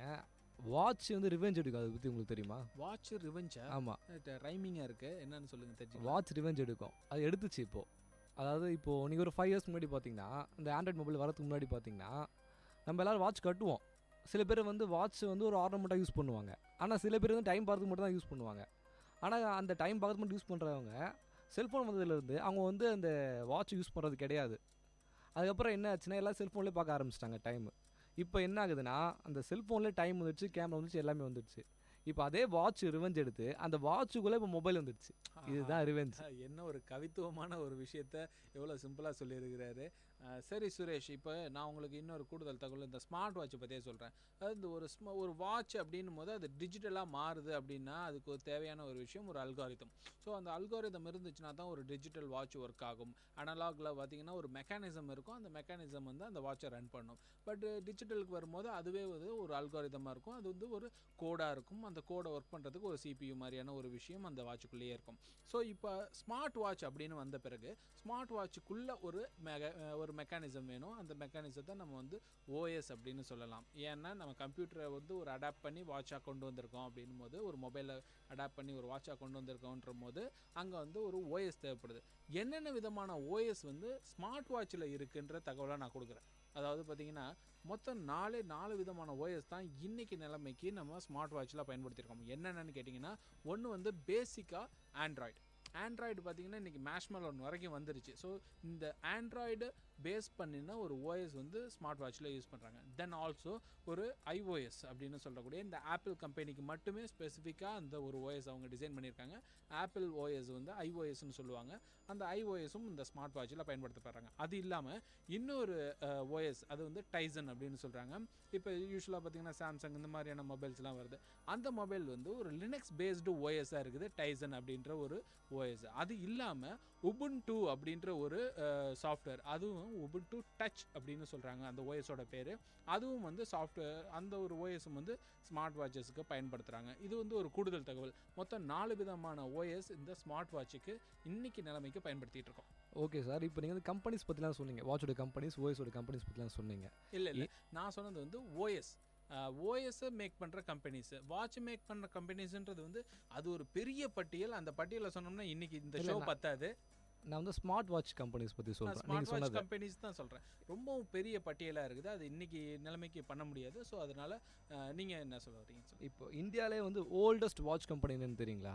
ஓல்டஸ்ட் வாட்ச் கம்பெனி இந்தியாவில் ஓல்டஸ்ட் வாட்ச் இப்படி திடுதுப்புன்னு கேட்டால் நான் எங்கே போவேன்? நீங்கள் சொல்லுங்கள். என்ன சார், ஆப்பிள் சாம்சங் முதல்ல தெரிஞ்சு வச்சுருக்கேன், இந்தியாவில் போய் அப்டேட்டடுங்க. நாங்கள் ரொம்ப அப்டேட்டடு. பார்த்தீங்கன்னா நாங்களாம் ரொம்ப டெக்கி. ஸோ இந்த மாதிரியான விஷயங்கள்லாம் எங்களுக்கு தெரியாது. ஓல்டுலாம் நீங்களே சொல்லுங்கள். இப்போது ஓல்டுனா இந்தியாவிலே வந்து oldest watch company HMT, Hindustan machine tools. இதுதான் வந்து இந்தியாவிலே வந்து ஓல்டஸ்ட் வாட்ச் கம்பெனி. அப்புறம் இன்னொரு விஷயம் என்னென்னா, நம்ம வந்து ஃபாரினில் வந்து ஒரு நம்ம ரொம்ப எக்ஸ்பென்சிவான வாட்ச் கம்பெனி ஒன்று என்னென்னா ரோலெக்ஸ். ஓகே, ரோலெக்ஸ் பற்றி கேள்விப்பட்டிருப்பீங்க.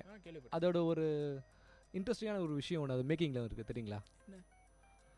அந்த வாட்ச் எல்லா வாட்சுமே இன்னைக்கு வரைக்கும் எல்லாமே ஹேண்ட்மேட் தான். ஓ, அதாவது எந்த ஒரு மிஷினும் அதில் வந்து இன்வால்வ் ஆகல. ஆமாம், அது ஒரு சின்ன டைமிங்கில் எந்த மிஷினும் இன்வால்வ் ஆகாத ஒரு கம்பெனி. ஓகே, ஆமாம், அது ஒரு சின்ன விஷயம் கூட அவங்க வந்து மிஷினில் பண்ணுறது எல்லாமே ஹேண்ட்மேட் தான். சூப்பர். ரொம்ப வித்தியாசமான ஒரு மேக்கிங்கில். ஏன்னா இன்றைக்கி இருக்கிற இந்த டிஜிட்டல் வேர்ல்டில் எல்லாமே ரொம்ப டெக்னிக்கலாக ஆகிடுச்சு. எல்லாமே ரோபோட்டிக்ஸில் தான் ப்ரொடக்ஷனே பண்ணுறாங்க.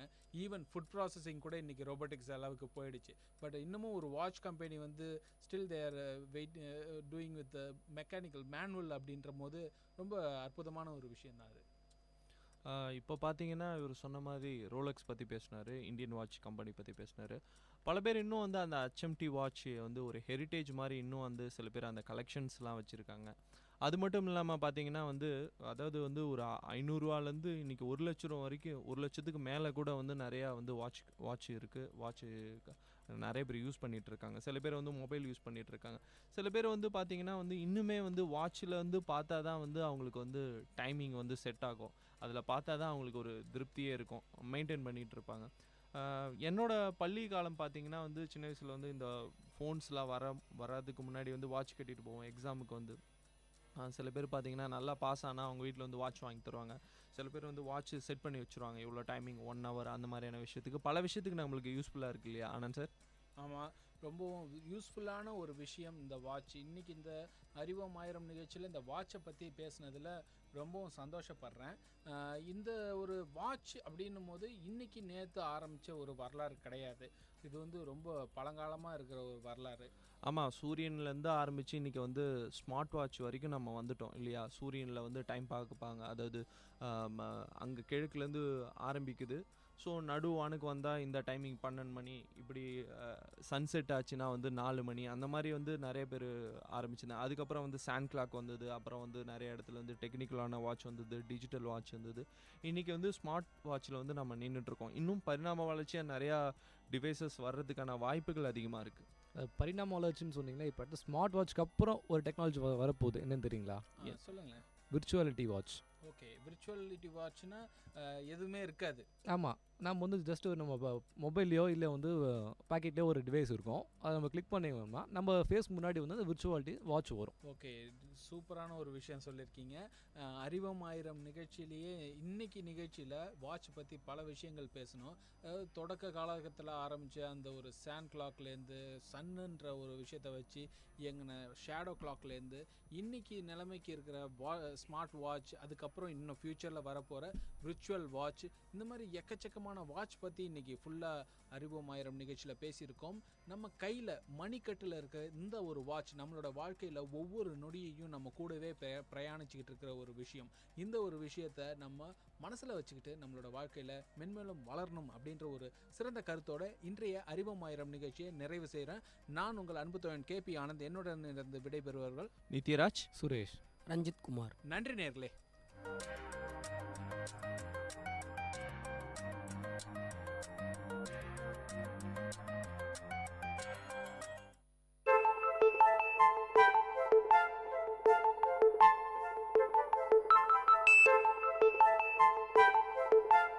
மகிழ்ச்சி நிறைந்த அறிவு சார்ந்த நிகழ்ச்சிகளால் உங்கள் மனங்களை கவர்ந்த இன்றைய ஒளிபரப்பு இனிதே நிறைவு பெறுகிறது. மீண்டும் எமது அடுத்த ஒளிபரப்பு நாளை காலை 9 மணிக்கு 90.8 பண்பலை அலைவரிசையில் ஆரம்பமாகும். விஐடி பண்பலை 90.8 நேயர்கள் அனைவருக்கும் நன்றி, வணக்கம்.